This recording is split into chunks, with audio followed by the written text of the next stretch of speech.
Hey everyone, welcome to our channel, and thank you for your support. If there's a favorite novel on the channel and you want the next part, you're just one step away. Become a Patreon member and I can make it depending on your tier. Thank you for your attention. Silver gray memories flowed through the dark space, like pale moonlight spilling into the morning mist, emitting a faint glow. Cyrus gazed quietly at the unchanging scenery before him. Even though he had no idea how much time had passed, his heart remained restless, because he had transmigrated into a soul, no, not even a complete soul, but merely a fragment with a few memories. The owner of this fragment of soul was none other than the infamous Dark Lord Voldemort. Moreover, it was a remnant of the soul from one of the Horcruxes he created during his student days, the 16-year-old Tom Riddle. However, due to his transmigration, Xiao Tang's consciousness no longer exists, and this remnant soul has been restored. To be honest, becoming a Horcrux is incredibly shocking, even in the entire transmigration genre. I've seen plenty of male protagonists in web novels who start out suffering all sorts of humiliation and even life-or-death crises in their previous lives. But it's quite rare to see one who has to find a way to be resurrected immediately after transmigrating. What's even more frustrating is that, trapped in the diary, he can only passively wait for the plot to begin. If it weren't for the fact that he could still recall the magical knowledge that Tom Riddle learned during his school days, he probably would have gone crazy from boredom in this lonely space long ago. As Cyrus slowly flipped through his memories, he couldn't help but admire Tom Riddle's genius. No wonder he became the Dark Lord. By 5th grade, he had mastered almost all the magical knowledge in the Hogwarts curriculum, and even had a considerable amount of dark magic from the Forbidden Library. At this age, ordinary students are probably still restless and yearning for adventure during puberty. In fact, most wizards who truly leave a significant mark on history are like this. Dumbledore and Grindelwald wanted to change the world even in their student days, and later put that ambition into action. Under their jointly formulated program, Grindelwald almost revolutionized the entire wizarding world. In comparison, Voldemort's vision was indeed much smaller, but his talent was no less. Cyrus absorbed Tom Riddle's magical knowledge. He had experienced countless days like this before, but today seemed slightly different. The silvery mist was stirred, and the black ink drifted down like a wisp of smoke, falling into the silent memories and slowly spreading. August 19th, Sunny. The writing ends here. Cyrus jumped up in a flash. At her worn-out desk, Ginny Weasley, who had been about to write in her diary, stared in astonishment at the blank page. The words she had just written had vanished. On the yellowed diary, apart from the printed words on the cover and the blurry name T.M. Riddle on the back, there was no other word. Riddle? Ginny had never actually heard of this name before, which wasn't surprising, since she always used second-hand textbooks. Unsurprisingly, this person named Riddle was the first owner of this diary. But no one has ever told me that this is a magic book. This natural Gryffindor couldn't help but feel a great curiosity. This summer, she experienced some truly exciting things. First, her idol Harry Potter moved into her house. Then she received an owl letter from Hogwarts. And now, a magical diary was hidden inside her previously annoying second-hand textbooks. So she picked up a quill, dipped it in ink, and continued to try writing. Today is a special day. The short half-sentence was written on it, but the ink was absorbed as if it were written on a sponge, leaving not even a scratch. Ginny turned the page in surprise, but the back of the paper was also clean. Where did all the ink go? Little Ginny stared with bright eyes, her face full of confusion. Just then, a line of writing, or rather, a greeting, slowly appeared on the blank paper. "Hello, did anything good happen to you today?" Ginny was startled and hurriedly dropped the quill in her hand, jumping aside and looking at the diary with a face full of fear. Every child raised in a magical family inevitably hears the warning. Never trust anything that can think for itself unless you see where it hides its mind. This is similar to how Muggle parents tell their children never to trust any stranger who tries to approach you with fruit. A magical artifact capable of thought is highly likely to be evil. Maybe I should talk to my mom about this. Ginny couldn't help but think. This thought almost occupied her mind, but she hesitated to act on it. Instead, another thought began to slowly grow. My mother picked out the diary herself at Flourish and Blott's bookstore, along with all the textbooks. If it were truly dangerous, she wouldn't have given it to me. Perhaps I can keep it, or see what tricks it has up its sleeve. If anything goes wrong, I can tell Mom later. As a typical little lioness, Ginny was by no means lacking in courage and curiosity. She bent down to pick up the old quill pen and slowly walked back to her desk. The greeting line had not disappeared and seemed to be waiting for her response. "Who are you?" These 3 words, along with the greeting above, flashed simultaneously and then disappeared from Ginny's sight, followed by another line of text. "My name is Tom Riddle, and I am a small fragment of memory left behind by the owner of this diary. Where did you get it?" Upon seeing this sentence, Ginny did not reply immediately. Instead, she opened her mouth and whispered, "Harry Potter." Only after realizing that what she said was a normal sentence rather than a boring doggerel did she breathe a sigh of relief and continue writing. "My mother bought it in the used book section of Flourish and Blott's." Flourish and Blott's used book section? So, you're a Hogwarts student too. The being in the diary seemed very surprised and delighted, as if it had met a stranger who was not known to it but was closely connected to it. Moreover, the word also gave Ginny a great sense of familiarity. "I'm about to start 1st grade this year. Are you also a student at Hogwarts?" "I used to be, but I graduated later. I never imagined that my diary would end up in the hands of a young wizard at Hogwarts. Maybe it's fate. By the way, I haven't asked your name yet." Ginny hesitated for a moment before writing down her name. "Ginny Molly Weasley, you can call me Ginny." Just then, another line of text appeared in the diary, but before she could read it, a knock on the door startled her so much that she slammed the diary shut. "Ginny, dinner's ready. Are you asleep? I've called you several times." It was Molly Weasley's voice from outside the door. "No, Mom, I'm coming right now. My new book is launching. Internal submissions have been accepted, so invest with confidence. I'd really appreciate a few favorites in reading. It means a lot to me as a new author. Oh ho." Chapter 2, Cyrus's Resurrection Plan.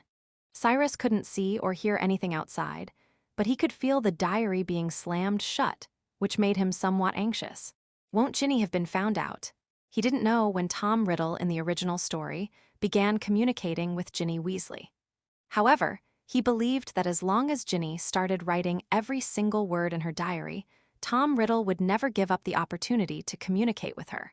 Therefore, since Tom Riddle in the original story wasn't discovered, he shouldn't be exposed so quickly either. As for why the other party suddenly closed the book and disappeared, there might be other reasons, and he can only wait and see. Ever since Cyrus transmigrated into the diary, he had been waiting for this opportunity. He was willing to be more patient in order to be resurrected. In fact, he had initially devised 2 plans, depending on who opened the diary. If Lucius Malfoy had opened the diary, he would have directly asked him to find some dark wizards and use their life force to resurrect them. However, it now seems that when Voldemort gave the diary to Malfoy, he only told him that the diary could open the Chamber of Secrets, but did not mention the Horcruxes. Now, Cyrus can only continue with Tom Riddle's original resurrection plan, absorbing the life of the young wizard, and then using that to influence reality, ultimately achieving resurrection. Of course, he wasn't Tom Riddle, so the duel with Harry in the Chamber of Secrets could be completely omitted. Instead, he could use this opportunity to slip away before Dumbledore was summoned back to school by the Board of Governors. Overall, it was a pretty good plan. Importantly, no one died in the process, not even Filch's cat, Mrs. Loris, survived. Except, of course, for the roosters Ginny strangled. In response, Cyrus could only say, "I'm sorry, Kun Kun." Of course, this plan was indeed dangerous, the greatest danger being Dumbledore himself. But Cyrus had no better option. He didn't have legs, and if Ginny didn't take him into Hogwarts, he had nowhere else to go. Besides, how could those adult wizards outside be as easily fooled as the simpletons inside Hogwarts? Once he has a physical form, leaving Hogwarts with the powerful basilisk won't be difficult, and his safety will be greatly enhanced after leaving Hogwarts. Even if Dumbledore finds out he's behind it all, he probably won't be able to find him. As for the idea of being honest with Dumbledore, Cyrus rejected it as soon as he thought about it. Dumbledore would probably never trust someone who wore Tom Riddle's face. He would only think that Voldemort was trying to play tricks on him, especially after failing to steal the Philosopher's Stone in the previous school year, and perhaps plotting some other scheme.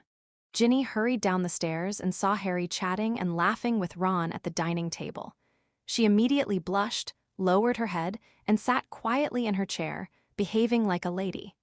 The other members of the Weasley family were used to it. Ginny had been like this ever since Fred and George secretly drove off in the magical car to pick up Harry. Harry wasn't familiar with Ginny. He just thought Ron's little sister was a bit eccentric and didn't talk much. Harry gave her a brief greeting and immediately focused on the food on the table. At the Burrow, his meals were far better than at the Dursleys. He ate his fill at almost every meal, making him worry that he'd gained several pounds before school started. Perhaps the Quidditch team would refuse to let him continue as Seeker because of his increased size. However, these days he has been playing home Quidditch with the other members of the Weasley family from time to time, and his skills have obviously not deteriorated, which has made Harry feel much more relaxed. After dinner, Ginny hurried back to her room, locking the door from the inside to make sure no one could enter. Then she went to her desk and carefully placed her hand on the diary. She hadn't noticed before, but now she realized the book was indeed quite old. The black cover was slightly faded, but very smooth. Despite its age, it wasn't torn at all. The cover had the date and some other name printed on it, making it look a bit like a publishing house or something. Is this a diary from 50 years ago?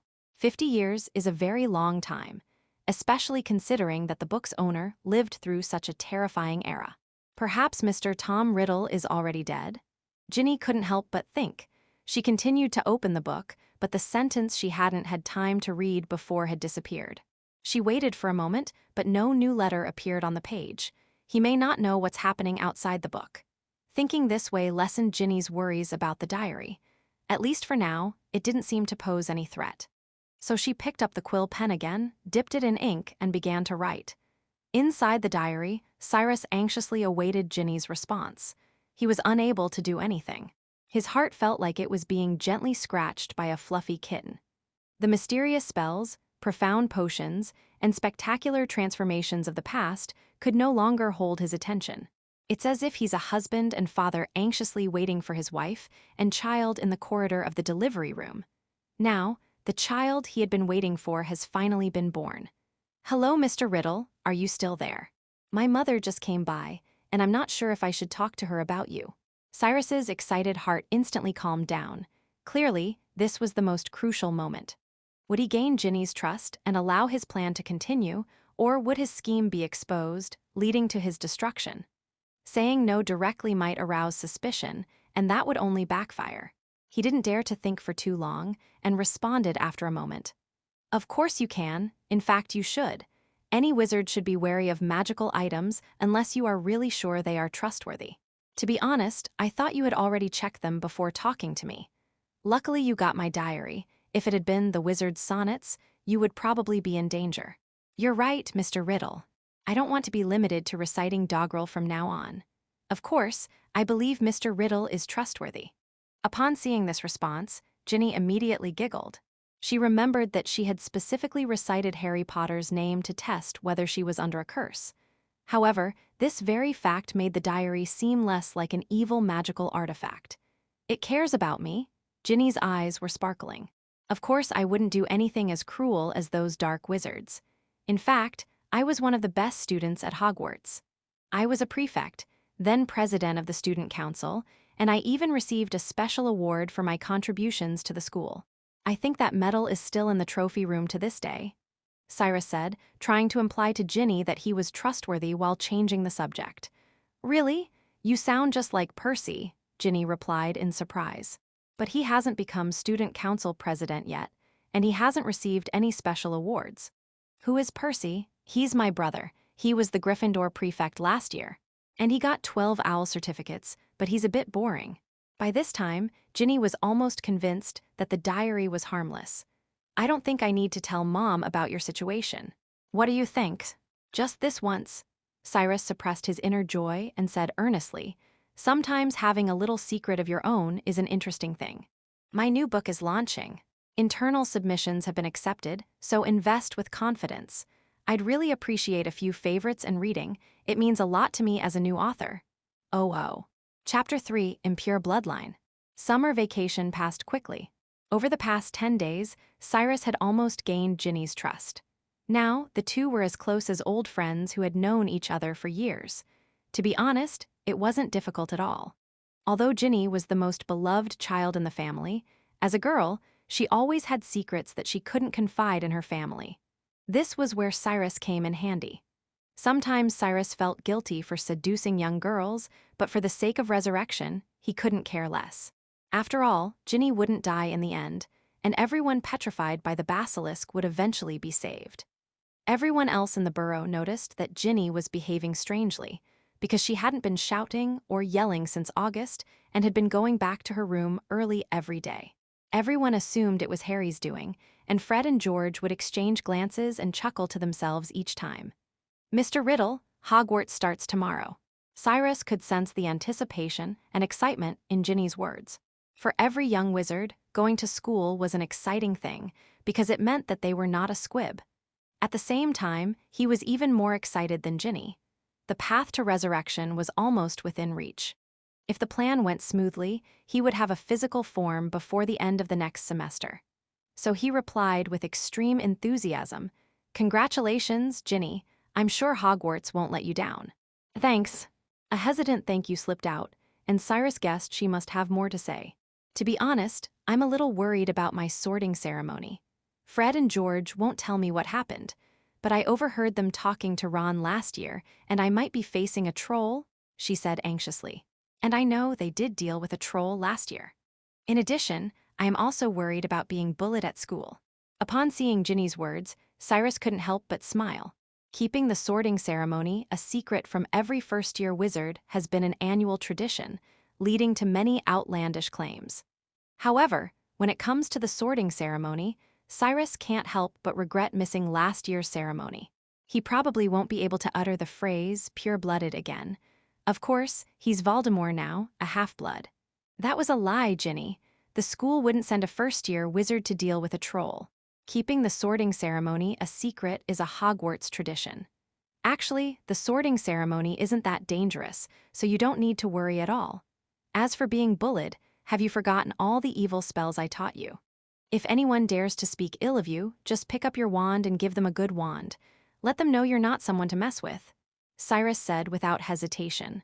"Okay, I will fight back." "But what do you mean by not too dangerous?" Ginny countered. Cyrus couldn't help but tease. "Of course, it's to ensure the young wizards don't die, otherwise the parents won't be happy, don't you think?" "Thank you for your comfort." Ginny slammed her diary shut in annoyance. She hadn't expected Tom Riddle to refuse to tell her the details of the sorting house. In fact, his explanation only made her more worried. "That wretched Tom, I never want to talk to you again." She angrily slammed the diary onto the bed and sat there muttering. But after a while, she couldn't resist opening the diary again. "Are you sure we don't need to fight the trolls?" "Of course I'm sure. Besides, even if we really have to fight trolls, I don't think you need to worry. Don't forget the spells I taught you. If you need, I can also tell you how to deal with trolls. Their brains are small. You just need to use the levitation charm to lift a heavy object and then smash it hard on the back of their heads to knock them unconscious," Cyrus reassured him. Perhaps to make up for deceiving Ginny, he reluctantly took on the role of a tutor, teaching her almost all the spells in Standard Spells I. Now, Ginny might be even more powerful than Ron. Seeing this, Ginny felt relieved. "I'll trust you this once. Good night, Mr. Riddle." "Good night, Ginny. Have a good day tomorrow." Just as Cyrus had wished, Ginny did indeed have a smooth second day. The problem was that things weren't going well for Harry and her brother Ron. The two of them missed the Hogwarts Express, and worse, no one knew about it before Hermione came looking for her. "Hi, Ginny. Have you seen Harry and Ron? I couldn't find them anywhere in the train." Hermione saw Ginny as if she had seen a savior. "Fred and George said they were following you." "No, my parents took me to the platform first." Ginny shook her head. Next to her sat Luna, who had white hair. Ginny thought Luna was a bit strange. "But they should be on the train." "We came together." Ginny said strangely. "I can't find them anywhere." Hermione plopped down opposite Ginny, huffing and puffing, and she had a bad feeling about it.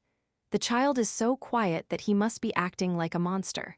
God knows what those two troublemakers will do. "I just hope those two stop losing points for Gryffindor," Hermione said. At that moment, an ethereal voice rang in Hermione's ears, as soft as a ghost floating in the air. "I'm not sure," Luna's eyes widened. "What?" "I'm not sure if I'll get points deducted for sitting in a box flying in the sky, but I think it's cool and I want to try it." She looked out the window. "What?" Hermione and Ginny raised their voices at the same time and turned to look out the window. Ron and Harry waved to them happily, like two highly regarded generals. "That's Dad's car. They don't think they're so great, do they?" Hermione said with a ridiculous expression, clearly furious. "Great, they'll definitely deduct a lot of points from Gryffindor, and they might even be expelled." "Get fired." Ginny's face turned pale, and she screamed in panic. She was still dreaming of spending 6 happy years of her student life with Harry Potter. But if Hermione was telling the truth, then it was all over. Don't worry, I just said it's possible." Hermione, thinking Ginny was worried about Ron, immediately reassured her, "We did something much crazier last year, but nothing happened.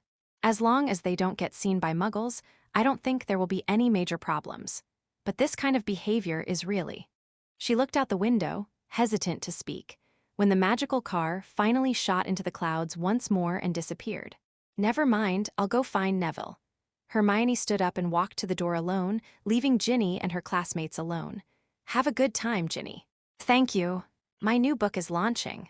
Internal submissions have been accepted, so invest with confidence. I'm really asking for your support and reading. It means so much to me, a new author like myself, oh. Please, everyone, don't let your book die while you're trying to support it. Sometimes it just dies, sob, sob, sob." Chapter 4. Night outing on the first day of school. "Tom, you're lying to me." Ginny sat angrily at her desk, her quill pen practically stabbing into the paper. It was clear she was really angry.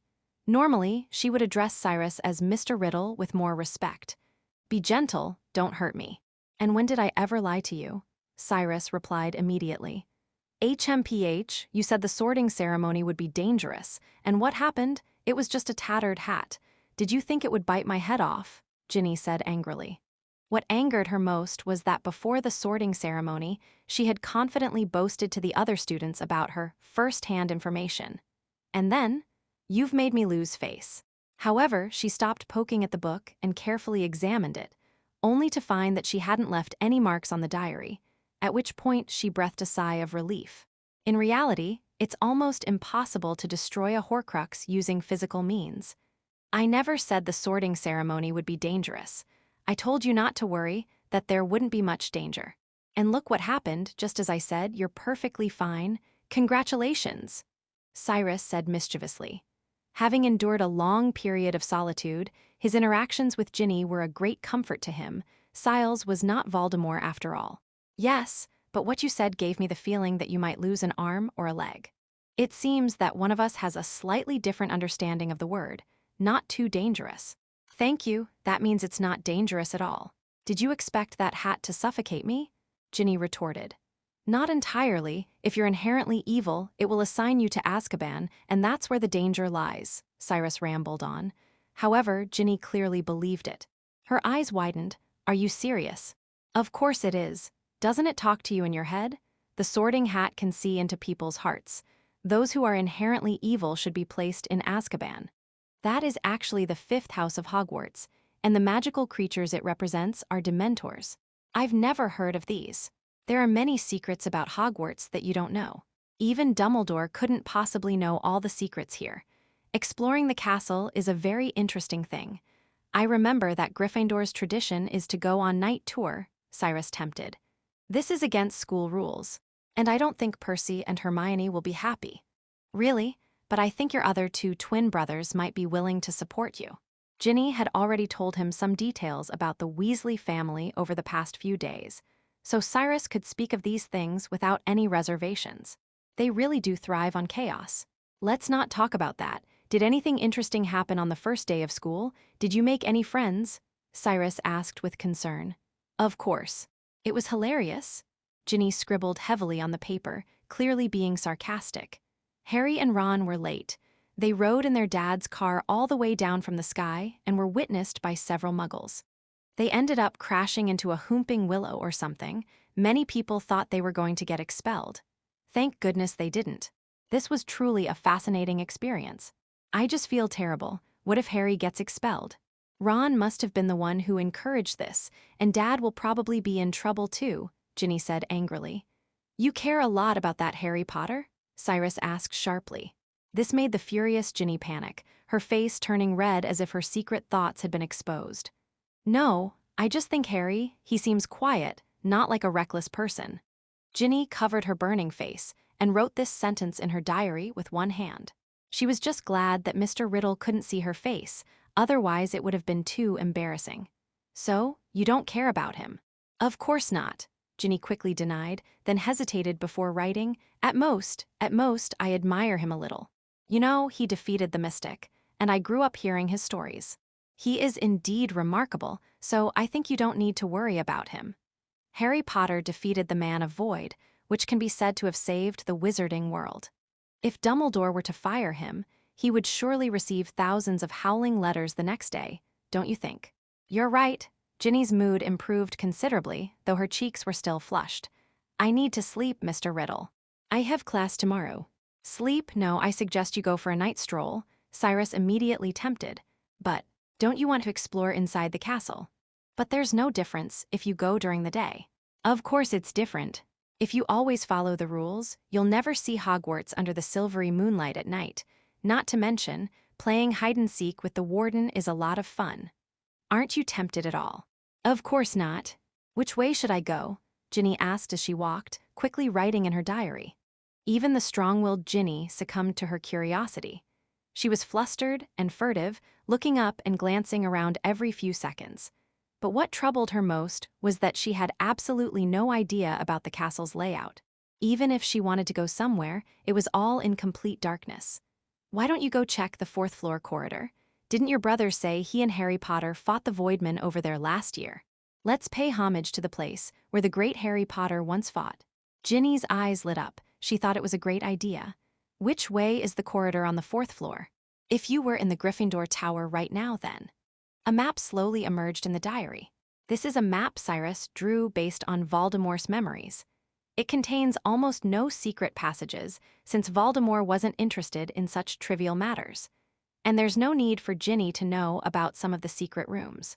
Ginny glanced at it quickly and immediately closed the diary. She had heard that teachers sometimes patrolled at night, and they might bump into other students who were out at night. She didn't want anyone to know that she was talking to a book. The corridor on the fourth floor, it's this way. Ginny, who wasn't very experienced with nighttime outings, quickly headed out after confirming her direction.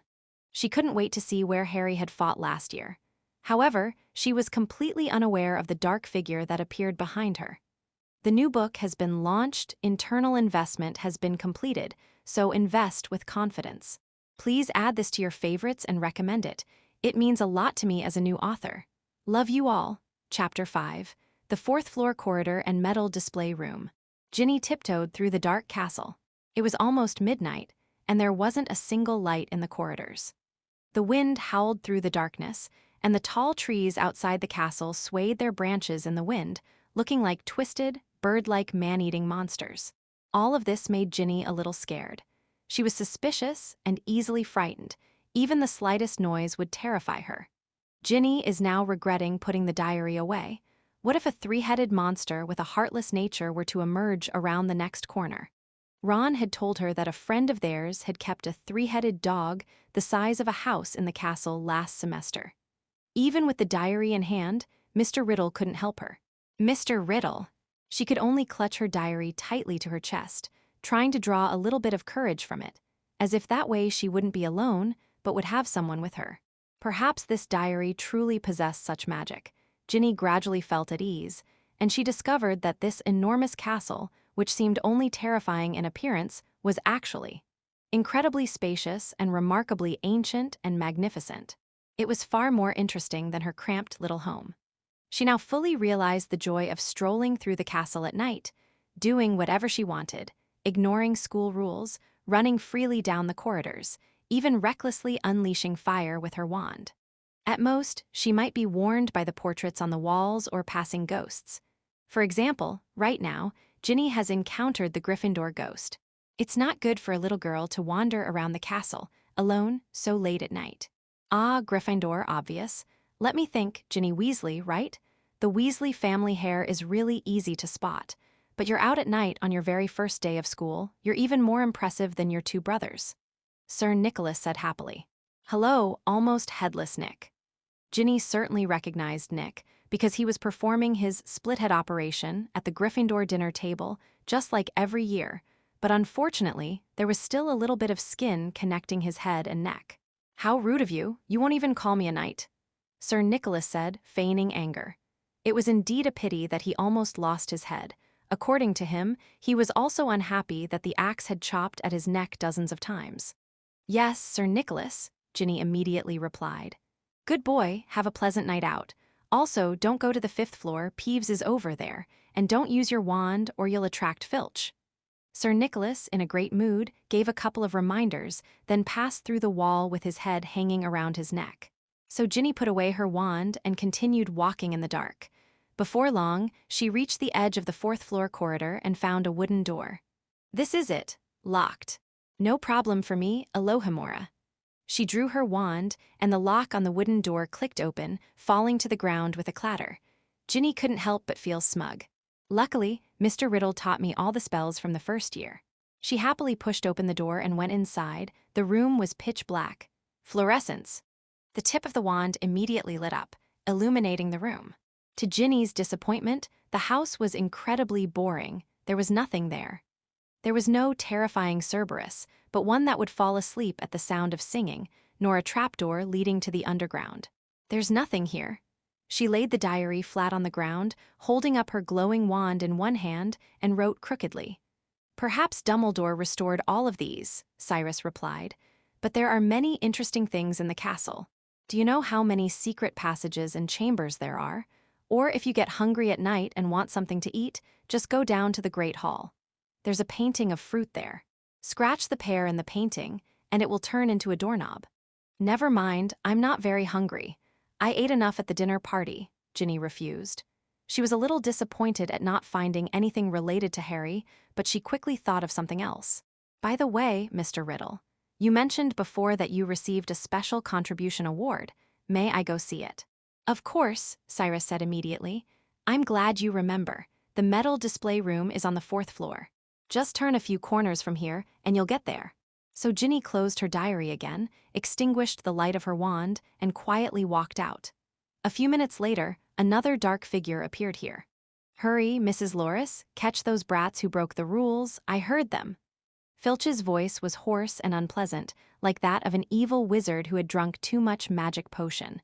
But if that were the case, he might actually be happier. He wasn't very good at walking, and he awkwardly trotted over, carrying an oil lamp in one hand. "Ah, found it, a lock, careless fellow." He excitedly picked up the chain that had fallen to the ground. He really wanted to tie the chain to those little wizards and hang them from the roof for days. "Quick, it must be those 2 Weasley boys. Don't let them get away," he urged. Mrs. Loris sniffed the lingering scent on the ground and slowly followed Ginny's departing steps. Ginny wandered around the metal display room, which must have been enchanted with a seamless stretching spell, because the room was much larger than it appeared from the outside. Many medals were displayed in rows, including Quidditch trophies, other competition trophies, and the names of prefects and class presidents, all of which were placed behind a huge glass panel. By the dim light, Ginny saw that Percy's name was left on it. At the same time, she naturally saw Tom Riddle's name. In fact, this name had appeared many times in the metal display room, and Ginny could easily imagine how outstanding the recipient must be. The Special Contribution Award was completely different from the other awards. The medal was very large, highlighting its special status. However, it didn't specify the exact reason for Tom Riddle's receipt of the award. Ginny was immediately filled with curiosity and couldn't wait to know the answer, so she opened her diary again. This had almost become her signature move. However, this time the diary was interrupted before it could even be opened. A hand reached out from the darkness and grabbed Ginny's wrist. Ginny's eyes widened in horror. "Please recommend and bookmark this. My lovely little ones, please don't keep books as pets. Love you all." Chapter 6: Secrets and Guardian Charms. "Fred, George." Ginny screamed in panic, but Fred quickly covered her mouth. "Keep your voice down, Ginny. Filch is not far away," George said quickly. "What are you doing here?" Ginny asked in a low, flustered voice. Her heart was pounding so hard it felt like it was going to jump out of her small chest. When did they appear next to me? Did they see me talking to my diary? These two questions kept echoing in her mind. Ginny felt like a prisoner being led to the execution platform, just waiting for the executioners George and Fred to speak before they would swing their axe to separate her from the diary. However, neither of them mentioned the diary. "Sorry I startled you." Fred slowly released her and said with a smile, "I'll explain later, now come with us." Without another word, the two of them grabbed Ginny and rushed out of the metal display room, heading in one direction. As they walked, Ginny heard a sharp sound getting closer and closer. "It's Filch, the Hogwarts caretaker, probably the most hated person in the whole school," Fred whispered in her ear. "Oh, and Snape too. If he catches us, that would be terrible. Professor McGonagall will deduct points from our grades, which isn't so bad, to be honest. But it would be so boring to put us in detention and make us write apologies," George said. "Luckily, he hasn't caught us since freshman year, right, Fred?" "That's right," Fred proudly led Ginny to a witch statue. At that moment, she could hear that the caretaker named Filch seemed to be very close, and perhaps he would catch them around the corner. "What should we do?" Ginny wasn't as panicked as before. Fred and George had indeed frightened her, but she thought they had discovered her communication with the diary. "Of course we have a secret weapon." Fred triumphantly drew his wand and tapped the one-eyed witch twice on the head. Separate left and right. The next moment, to Ginny's astonishment, the stone statue split in the middle, revealing a dark secret passage. "Get in quickly." The three people immediately crawled inside, and then the stone statue slowly closed up. "Lumos, let's wait here for a while." Neither Fred nor George suggested continuing along the secret passage. "Where does this secret passage lead?" "We can't go anywhere because the road ahead is blocked," Fred lied, trying to sound casual. Although he was glad that his sister wasn't as boring as Percy, and was even better than Ron, it wasn't a good idea to tell her about the secret passage out of the school in first grade. Fortunately, Ginny was thinking about something else and didn't suspect them at all. "How did you find me?" In the end, she still asked the question that mattered most to her. "To be honest, we saw you as soon as you came out of the tower," George said. "You've been following me the whole time?" Ginny's eyes widened. "If that's the case, wouldn't they find out that I'm communicating with Mr. Riddle in my diary from time to time?" "Of course not, we're not that bored." Fred immediately denied it. "Actually, we were planning to go check out the Forbidden Forest, but we only got halfway there when we found you were almost caught by Filch, so we came to rescue you, right, George?" "That's right," George nodded with a smile. "But how did you know that Filch and I were here?" "This is our secret." Fred and George exchanged a knowing glance and laughed simultaneously. "For now, we don't plan to reveal this secret to the public." "Not even you, Ginny." "A secret?" Ginny looked at them with a scrutinizing gaze, but neither of the twins yielded. "Fine, I'm used to it anyway. Besides, who doesn't have secrets?" As she spoke, she subconsciously hugged the diary she was holding even tighter. Fred and George, oblivious to her subtle actions, laughed instead. "Come on, Ginny, that's no secret. Almost everyone in the family knows you like Harry." "Except for Ronnie," George added. "You're right, except for little Ronnie. He really is a child who never grows up," Fred said, shaking his head with a laugh. Upon hearing this, Ginny immediately blushed. Surprisingly, she wasn't angry at all. Instead, she felt fortunate and proud. "I'm afraid you'll never know what my real secret is." After a while, Fred took out the Marauder's map when Ginny wasn't paying attention to him, quickly glanced at it, and then put it away. "All right, let's go. Filch has gone to the 6th floor now. Peepee is hanging out with him and might be causing him trouble," he said gloatingly. "What? But how did you know?" "I already told you, it's a secret." "A secret is, you can't tell anyone?" George opened the door to the secret passage, and sure enough, there was no one outside. "By the way, this secret passage is also a secret. Don't tell anyone. I don't want to turn this place into Gryffindor's common room. You too won't tell me your secrets, but you expect me to keep them for you. Don't forget why we're here, to save you. Otherwise, you'd be done for." "He'll definitely be expelled." "Okay, I don't want to be ungrateful," Ginny said helplessly. Then, the three of them returned to the tower together. The plump lady wasn't surprised at all when she saw them. Password child. Honey-eating bird. Back in her dorm, Ginny tiptoed into bed so as not to wake her roommate.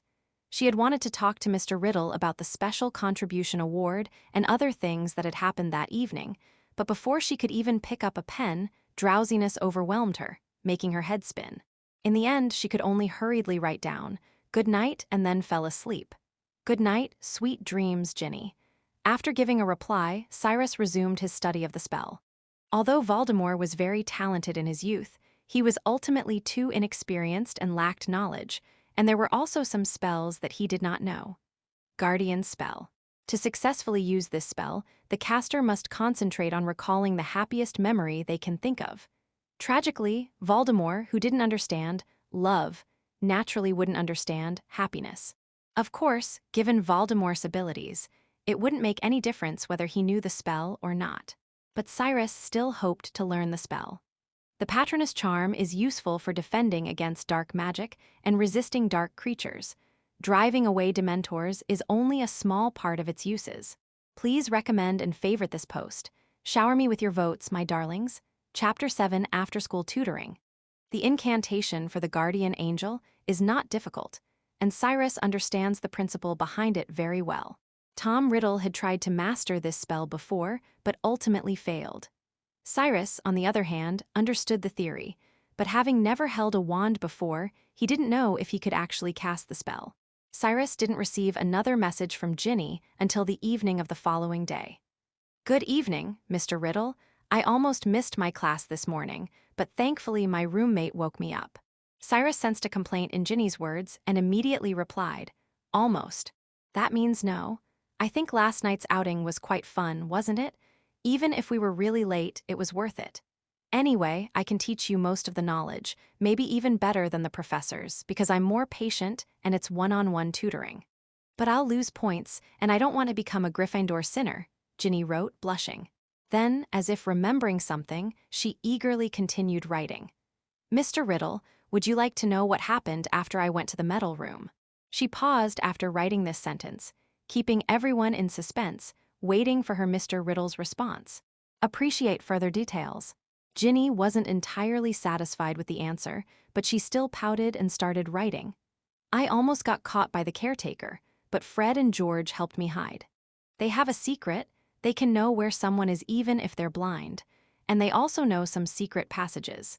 It's near the one-eyed witch statue in the fourth-floor corridor. They told me to keep it a secret, but I think it should be all right to tell you.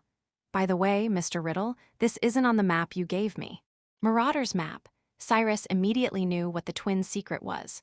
The Marauder's Map, created by Harry's father and the 4 Marauders, was so meticulously crafted that even Dumbledore's location was marked wherever he was in the school. As a magical artifact, the Marauder's Map was truly ingenious. Cyrus was also interested in the existence of the Marauder's Map, but after thinking about it, he realized that the map was not of any use to his plans. Moreover, many places in Hogwarts could not be shown even on a map, such as the Room of Requirement and the Chamber of Secrets. As for the secret passages to leave Hogwarts, having read the original books, he knew of 3. One through the Willow of Men, one through the one-eyed witch statue on the 4th floor, and one behind the mirror on the 5th floor. These 3 roads are enough for him. "That's normal, Ginny. At Hogwarts there are countless secrets, but I doubt they would know the secrets I know. For example," Ginny asked provocatively. "For example, some secret rooms." Cyrus's words seemed to have a magical pull on Ginny. "A secret room." "That's right," Cyrus replied slowly. He didn't intend to reveal Slytherin's secret room right now. In fact, there were quite a few other secret rooms in the castle besides Slytherin's. Tom Riddle had discovered many when he was searching for Slytherin's secret room before, but most of them were empty or only contained some broken pieces.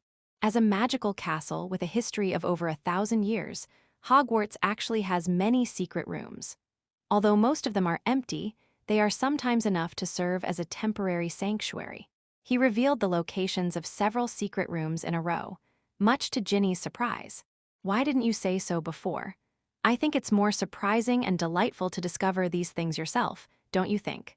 Ginny nodded and wrote down what happened in class that day in her diary.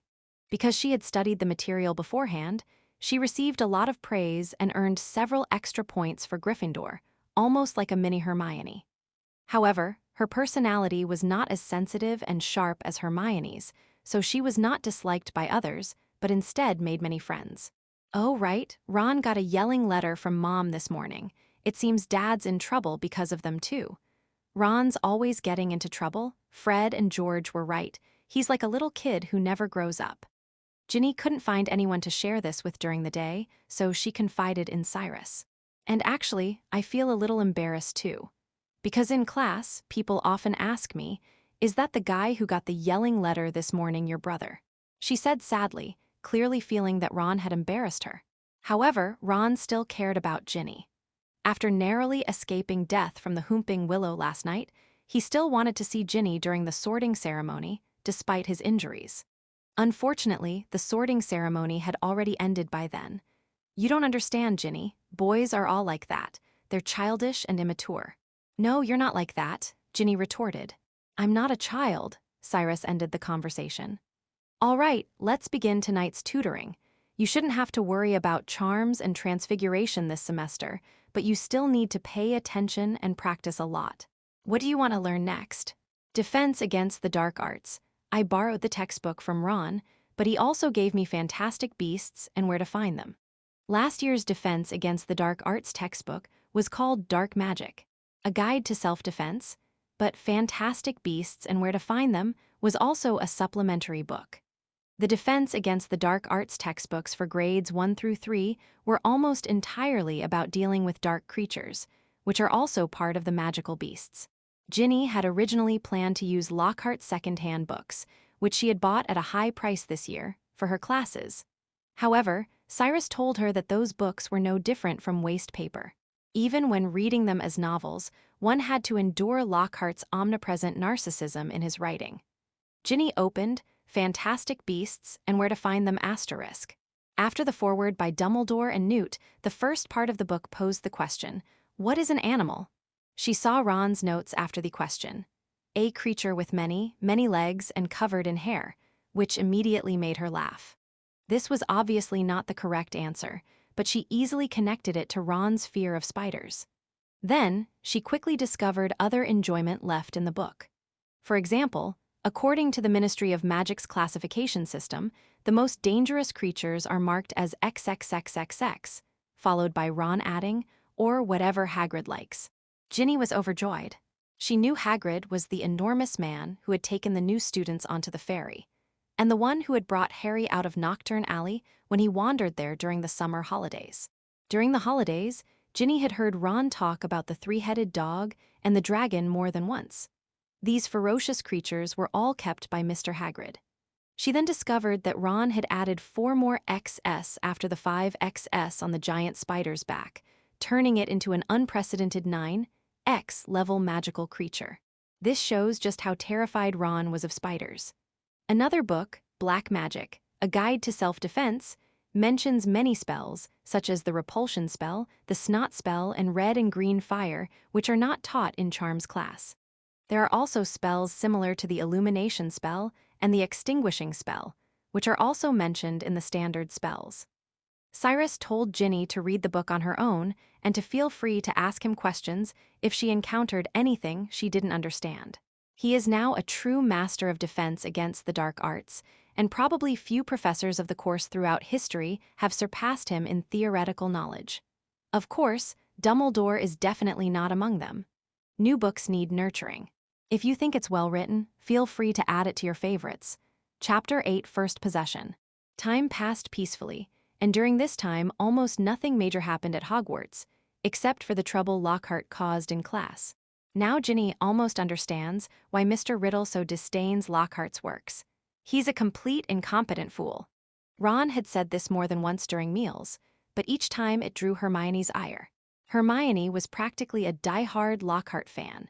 Even after witnessing him cause trouble several times, she remained convinced of the fabricated Lockhart in the books. During this time, Ginny grew increasingly dependent on and trusting of Mr. Riddle, sharing almost everything with Cyrus, her joys, worries, anxieties, and fears. She practically opened her entire soul to Cyrus, who greedily devoured her secrets and fears. Nah. Ginny raised her eyes, her expression completely different from usual. Or perhaps it would be more appropriate to call her Cyrus now.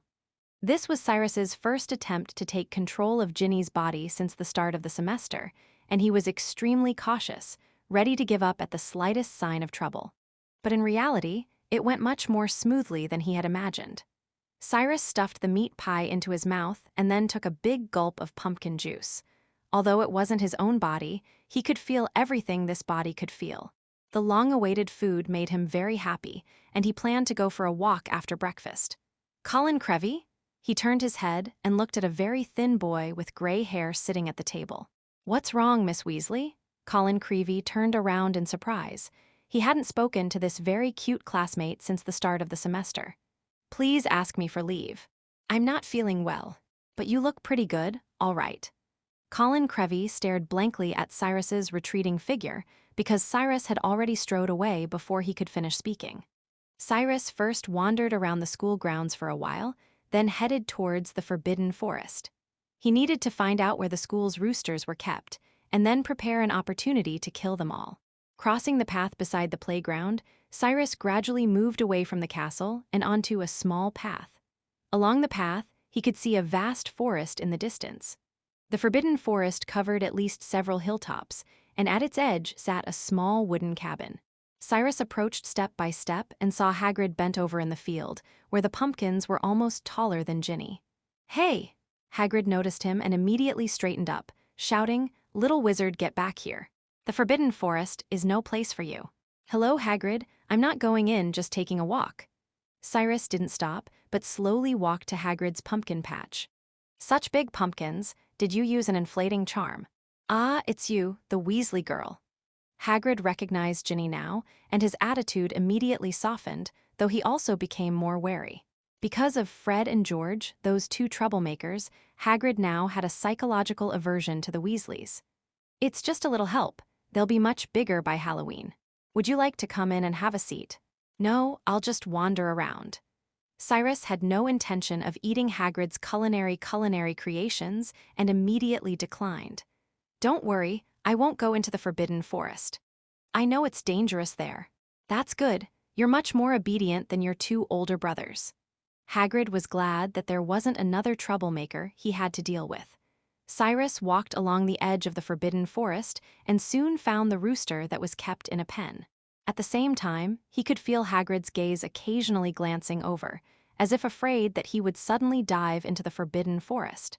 Having no chance to make a move, Cyrus could only slowly walk back. "The air here is really nice. I'm going back now, Hagrid. I'll come visit you again next time." "Of course you can," Hagrid said, somewhat reluctantly. He always extended his affection to Ginny, and he got along well with the Weasley boys, who were also very friendly towards Harry. Therefore, he was also very kind to Ginny. This little house on the edge of the Forbidden Forest usually felt somewhat lonely. Even Harry and his friends don't come here often. When Cyrus returned to the castle, classes had probably already begun, and there wasn't a soul in the corridors. But just in case, he picked up Ginny's wand and cast an illusion charm on himself. Ginny's wand, like Voldemort's, was made of yew wood, and Cyrus was surprised to find that it actually suited him quite well. Yew wood symbolizes death and rebirth, which was indeed very fitting for him in his current state. The only pity was that Ginny's magic was a bit too weak, so the disillusionment spell she cast wasn't as good as he had imagined. When she was still, nothing was noticeable, but as soon as she moved, a faint outline could be seen around her body, like a layer of raised glass. However, it should be enough if you're careful. Cyrus cautiously made his way to the girls' restroom on the 3rd floor. At that moment, he heard Filch's shrill voice. "What's wrong? What did you find?" Filch shouted excitedly. "A student skipping class." Cyrus saw Filch hobbling after the skinny cat, his face beaming with excitement. Lady Loris, having likely caught Cyrus's scent, lowered her head and walked towards where Cyrus had been. As she drew closer, her pace slowed, perhaps because the scent was becoming more intense. Mrs. Loris raised her head, her gaze filled with confusion, and looked towards the corner of the wall. Filch looked over immediately as well. "There's nothing there," he muttered under his breath, then said viciously, "They must be hiding. Casting a spell, that's an even bigger crime." Having patrolled Hogwarts for so many years, He certainly knew that there were spells that could conceal a person's appearance, and this had happened more than once. At first, Filch thought it was a mistake by Madame Norris, until a student's half-baked disillusionment charm suddenly failed, and he realized what was going on. So he immediately reached out and began to grope around, looking like a blind person with normal vision. The move, though comical, was undeniably effective, especially since Cyrus's spell wasn't perfect, leaving a flaw whenever he moved. This continued. Seeing this, Cyrus had no choice but to take the risk, raising his wand with minimal movement and pointing the tip at Lady Loris. Misleading the public, Mrs. Loris screamed, her hair standing on end, which startled Filch. Before Filch could even speak, it rushed off as if it had discovered some other clue. Filch immediately followed, limping. Cyrus breathed a sigh of relief and continued walking towards the third floor. Please, my darlings, don't let the book grow on its own. Even just skipping to the last page is fine. Following along is really important. Thank you, my darlings. Chapter 9, The Secret Chamber and the Basilisk. Ever since Myrtle was killed by the basilisk 50 years ago, this washroom has been practically abandoned. Nobody wants to use the toilet here. It wasn't that they thought it was unlucky, but nobody wanted a head suddenly popping out of the toilet while they were using it, chattering and crying incessantly. Myrtle was extremely unpopular even among ghosts, second only to the wicked PP ghost. Over time, no one wanted to use the toilets here anymore. When Cyrus entered the bathroom, he did not see Myrtle. She was probably flushing herself into the Black Lake again. This is a good thing. Cyrus walked to the sink, where the mirror reflected Ginny's lovely face. Ginny's appearance wasn't entirely unrelated to her character in the movie. In fact, she was far more adorable. He praised it and, following Riddle's memory, found the non-flowing brass faucet with an inconspicuous snake engraved on its side. Open! Cyrus opened his mouth and let out a terrifying hiss. He had inherited all of Riddle's talents, including Parslion. Suddenly, the dragon head emitted a dazzling white light and began to spin rapidly. Then, the pool also began to move, slowly sinking and disappearing from his sight, revealing a very thick water pipe, large enough for a person to crawl into. Cyrus jumped down without hesitation, and of course, he didn't forget to close the door to the secret chamber to prevent any accidents. It was like rushing down a dark, sticky, endless slide. He could see many pipes branching out in all directions, but none were as thick as this one. Before long, the slide was almost at the bottom, a black rock tunnel. Cyrus cast a flight spell to lift himself up so as not to fall to the ground. The rock tunnel was very damp and full of mud, but he was quite clean. Sunlight shimmering. A tremendous beam of light shot out from the wand, hanging above Cyrus's head like a sun, illuminating almost the entire tunnel. The tunnel leading to the secret chamber was dark and damp, probably because it was built below the Black Lake. The stalactites overhead would drip water from time to time, making the cave path very muddy. Cyrus was glad Voldemort had invented a flying charm, because the thought that the water dripping from above connected to the Black Lake, which was where so many toilets at Hogwarts were piled up, made him feel uneasy.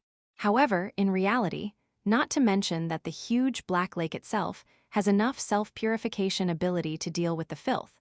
The process of water droplets seeping down from the soil has already filtered out the impurities. Continuing further in, a gigantic monster with a mouth large enough to swallow an adult whole came into view. Its terrifying silhouette was vividly depicted in the darkness.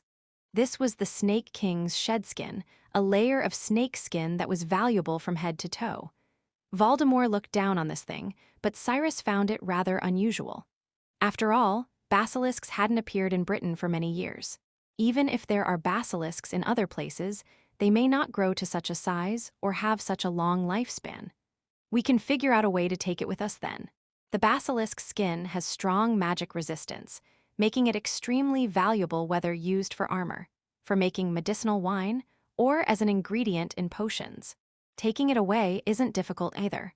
All you need to do is create a large suitcase using the seamless stretch charm, and then find an opportunity to smuggle it out of Hogwarts. The Christmas holidays would be a good time. Walking around the giant snake skin and into the tunnel, which twisted and turned, we finally found a solid wall in front of us, with two intertwined snakes carved on it, their eyes inlaid with large, sparkling emeralds. "Open," Cyrus hissed, sounding like an evil incantation, as if he were the serpent sovereign, commanding everything here. The two snakes parted, the stone wall split in the middle and slowly slid to both sides, disappearing from sight. Behind the door was a long, dimly lit room. Many stone pillars, carved with coiled and intertwined snakes, towered high, supporting the ceiling that dissolved into the darkness above, casting long, eerie shadows into the entire room, which was filled with a mysterious, verdant mist. Cyrus, holding Ginny's wand, strode forward among the stone pillars coiled with giant snakes. He knew this place so well, as if he were back in his own home, and his footsteps echoed hollowly and loudly among the ghostly shadows on the walls.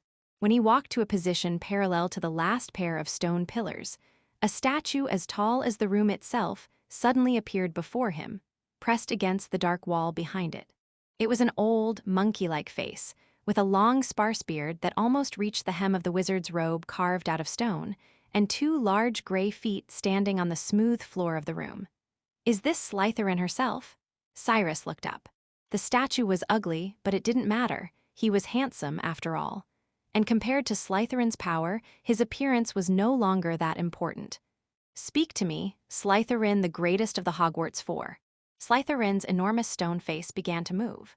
Its mouth opened wider and wider until it formed a huge black hole. Cyrus closed his eyes to avoid being harmed by the basilisk's magic. Then he heard something moving inside the statue's mouth, rustling and sliding upwards from its depths.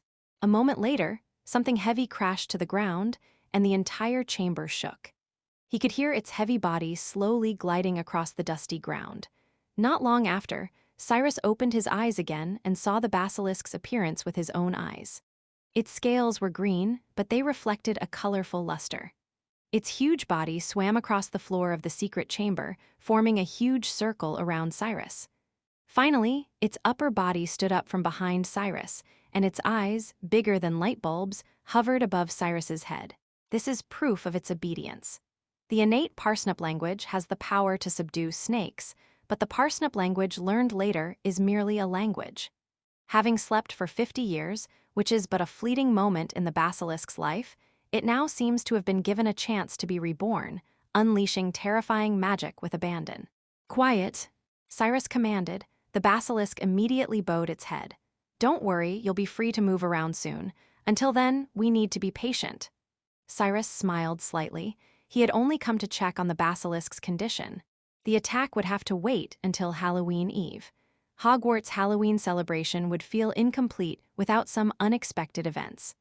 After all, who can say that this festival of ghosts doesn't have some kind of magic? Please vote for this book and read it further. If you like this book, please add it to your bookshelf so you don't get lost. Chapter 10, Ginny's Suspicion. The next morning, Ginny got out of bed, clutching her head. She felt a little dizzy, as if she hadn't rested well. But she knew she couldn't lie there any longer. If she slept any longer, the class would probably start soon. So she quickly sat up, started getting dressed, combing her hair, and then went to wash up. But when she came back to get her textbooks after washing up, she found that her roommates were still lying on their beds, fast asleep.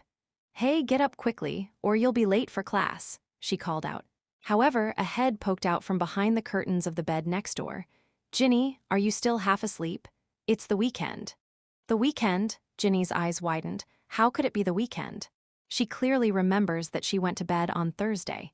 Did I sleep all day? They even say that this world is actually a world of science fiction. Of course it's the weekend. Wasn't yesterday Friday? You said you weren't feeling well and even asked Colin to call in sick for you. Are you still not feeling better? Should you go to the school clinic? Several roommates immediately asked with concern. "It's nothing. I might have misremembered." Ginny scratched her head, slowly sat back on the edge of the bed, and turned her gaze to her small desk. There was nothing on the desk, but the diary was hidden in the drawer. "Is that you, Mr. Riddle?" Despite having some doubts, Ginny kept them to herself. Now that things have come to this, if she were to tell her parents about the diary, she would definitely get a scolding. She didn't want to receive a yelling letter while she was eating. If that happened, she'd rather die. On the other hand, Ginny was unwilling to believe that Mr. Riddle would hurt her. Just like now, although I have lost a small part of my memory, I don't seem to have been harmed. Perhaps Mr. Riddle has other reasons? She wanted to immediately open the diary and find out everything, but when her hand touched the drawer, she hesitated. She was afraid it was all a lie, that from head to toe, Mr. Riddle was just trying to gain her trust. She considered Mr. Riddle a friend and told him all her secrets. What should she do if she was truly betrayed? Thinking about this, Ginny suddenly realized that she knew absolutely nothing about Mr. Riddle.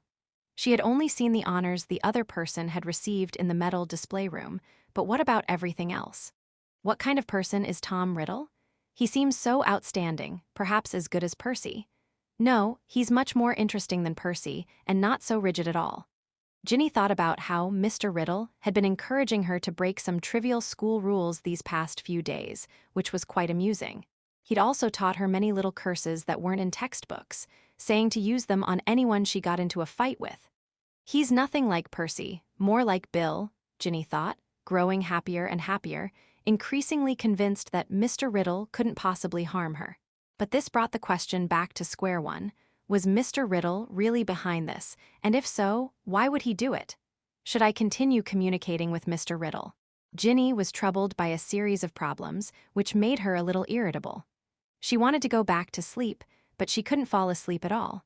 So she simply got up and quietly walked to the common lounge. "Hey, Ginny," Ron called out to her, still half asleep. "Could you go and call Hermione for me?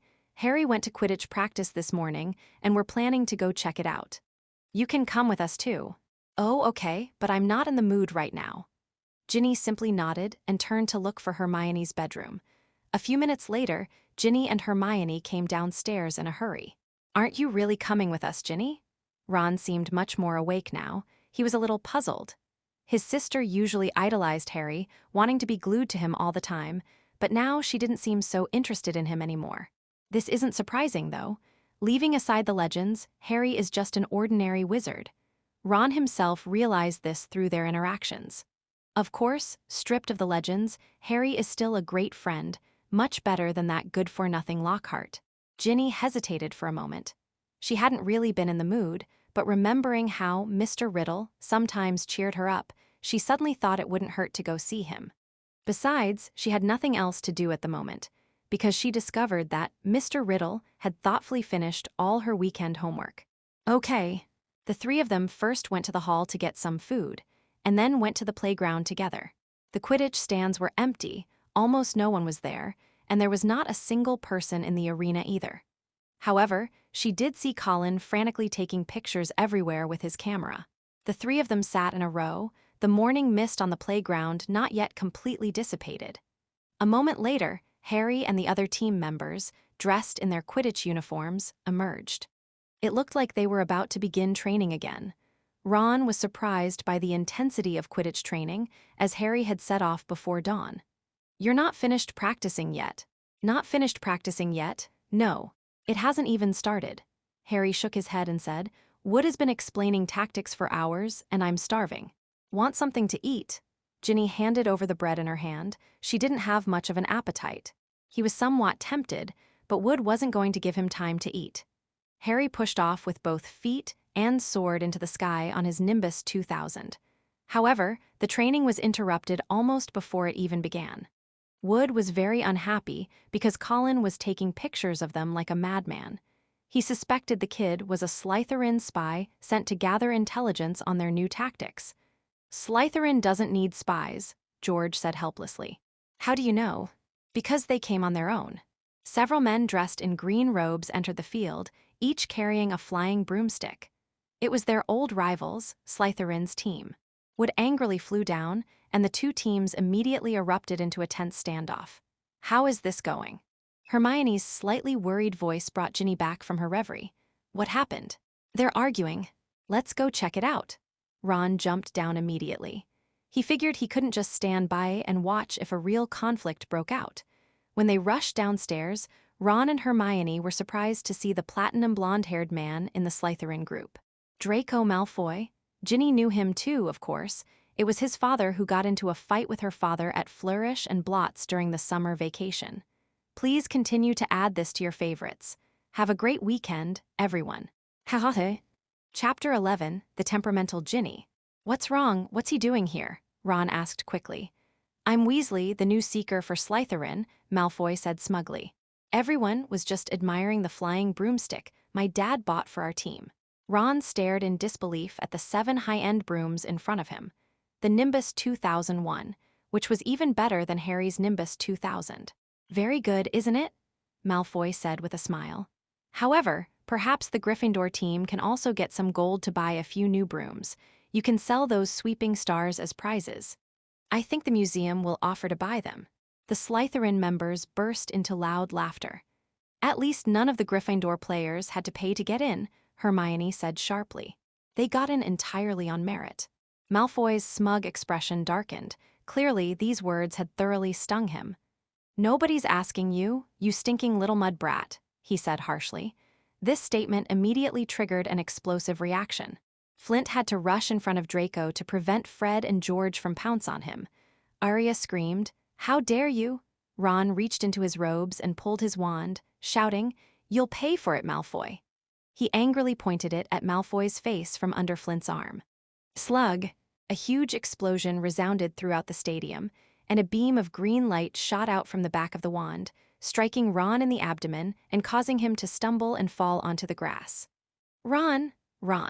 Are you all right? Hermione screamed. Ron opened his mouth to answer, but no words came out.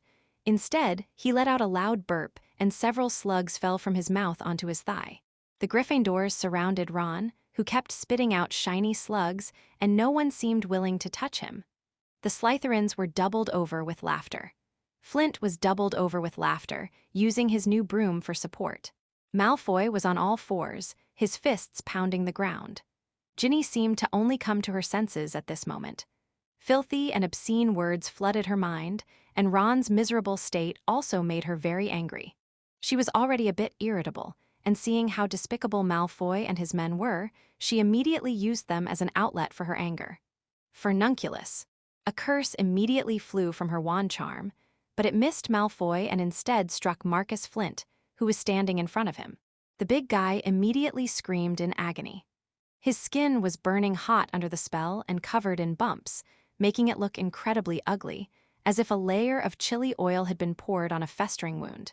Flint immediately glared at Ginny, raising his wand with hatred in his eyes. You little brat, how dare you attack me? Fred and George immediately pounced on him, reaching for his wand. Wood and the others realized what was happening and immediately started fighting with the Slytherin members. Harry, take Ginny and Ron with you.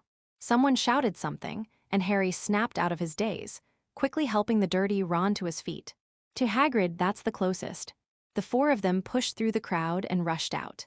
Colin, unaware of what was happening, ran over without any sense of propriety to take a picture of Ron, who was spitting out a snot. Get out of the way, Crevy. Ginny shoved him away angrily. Colin stared blankly as they left, completely bewildered. Wasn't Ginny Weasley quite polite yesterday?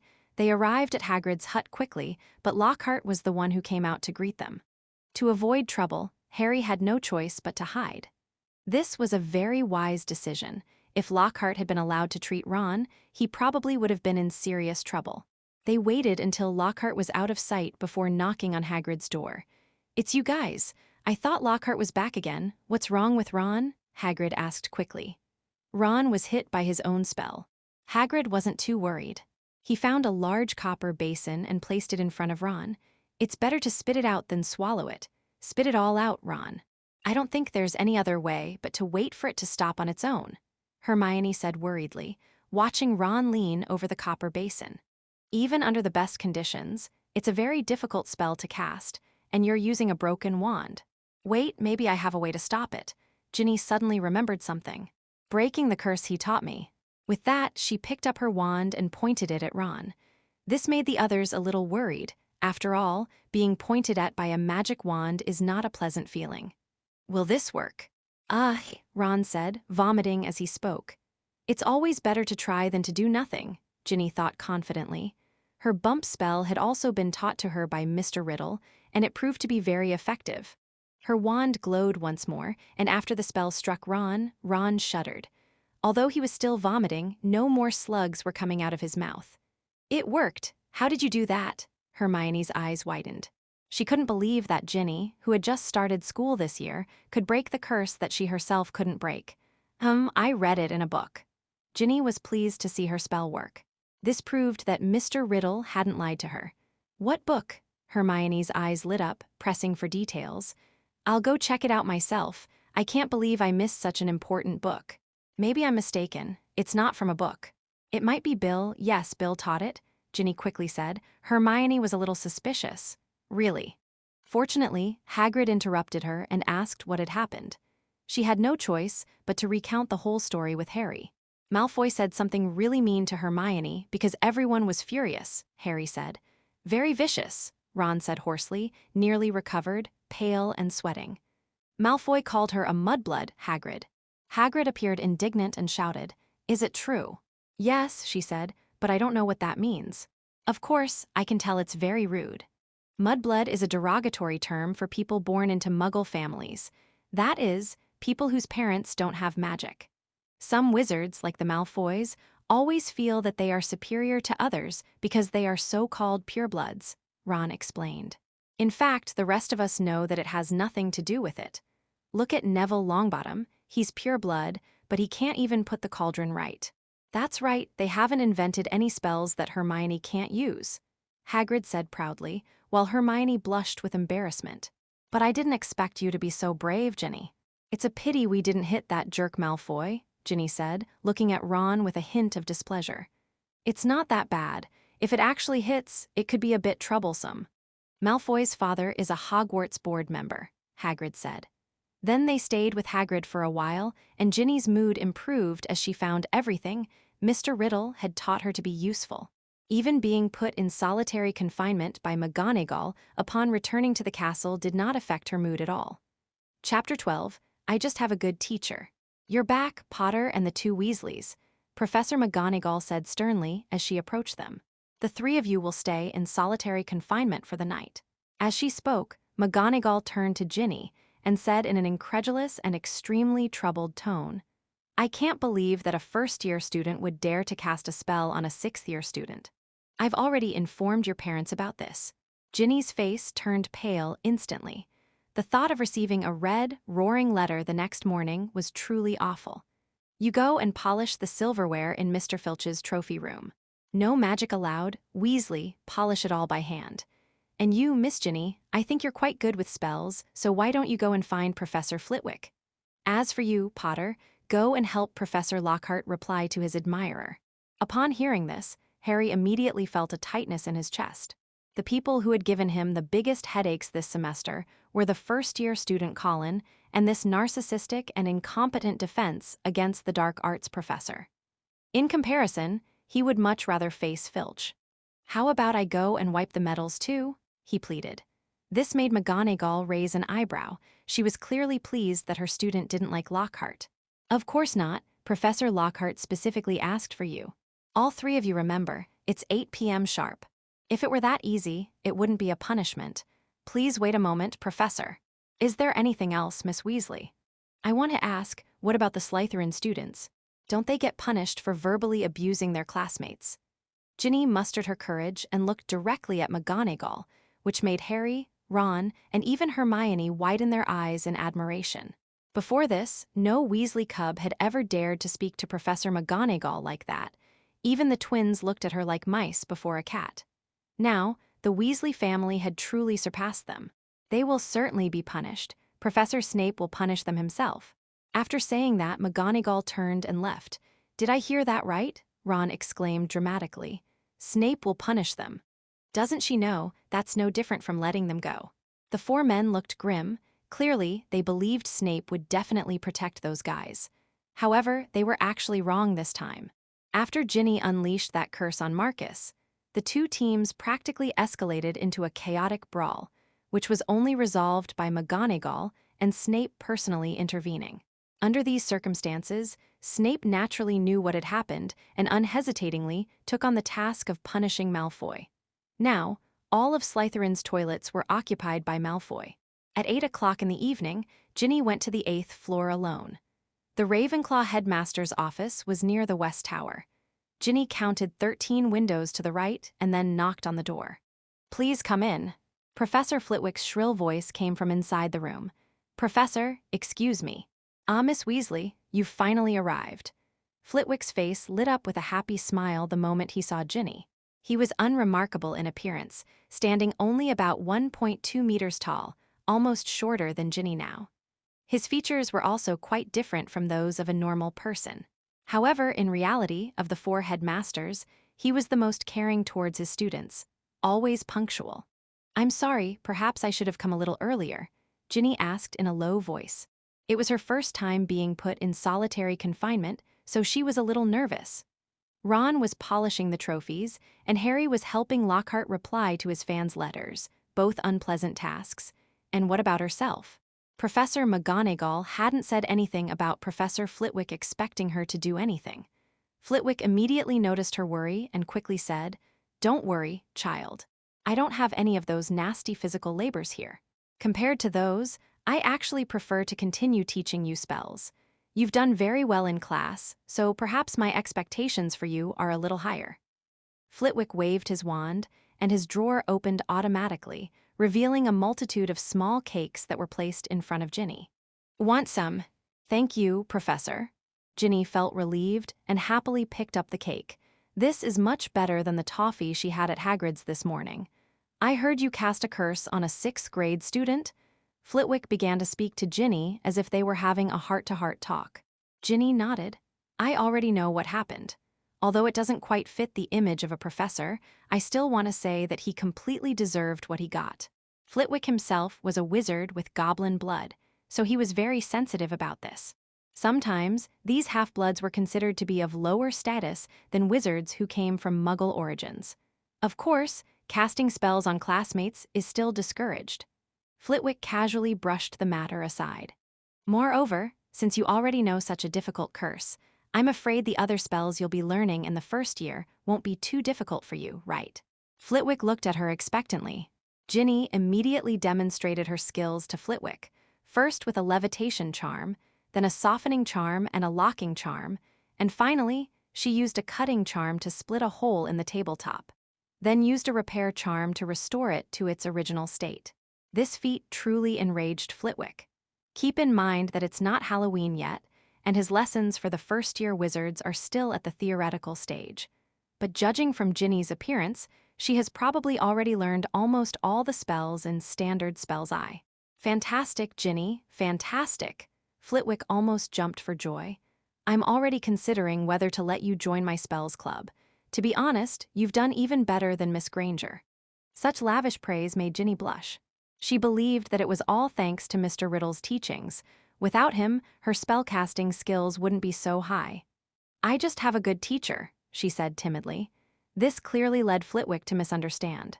However, it was precisely because of this misunderstanding that Flitwick, in a great mood, immediately exempted Ginny from confinement. "All right, you can go back now.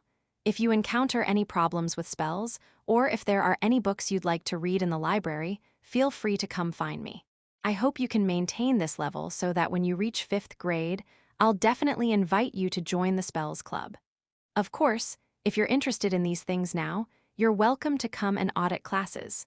He reluctantly sent Ginny away, after leaving the time and place for the Spell Club meeting. Chapter 13, Green Tea Master Cyrus. Ginny was back in the Gryffindor Common Room in less than 5 minutes. The Gryffindor and Ravenclaw Common Rooms are both in the tower, but not on the same side, and the tower is connected to the 8th floor of the castle. Hogwarts has 5 towers. The tallest central tower is used as a classroom for astronomy classes. The other 4 towers are located in the 4 cardinal directions. The North Tower is the divination classroom, while the West Tower is the owl house. The southeast sides were used as common rooms and dormitories for Gryffindor and Ravenclaw, respectively. Several students were somewhat surprised when Ginny crawled under the statue of the fat lady. "Ginny, weren't you put in solitary confinement with Ron and the others?" Percy asked, frowning. He wasn't in a good mood because everyone in the Weasley family except himself had been put in solitary confinement. In fact, the entire Gryffindor team was not spared. "That's right, but Professor Flitwick thinks my spell was very well executed, and he feels I shouldn't waste my time in solitary confinement," Ginny said immediately. This pleased Percy greatly. "Well done. I told you, a good student never makes a mistake. Look, Hermione wasn't punished this time either. If you ask me, protecting the Weasley family is probably up to you and me," Percy said as he walked out. "Where are you going so late?" "It's nothing," Percy explained vaguely. Ginny didn't ask any more questions. She was in a hurry to find Mr. Riddle. Ginny hurried back to her dorm room, used a spell to unlock the drawer, and laid the black-covered diary open on the table. The ink-dipped quill pen hovered above the diary for a long time before finally taking a deep breath and slowly putting pen to paper. "Mr. Riddle, there's something I'd like to ask you." After writing one sentence, Ginny didn't wait for the diary to respond before quickly writing the next one. When she first started writing, she thought it was so difficult to ask this question, but now it seemed like she couldn't stop, and she wrote all the way to the bottom in one go. "I'm missing a day's memory. I clearly remember going to bed on Thursday, but when I woke up the next day, it was Saturday. My classmates all said I took Friday off, but I don't actually remember it at all. What do you think is wrong with me?" Her words were tactful, trying not to sound like she was suspecting Mr. Riddle, but perhaps this also reflected a small hope in Ginny's heart. She didn't want this matter to be related to Mr. Riddle. At least, there is no clear evidence to prove it at present. Then, she watched nervously as the ink disappeared on the yellowed paper. She felt as if a tiny person was pounding on her chest with a huge hammer, making it hard for her to breathe. "Could it be you, Mr. Riddle?" Discovered. In his memory space, Cyrus looked at the long passage of sentences that appeared before him and began to think about how to answer it. "Judging from her expression, she doesn't seem sure I did it. Should we go along with what she's saying? Or should we find another reason?" Judging from the current situation, Ginny Weasley still has a lot of faith in herself. If she were to claim ignorance or attribute the matter to other reasons, Ginny would likely be willing to believe her. But after thinking about it, Cyrus decided to tell Ginny the truth. Sometimes telling the truth is a more sophisticated form of deception than lying. "You found out, huh? I was planning to keep it a secret. I'm sorry, Ginny." Cyrus tried to make his tone sound more sincere and remorseful. "Actually, I was the one who controlled your body. An evil magical artifact like me, you should just destroy me." "It really is you," Ginny said in disbelief. Although she had suspected it beforehand, Ginny was still somewhat unwilling to believe it when Cyrus told her the truth himself. "But why?" Ginny asked urgently. However, rather than needing an explanation, she desperately needed to find an excuse for Mr. Riddle to prove that Mr. Riddle was not dangerous. "What?" Cyrus immediately feigned a serious tone. "Ginny, no matter the reason, my actions are unforgivable. A magical artifact actually controlled a wizard's body.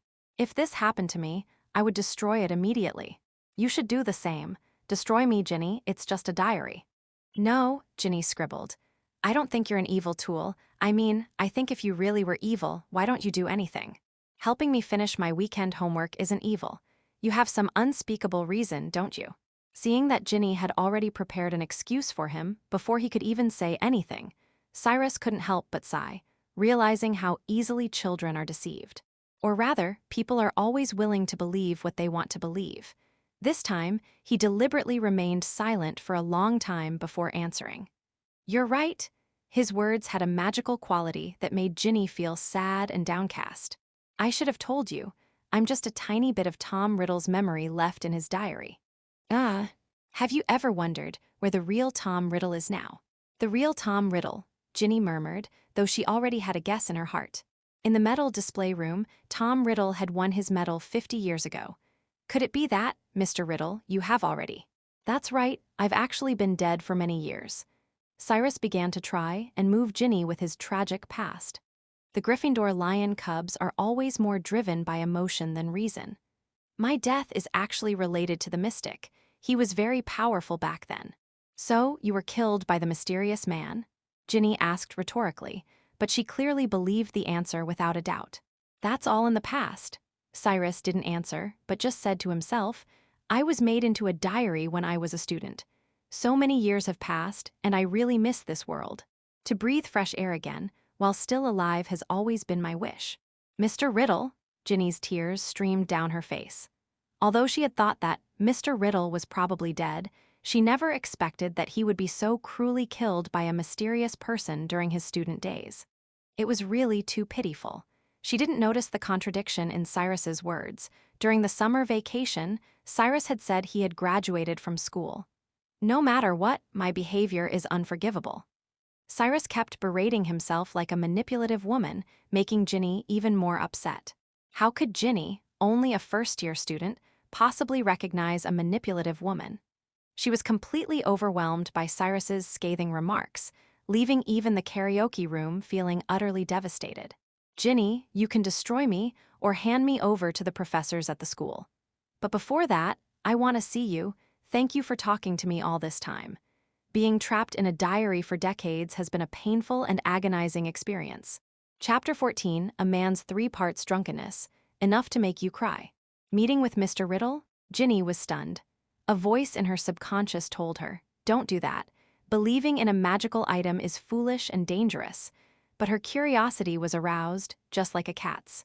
What kind of person would the real Mr. Riddle be? I've never really understood Mr. Riddle, and now, such an opportunity is right in front of me. But what should I do? Ginny's inner desire overwhelmed all her vigilance, partly because Cyrus had already earned the girl's trust. She almost never thought that Mr. Riddle could harm her. Cyrus was very happy to see that Ginny had agreed.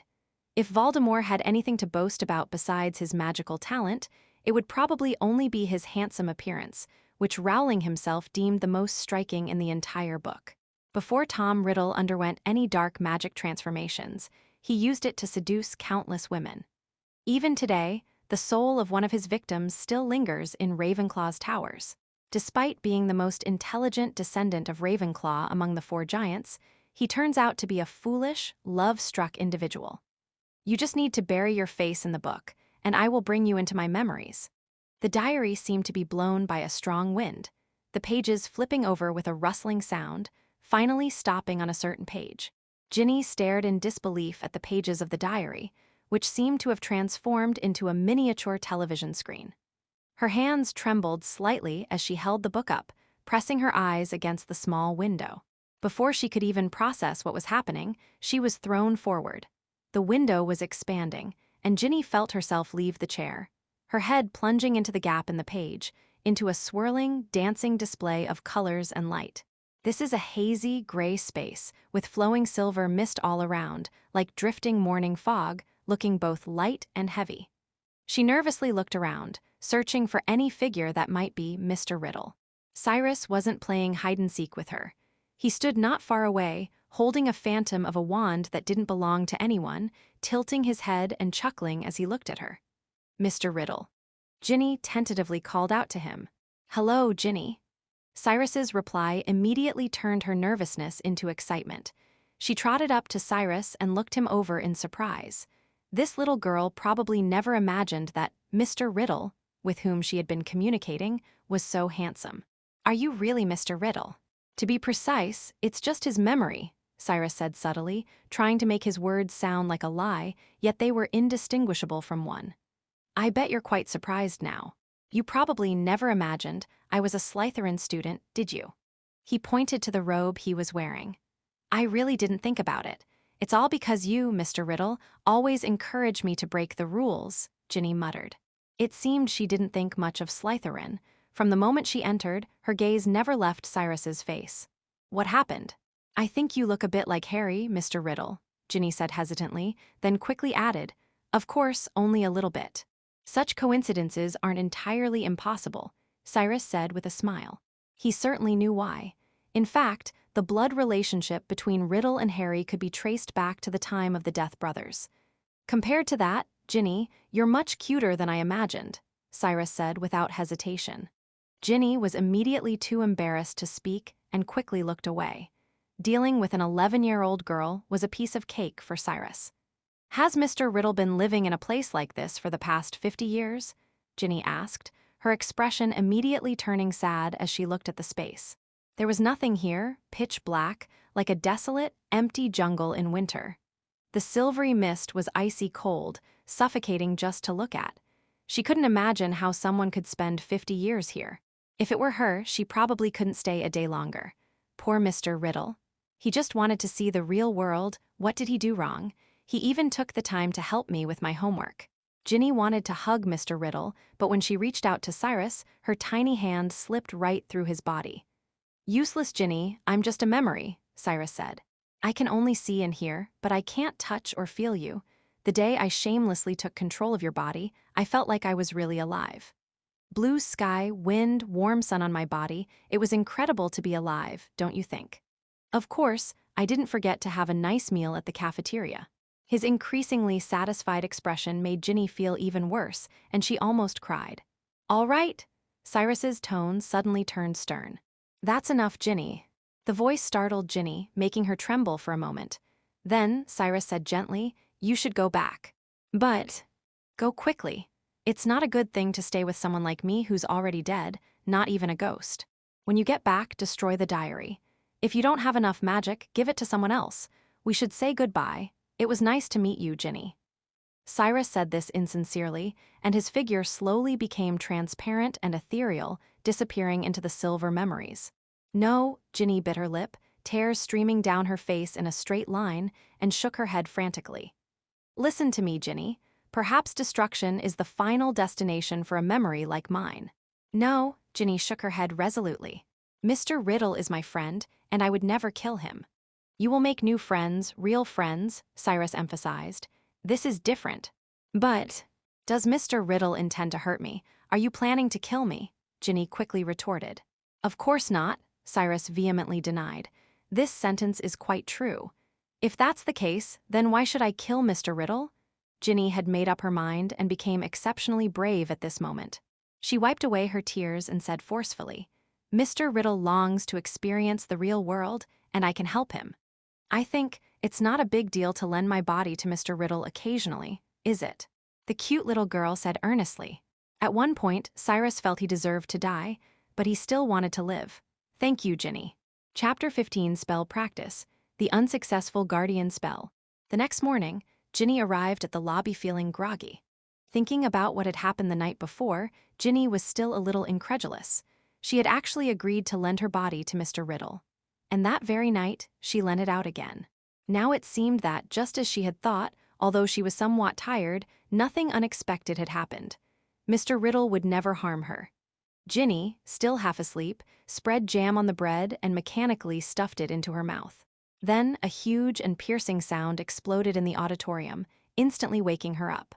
Ron, how dare you cast a spell on your classmate? And you corrupted your sister too. It's not even been a month since school started. You dare to do this, and you, Fred George. Ginny saw a red letter turn into a mouth, hovering over the Gryffindor table and cursing loudly. It had practically cursed Ron and the twins, but now it had turned its attention to itself. This made her turn deathly pale. Yesterday, I was so focused on Mr. Riddle that I completely forgot Professor McGonagall told my mother about her casting spells on the older students. Upon seeing the letter approaching, Ginny wished she could run away immediately. Being scolded in front of everyone would be too humiliating. In fact, the two classmates who had been sitting next to her, sensing the danger, had already jumped away, afraid of being caught in the crossfire of the shouting letter. But to Ginny's surprise, when the howling letter hovered in front of her, Molly's voice suddenly softened. I've heard about it, Ginny. I must say you did a good job. Don't worry, no one's bothering your father. If Percy got cursed by a first-year student, we wouldn't have anything to say. Of course, don't be so impulsive next time. If you run into trouble, it's best to tell the professors, okay. See you during the Christmas holidays. As soon as he finished speaking, the roaring letter burst into flames. Ron and the twins are a bit unbalanced. If we're talking about who's truly wicked, Ginny is the wicked one. In reality, only her spell succeeded, but they were the ones who got the blame. Do you think this is fair? Ron said angrily. All right, she's your sister, after all. Fred and George were quite easygoing. And Ginny was really cool yesterday. Since yesterday's events spread throughout Gryffindor, Ginny has practically become a hero there, while Ron seems rather pathetic in comparison. Ron was still angry, as if nothing good ever happened to him. Thinking of this, Ron glanced sadly at the broken wand covered in tape. If it weren't for that thing, his spell might have worked. Take it easy, don't be jealous of Ginny. If it weren't for her, you might still be spitting out snot right now, Hermione comforted her. "I'm not jealous of her, she's my sister. I just feel it's a little unfair, like I'm the only one who's having bad luck." Ron had no choice but to sit down and sullenly gnaw on his chicken leg. "I just hope Marcus Flint doesn't get discharged before the official match," Harry said with a smile, then quietly repeated what he had heard the night before to Ron and Hermione. He had actually already told Ron the night before, but neither of them had any clue. In the days that followed, Cyrus would occasionally use Ginny's body at night. He wasn't trying to control the basilisk to kill. In fact, the plan hadn't even truly begun yet. He spent most of his time practicing spells in the Room of Requirement. Although Cyrus had absorbed Riddle's memories and theoretical knowledge, knowing the theory and being proficient in using spells were two completely different things. Considering the potential difficulties he might face after his resurrection, Cyrus needed to make his magical power sufficiently strong. He slowly eroded Ginny's life force, but he was careful to keep it within limits. These days, Ginny looked like she had a cold. Halloween was fast approaching, and the temperature at Hogwarts was starting to drop. This was the peak season for the flu, and most of the young wizards in the school were listless. Percy was worried about her and kept forcing Ginny to drink energy potions. As a result, steam was constantly rising from her head, and her fiery red hair looked like it was on fire. In the spacious classroom, several wooden puppets rushed quickly toward Ginny. Ginny, actually Cyrus, had a cold look in his eyes, holding his yew wand in his hand, and remained completely calm in the face of the attack. Only when the puppet at the very front was close did Cyrus raise his wand with lightning speed and unleash a spell. Struck by the curse, the doll didn't even last a second before exploding into dust that flew everywhere. Then, without pausing, Cyrus rolled on the ground to dodge the attacks of the other two puppets, but he didn't look embarrassed at all. He crouched down, turned around, and cleaved the two puppets into 16 pieces. Under his control, fragments of the puppet floated up and crashed down on the other puppets like meteors, knocking them over. Then, the hard ground rose up, and several huge hands reached out, grasping them and immobilizing them. In the blink of an eye, he dealt with more than a dozen puppets, and during this time, he did not utter a single incantation. Cyrus was fairly satisfied with his performance. After all, his body now belonged to Ginny, and a 1-year-old novice wizard's magical power wasn't strong. Achieving this was already quite incredible. Keep in mind that the puppets were protected by magic. "Let's try the guardian charm."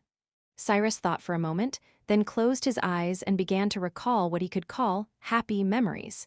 He easily began to recall his past life.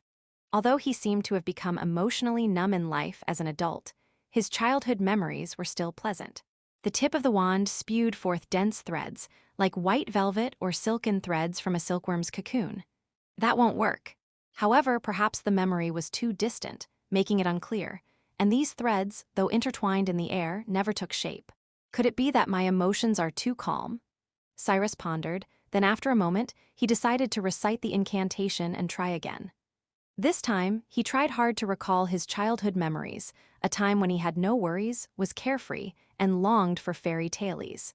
It seemed the whole world was clean and beautiful. Call the gods to protect you. The magic emanating from the tip of the wand was even stronger. The dense silver threads formed large clumps, but still did not take shape, instead resembling a white, half-bright, half-dark cloud.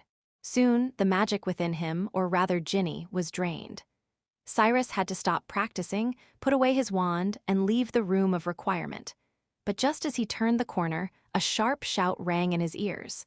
"Stop! It's Monday again, going to work is so painful. My darlings, please give me some votes to cheer me up." Chapter 16, The Halloween Eve Attack, It's Filch Again. Cyrus's patience with the annoying administrator was almost at its limit. However, what truly gave him a headache was the cat.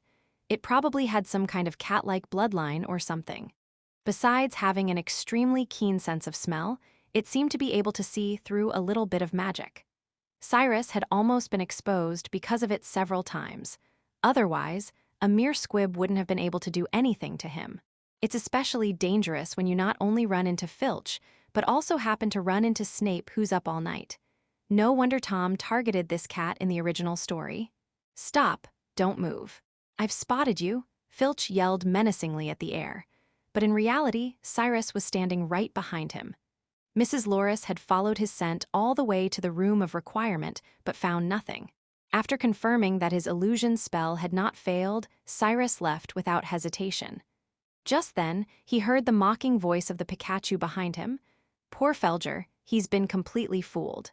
As a result, the two guys started fighting like dogs. As Halloween drew closer, Cyrus felt it was about time. On Halloween Eve, Hogwarts was completely different from usual. The pumpkins that were once as tall as Ginny in Hagrid's field had now grown to the size of a shed. The pumpkins were hollowed out, some were made into spooky jack-o'-lanterns, while the rest were turned into pumpkin juice and served on the table. The castle was decorated with bat motifs everywhere. Usually, the ghosts were most active at this time, but this time, even Peeves was nowhere to be seen. We should thank Sir Nicholas for this, since today marks his 500th death anniversary. At the dinner party, Percy frowned and looked around. The twins and Lee Jordan were sitting together, almost causing a huge scene. "Fred, where's Ron? And Harry and Hermione are missing too." Percy grabbed one of the twins at random and immediately asked, "I'm George, you call yourself my brother?" George exclaimed, his eyes wide with anger. This time, it wasn't a prank. Percy had genuinely mistaken him for someone else. "Feel sorry." "Okay, you want to know where little Ronnie went." "That's so cool." The two immediately adopted expressions of surprise and glee, though perhaps a bit more of a schadenfreude. "They went to a ghost party, can you imagine?" "A ghost party? I bet they ate nothing but rotten chunks of flesh." "A gathering of ghosts. You don't know. It's the 500th anniversary of the death of Nico, who almost died. If you ask me, he really had a unique idea, commemorating his own death date." Fred laughed and shook his head, probably already considering Nico, who almost died, a genius. Harry overheard Ron and Hermione talking about it. At first, they considered getting involved, but after hearing some information, Fred and George gave up the idea. "Wouldn't it be nice to eat a hot meal and drink warm pumpkin juice in the lobby? Why don't you care about your sister? Ginny isn't here either." George glanced at the younger students and didn't see any conspicuous red hair among the little lions. "Ginny isn't feeling well and will be a little late. You should be the ones paying more attention to her." "She's had a cold for weeks," Percy said sternly. At this moment, all the teachers and students of Hogwarts gathered in the Great Hall, including Filch. Only his cat continued to perform its unpleasant duty, wandering the castle corridors. Now it has detected a familiar scent. During this time, the owner of this scent had fled from her far too many times, which had ignited Lady Loris's competitive spirit. This animal with cat-like blood possessed extraordinary intelligence and had already come to regard Cyrus as a thorn in her side. Following the scent, it moved towards the third-floor corridor. Cyrus controlled Ginny's body and sat on the back of the giant basilisk. He'd been keeping the basilisk inside the pipes all this time. It was time to take it out for a walk. Perfect timing, that annoying Myrtle had gone to her death anniversary party. There was nobody here except a cat. Mrs. Loris lowered her head and sniffed the scent as she slowly approached the door of the washroom. The ground was covered in water, probably from a leaky pipe, which annoyed Mrs. Loris. However, her competitive spirit prevailed, and she slowly waded through the sticky water around the corner. The next moment, two dim yellow lights were reflected in the water. Lady Loris didn't even have time to react before she was instantly petrified by the basilisk's eyes. The annoying creature is finally free. Cyrus jumped down from the basilisk's head, picked up the petrified, immobile cat, and said it felt harder than iron. He hung Mrs. Loris on the wall, leaving behind a line of blood-red writing. Cyrus used to quite like cats, but obviously Lady Loris doesn't count. Any little thing hindering his resurrection, no matter how cute, must be eliminated, at least temporarily clear it. Then Cyrus sent the basilisk back to the secret chamber to await his summons, while he himself leisurely returned to the banquet and gave his body back to Ginny. Slightly dazed, Ginny wasn't too surprised to find herself at the Gryffindor dining table when she opened her eyes. She had clearly already guessed that Mr. Riddle had been controlling her body. It's been 50 years since Mr. Riddle celebrated Halloween, hasn't it? Thinking this way, she felt it was normal for Cyrus to miss the Halloween party at Hogwarts. Of course, she herself was also looking forward to this holiday. Looking at the delicious food on the table, she couldn't resist any longer and immediately started eating heartily. Colin, standing to the side, opened his mouth and looked at her, seemingly surprised that Ginny's complexion wasn't good, but her appetite hadn't changed. However, this is actually a good thing. The dinner party ended quickly, and Ginny returned to the Gryffindor common room with the group. Strangely, even though the Slytherin and Hufflepuff common rooms were in the dungeon and basement respectively, Malfoy somehow sneaked up behind them as well. They walked happily to the third floor and then immediately fell silent. Hundreds of eyes were fixed on the three helpless little figures in the empty corridor, and the secret chamber has been opened. Beware of those who oppose the heir. Upon discovering that Harry was standing in front of him, Malfoy immediately rushed out and loudly read aloud the blood-red words on the wall, a look of smug satisfaction on his face. He stared at the still, stiff cat hanging there. His cold eyes suddenly came alive, his usually bloodless face flushed red, and a sinister grin spread across his face. "You're next, mudbloods. Although Halloween is tomorrow, we're launching our attack today. Heh, my friends, if you don't give me votes, I'll stop updating This Is a Lie." Chapter 17, To Be or Not to Be, that is the question. Let's go back to the time of the dinner party. Although the Slytherin dinner table was also lively, it was far less cheerful than the Gryffindor table due to the snakes' personalities. Bored, Malfoy ate his food, while thinking about whether he should use Halloween as an excuse to scare Harry Potter, and the lion cubs who had caused him to be punished by Headmaster Snape. However, when he subtly glanced towards the Gryffindor dining table, he didn't see any of those annoying kids. Of course, Malfoy hadn't suspected anything yet. After all, Gryffindor was different from Slytherin, where seating arrangements were strictly observed. Those ill-mannered students would always squeeze into any available seat. Besides, he didn't dare stare directly at the Gryffindors, lest the other Slytherins notice and think he was about to defect from the house. Once a person has an idea in their mind, it will quickly turn into action. Even before the banquet was over, Malfoy had already made up his mind to show them what he was capable of tonight. Even if he got caught, he could just say it was a Halloween tradition and he was unlikely to be punished. Therefore, when the dinner ended, he simply didn't follow the Slytherin group, but secretly mingled with the Ravenclaw group. Then, the scene from before unfolded. Although he didn't know whose prank it was, Malfoy thought the other person was a genius. That's right, Malfoy still thinks it's a prank. Slytherin suffered a huge loss on the pitch last time, so of course someone wants revenge. Especially Mascuflint, who was hit by a curse of the bump. He's practically lost all face. He had certainly heard of the Chamber of Secrets, but would a half-blood, a disgrace to pure bloods, and a mudblood allow a Chamber of Secrets left behind by Slytherin, one of the 4 Lords of the Order of the Storm, to be opened?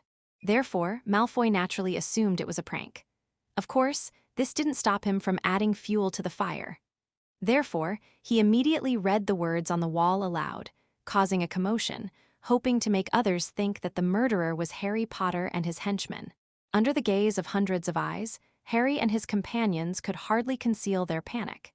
He already regretted not listening to Ron and leaving this awful place, but it was clearly too late. Malfoy's voice first attracted Filch, the poor, hateful old man who was now clinging to his cat like a madman. Harry had no doubt that, if possible, Filch would make him pay for his cat's life. You killed my cat, you killed it. I'm going to kill you all, I'm going to. Argus. Dumbledore arrived at the scene, followed by many other teachers. In the blink of an eye, he passed Harry, Ron, and Hermione and took Mrs. Norris off the torch stand. "Come with me, Argus," he said to Filch. "And you, Mr. Potter, Mr. Weasley, and Miss Granger." Lockhart hurried forward.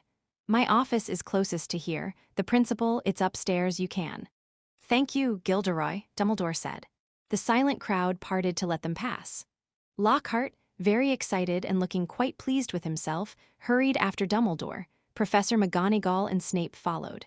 Hundreds of Gryffindor and Ravenclaw students were left bewildered, staring at each other in confusion. "That's incredible. Why didn't we think of getting rid of this cat?" Fred said. "Perhaps it's because we have a secret weapon." "What secret weapon?" Lee Jordan leaned closer. "Of course it's a dung bomb," the twins answered in unison. "That stuff definitely interferes with Mrs. Loris's sense of smell." Lee nodded in agreement, then added, "I wonder what Harry and Ron will do." They shouldn't have stayed at the crime scene after doing that. What do you think, Ginny? That Ron is your brother, right? Colin turned to Ginny in the crowd and asked, I don't think the murderer could be Harry. He couldn't have done something like that. It would be so sad if Harry Potter got expelled. I wrote to my brother, he wants to meet Harry Potter too. He spoke quickly. Now, Ginny is a little distracted because she is worried about Ron, Harry, and Hermione's situation. Do you believe the locked room mystery is real? I've never heard of such a thing. The bloodstains don't seem completely dry yet.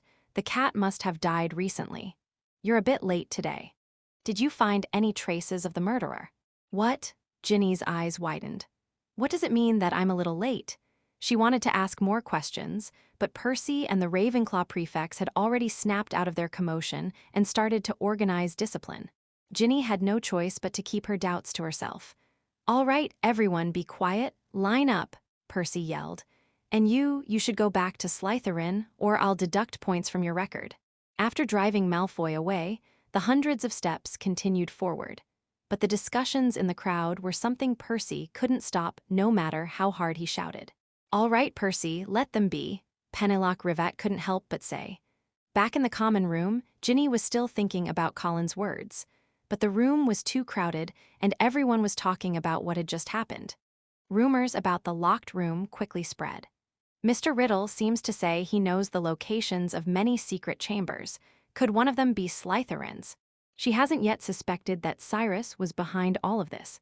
Ginny was desperate to know if Cyrus had seen the real killer or found any clues while he was controlling her body. It would be even better if he knew where the Chamber of Secrets in Slytherin was. So she returned to her dormitory alone, laid her diary out on her bed, and drew the curtains. Mr. Riddle, do you know about Slytherin's Chamber of Secrets? The Chamber of Secrets in Slytherin. Why are you suddenly asking about that? Cyrus asked back. Ginny slowly wrote down what happened after the dinner party. I'd like to know, Mr. Riddle, if you've discovered any clues or know anything about the Chamber of Secrets in Slytherin. The Chamber of Secrets in Slytherin. Tell the truth or hide it. Cyrus is now in a dilemma. He doesn't know if Tom in the original story ever told Ginny about this, and telling her would obviously be risky.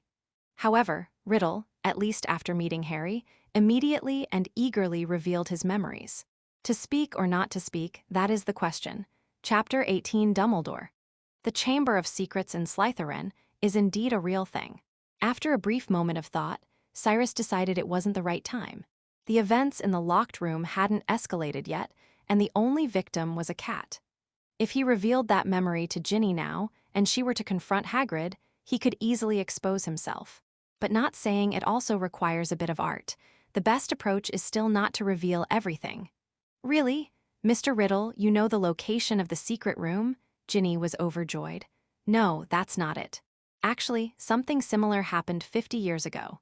You must be wondering why I received a special contribution award, but the medal doesn't say why I received the award, right?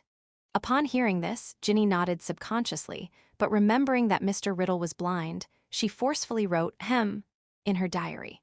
This is because I exposed the person who opened the secret room. At that time, a poor student had already died at the hands of the monster in the secret room. I discovered something was wrong and was determined not to cover it up. So I reported him to the principal at the time. Because a student had died, the principal wanted me to keep the news quiet.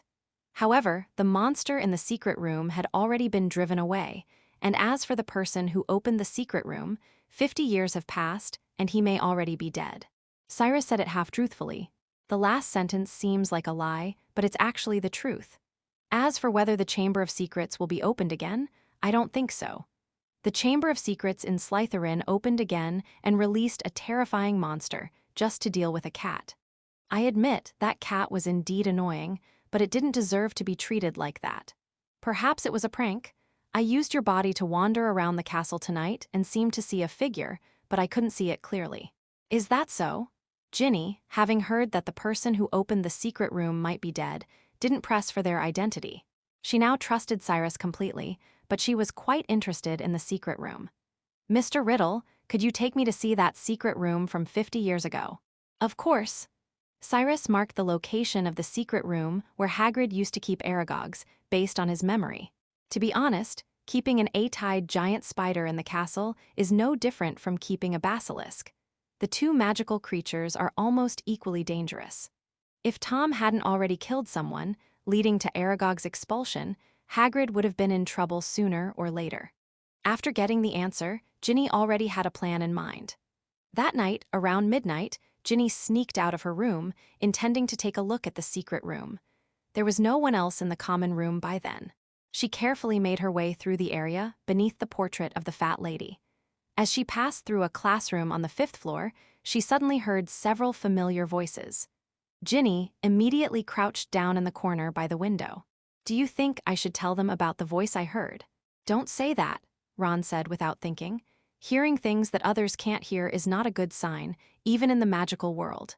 He worried that if Harry revealed the incident, he might actually be mistaken for the attacker. Harry sensed something in Ron's voice and asked, "You believe me, don't you?" "Of course I believe it," Ron said quickly, "but you have to admit it's bizarre." "I know this is strange," Harry said. "The whole thing is strange. What's with the writing on the walls? The Chamber of Secrets has been opened. What does it all mean?" "Oh, that reminds me of something," Ron said slowly. "It seems like someone once told me about the Chamber of Secrets at Hogwarts. It was probably Bill." "What's a squib?" Harry asked. Ginny heard Harry's strange question, and then Ron laughed. Actually, she wanted to laugh too. Almost every young wizard who hasn't started school yet worries about whether they're a squib. "That's right, it's not actually funny, but in Filch's case," Ron said, "a squib is someone born into a wizarding family who has no magical abilities whatsoever. A squib is the opposite of a muggle-born wizard, but squibs are rare. If Filch is trying to learn magic through a correspondence course using fast spells, then he's definitely a squib. That explains a lot, like why he hates students so much. He's jealous. Besides, judging from their tone, it seems like they won't be fired." Ginny breathed a sigh of relief. Just then she heard Harry say, "Let's hurry up and go to bed, lest Snape comes looking for trouble with us again and frame us." So she immediately left from under the window and hid around the corner, only coming out again after Harry and the others had left. She didn't want anyone to know about the secret room yet, at least not until she was certain that tonight's events were related to it. "It seems to be over here." She hurried down the corridor, and after a while, she reached the secret room Cyrus had marked for her. It was indeed secluded, but there was nothing there. Just as Mr. Riddle had said, the monster inside the room had been driven away. All that remains here is a thick layer of dust and some old cobwebs. Ginny felt a mix of relief and disappointment. However, she quickly rallied. Since it wasn't the monster in the secret room that did it, the most important thing now was to catch the prankster. Draco Malfoy. This was Ginny's primary suspect. After what happened during the summer vacation, Ginny had long since come to regard Draco as the inherently evil Malfoy brat, not to mention the strange timing of his appearance tonight. She wanted to go back to her dorm immediately and tell Mr. Riddle her guess, but as soon as she turned around, she saw an unexpected figure. "Headmaster Dumbledore?" Ginny was almost frozen in place. "Good evening, Miss Weasley." Dumbledore stood at the corner of the stairs. He was already tall, but now he looked even taller. His blue eyes shone like jewels in the night. "Principal, what are you doing here?" Ginny became nervous. Being caught by the principal for sneaking around at night was no joke. However, Dumbledore clearly misunderstood the reason for Ginny's nervousness. At this moment, he looked directly into Ginny's eyes, as if trying to see through her heart. However, his expression remained kind. "This is the question I should be asking you, Miss Weasley," he said. "After such a terrible attack and so late at night, you should be in your Gryffindor room, not wandering outside the castle, don't you think?" Ginny quickly lowered her head, avoiding Dumbledore's gaze. "This is not okay." Dumbledore immediately added, "Of course, I won't punish you for this. I'm here because someone is trying to create panic by claiming that the Chamber of Secrets has been opened again. Coincidentally, 50 years ago, a student here reported another student and got a monster expelled from the school. I must admit, it was a dangerous monster." His words forced Ginny to look up in surprise once again. Upon hearing about Riddle's exploits, she immediately wanted to share them with Dumbledore, but she quickly remembered that it was a secret between her and Mr. Riddle, so she swallowed her words. Dumbledore noticed her hesitation and knew that Ginny probably had some secret in her heart. All right, you should go back to sleep now. Yes, sir, Ginny nodded and passed by Dumbledore. When she reached the top half of the stairs, she heard Dumbledore's voice coming from behind her again. And many more. What's wrong? Ginny turned her head and met Dumbledore's gaze. Before you leave, I'd like to confirm something, Miss Weasley. Is there anything else you wish to say to me? Those blue eyes seemed somewhat aggressive. A series of thoughts flashed through Ginny's mind, and after a moment, she slowly began to speak. No, sir. Upon hearing this, Dumbledore nodded, seemingly pondering, and then said softly, Well then, good night, Miss Weasley. On such a day, it's best not to wander around at night. Off work, off work. I sneak away from work every day to write some words, haha. Chapter 19, Dumbledore, led astray by Ginny. So, you've run into Dumbledore. In the memory space, Cyrus's expression wasn't good. He only learned about it the following evening. Ginny had fallen asleep immediately after returning to her dorm last night. Yes, Headmaster Dumbledore mentioned you. Although he didn't say your name, I know it's you, Ginny said excitedly. But Cyrus's next words were like a bucket of cold water poured on her. I might have been exposed. Cyrus let out a heavy breath, trying to calm himself down. He hadn't expected that after waiting for so long, this would be the final result. Ultimately, he and Riddle were not the same person, and their attitudes toward Ginny were different. A little coincidence was enough to make the outcome of things very different. Perhaps there is still hope, he thought. If Dumbledore believed that everything was under his control, he wouldn't have been in such a hurry to act. Just like Quirrell last year, it would be perfectly appropriate to use him as a practice tool for his savior. There's still room for maneuver. Cyrus forced himself to calm down. In truth, he wasn't sure what Dumbledore was planning, but nearly 20 hours had passed since Ginny met him the night before, and he was still safe and sound in Ginny's hands, which meant things weren't hopeless yet. You've been exposed. But I've never told anyone about you, Mr. Riddle, Ginny exclaimed in surprise, almost dropping her pen. It's not your fault, but magic is always unpredictable. Dumbledore is a master of legilimency. When he looks into your eyes, he can roughly know what you're thinking. After calming down, Cyrus was in the mood to comfort Ginny. Generally speaking, wizards always say that legilimency is not mind reading, but for an unguarded mind, it is actually more terrifying than mind reading. Then what should I do? Ginny was almost in tears. She didn't want Mr. Riddle to die because of her, nor did she want to lose such a close friend. Don't worry, if someone really asks you to hand me over, just hide me. I'll alter your memories and hide you with the real ones, so no one can find me, Cyrus comforted him. This is the last resort.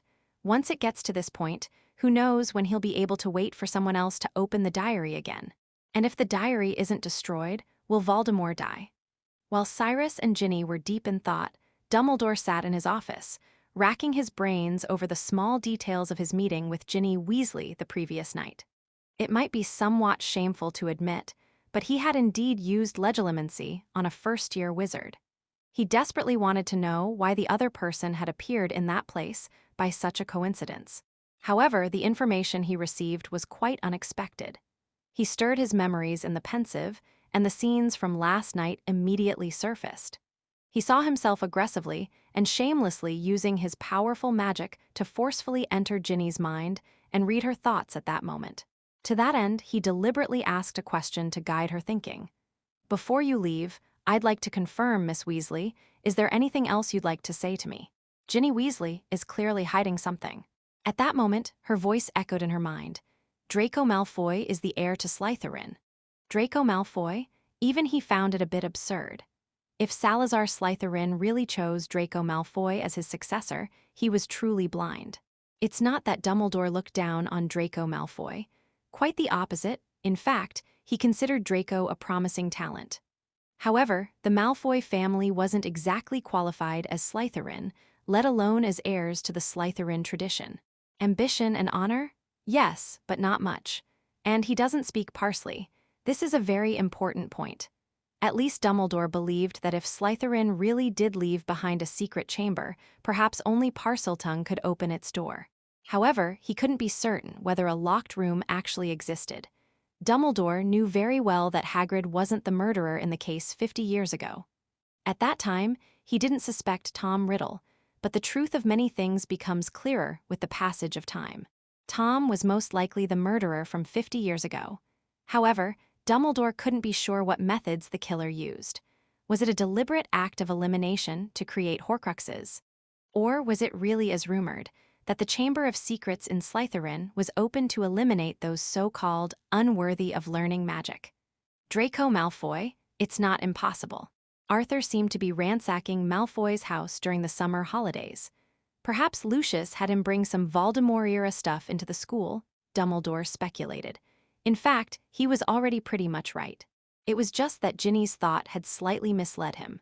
And Draco, who should have returned to the dungeon with the group, appearing on the 3rd floor at that time, was actually more coincidental than Harry and his friends being there.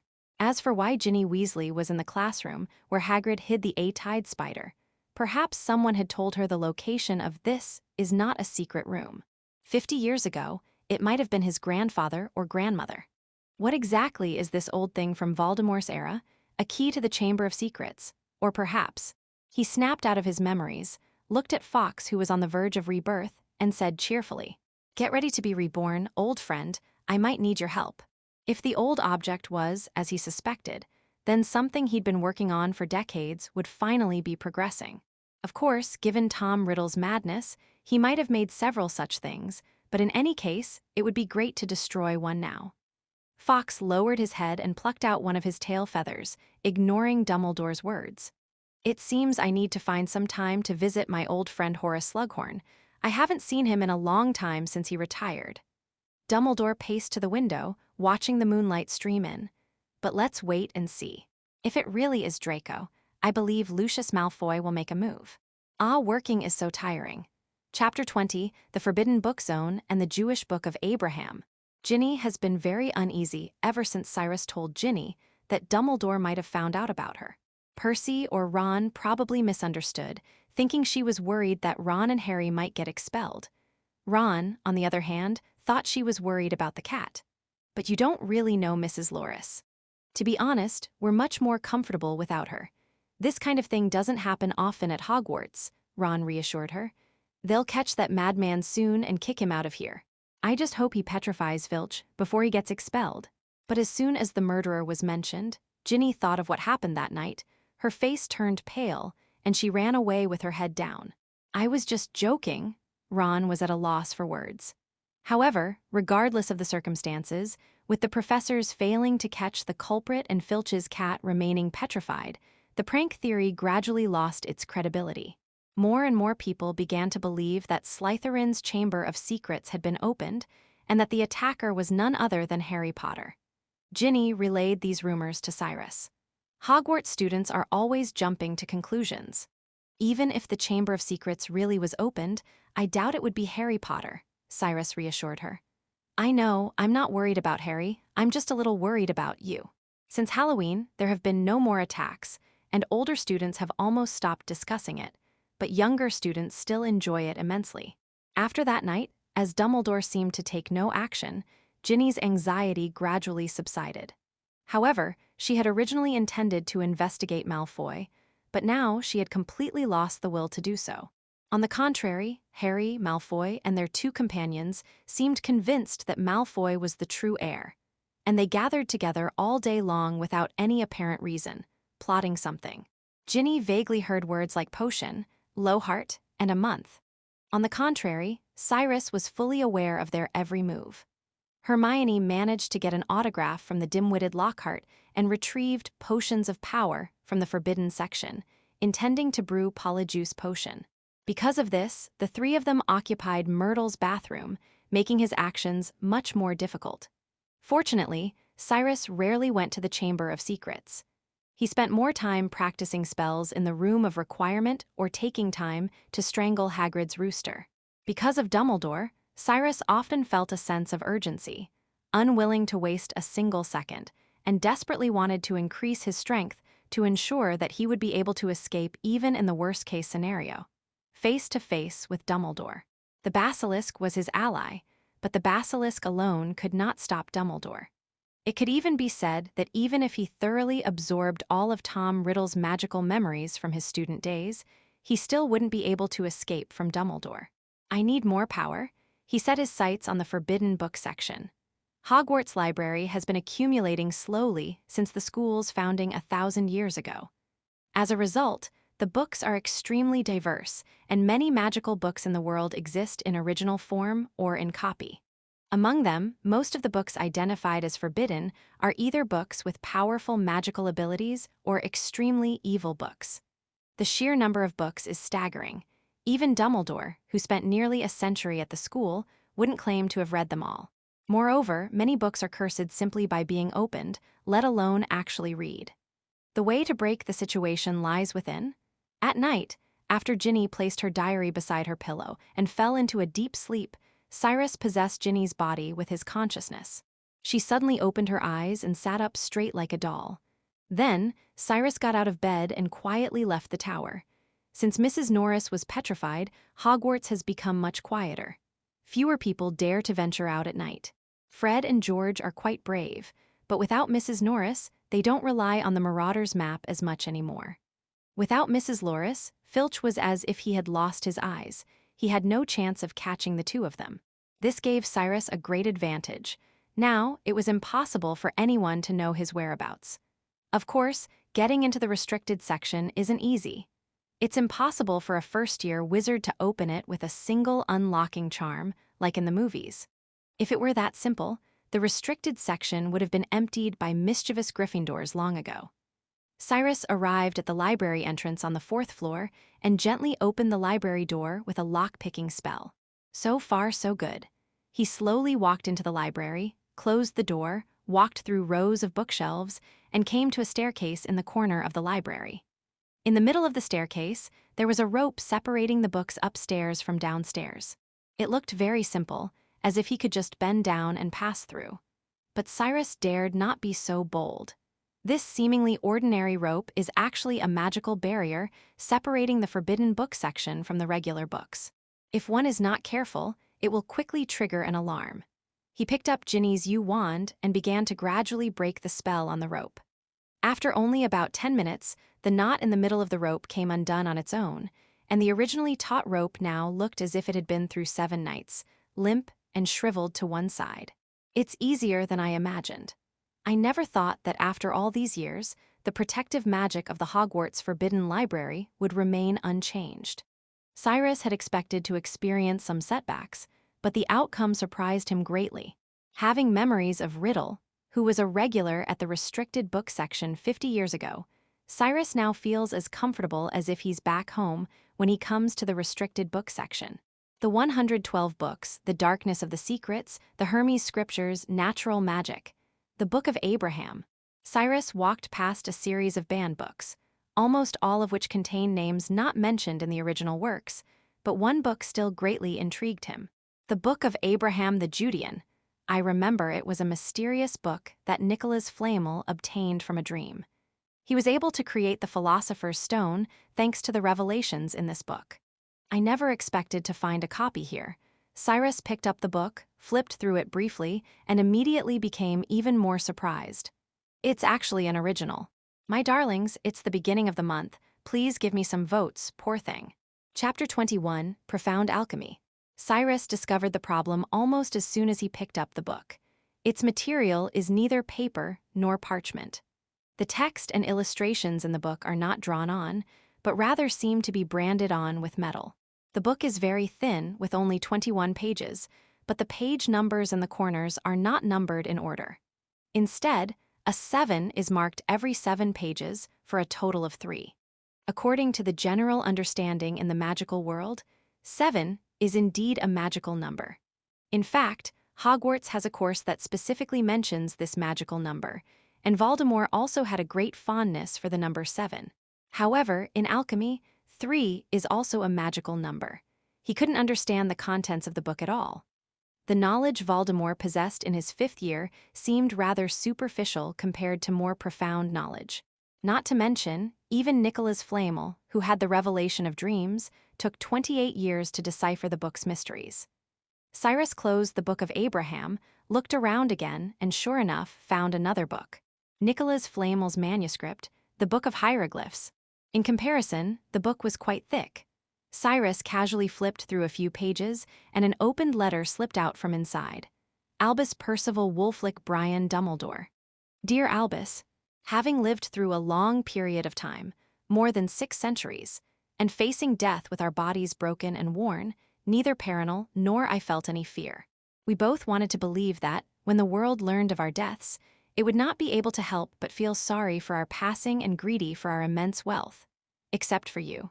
Albus, we both believe that death is just another adventure, and Paranal and I have been too late for this adventure. Before I depart, I give you the 2 most important books of my life, in memory of you, my friend who is more than 500 years younger than me, but whose wisdom surpasses mine. And I leave the rest of my wealth to Beauxbatons. I hope you will not mind. Of course, I know very well that Albus Dumbledore has never been interested in these things. I dare not say that I have fully comprehended the mysteries of the Book of Abraham. This book, which I foresaw in a dream, contains only a few pages, yet it holds true wisdom and truth. I hope you will keep it safe, and it would be even better if you could decipher all its mysteries. However, we both know it's incredibly difficult. During our first meeting, and later our close collaboration in exploring the secrets of magic and alchemy, you've read this book countless times without making any progress. I'm very willing to believe that since it found me through prophecy, perhaps fate can lead it to where it's meant to be. Now, because of Voldemort, I have decided to give you the Philosopher's Stone. Perhaps this is a revelation. That being said, Paranal and I actually left behind quite a few elixirs of immortality, so please don't worry about them. P.S. I believe we will meet again soon. Cyrus closed the letter and finally understood what was going on. Someone as terrified of death as Riddle would have wanted this book if he knew of its existence, but Riddle has no memory of it whatsoever. It was only last year that Dumbledore put it in the forbidden section. The envelope had already been opened, indicating that Dumbledore had read Nicholas Flamelius's letter and knew that the 2 books were actually a gift from Nicholas. However, he did not have the intention of keeping them for himself, but selflessly placed them in the restricted area, waiting for the revelation of fate that Nicholas spoke of. Could this revelation be about me? Cyrus couldn't help but think narcissistically, but no matter what, he was unwilling to let go of these 2 books. If a magic stone could truly be crafted, it would greatly aid his resurrection. Even if only a flawed one could be crafted, as long as it could replenish his life force, the damage to Ginny would be much less. With that in mind, Cyrus quickly flipped through the 2 books and also selected some other alchemical works in order to make connections and learn from them. Voldemort's alchemy skills were actually quite high. He not only earned his advanced wizarding certificate with excellent grades, but also interned at Borgin's shop for a period after graduation. However, that was Tom Riddle after graduation, not the 5th grader Tom Riddle we know now. The book, Islamic Alchemy and the Tree of Life in Kabbalah, records a wizard named Hohenheim, another wizard in legend who possessed a magic stone. However, whether this is true or not is still in doubt. Cyrus quickly flipped through the pages. He's actually quite happy that he's in a state of memory, otherwise it would be impossible for him to memorize all the books in such a short time. Because of his current special state, the diary will be like another precious meditation tool. Every book he has read will be recorded in the form of images. He can simply record the contents of these books first and analyze them slowly when he gets back. Of course, the actual learning time will not be reduced, it will just be relatively safer. The ancient Egyptian alchemical text, the Emerald Book, also offers some insight. To create the miracle of something unique, one must understand that the things of the upper realm are the same as those of the lower realm, and the things of the lower realm are no different from those of the upper realm. And what is the only thing? Besides this copy of the Emerald Book, there was another book, the Book of Thoth, which had a very deep connection with the Emerald Book, and Cyrus opened it as well. At this point, he didn't seek a thorough understanding. In fact, one could say he just skimmed through it. He only looked at the general idea to see if he needed it, and then immediately decided whether to put it down or write it down. Gradually, Cyrus became completely absorbed in the experience, until the piercing crowing of a rooster outside the castle snapped him out of his reverie, and he realized that it was almost dawn. I need to get back quickly. I was planning to find some powerful dark magic books to see if I could improve my strength, but I ended up spending the whole night studying alchemy. Cyrus shook his head, but he was tireless and didn't feel any regret. He was just waiting to return the body to Ginny and then continue to slowly digest the knowledge in the memory space. Walking briskly down the corridors of Hogwarts, outside the castle, the sky was still dark, but the eastern sky was beginning to slowly turn white. By the way, we need to kill the rooster as soon as possible. Before this, Cyrus had already killed a rooster, but he dared not kill them all at once. Otherwise, it would be too strange. Please read on, add this to your favorites, and give me recommendation tickets and monthly passes. Since you've already made it this far, why not add it to your favorites so you don't get lost? Chapter 22, Quidditch. These past few nights, Cyrus would occasionally sneak into the forbidden book section using Ginny's body. Besides alchemy, he also read many other books, such as the Book of the Red Dragon, the Book of Solomon, the Book of Rosier, and the complete Book of Dark Spells. Some of these books were ones that Riddle had already read, while others were ones that he himself hadn't had time to read. After all, Riddle's time at Hogwarts was too short, limiting the number of books he could access. Therefore, he focused most of his energy on dark magic. However, it wasn't only dark magic books that possessed terrifying power. There are also some spells that aren't black magic, but because they are extremely dangerous, they are placed in the forbidden book section. For example, Cyrus is currently reading The Theory and Experiment of the Metamorphosis of Fantasy Magus, the birth of the five-legged monster. Although magical creatures have always been enslaved, the magical power within them is extremely strong. If I could achieve the transformation of the magical creature guts, it would greatly enhance my strength. Cyrus closed the book and sent his consciousness back into the depths of his memory. Ah, Ginny yawned sleepily, feeling as if her head was 10 times heavier than a quake. Good morning, Ginny, are you all right? Colin, who was holding a camera, spotted her immediately and came over to greet her. You look terrible, like you haven't slept for days. Click, with that, he immediately snapped a picture of Ginny with his camera. A photo of the adorable little girl with thick dark circles under her eyes was printed. Colin, barely perceptible, was overjoyed. Honestly, I never imagined wizards could be sleep-deprived. You look like you're about to collapse, and those dark circles and bags under your eyes. The kid was chattering away, which made Ginny a little unhappy, and what's more, he actually dared to take unflattering photos of her. Shut up, Colin, give me the photos. What? No, I'm planning to send it home to my brother. He's really into Hogwarts. Colin grinned, showing his teeth, then said worriedly, Why don't you go take a break? You look terrible. I'm worried you'll die in my camera. Ginny, you're finished, kid. Although she was furious, Ginny was too tired to argue with him and just asked listlessly, What classes are there today? No classes today. I think you really need a break. Have you forgotten it's Quidditch? Gryffindor versus Slytherin, he said immediately. I'm planning to sneak off to the arena in a bit and take a picture of Harry winning. By the way, how's your relationship with Harry? Your brother and he are good friends, right? Colin's mouth chattered on and on like a machine gun, but Ginny only caught the first 5 words. No class today, no classes. I'm going back to rest. Aren't you going to watch the game? Colin asked in surprise. He thought every wizard in the magical world liked Quidditch. Besides, today was a Gryffindor match. Quidditch? Ginny paused, wondering if she liked Quidditch. Of course she liked it. In fact, she was always envious whenever she watched her brothers play family Quidditch at home. However, they rarely included her. But on the other hand, she was incredibly sleepy right now. By the way, could you ask Mr. Riddle if he could help me record a Quidditch match? Okay, sleeping on the playground is about the same. What? It's nothing, you go ahead first, I'll go to the playground later. Ginny rushed back to her dormitory and took out her diary. Mr. Riddle, there's a Quidditch match today that I don't want to miss, but I'm just too tired. Could you write it down in your journal, like when we're talking face to face? Quidditch? Cyrus was immediately drawn to Ginny's words. If he remembered correctly, in the original story, it was after this match that the second person was attacked by the basilisk.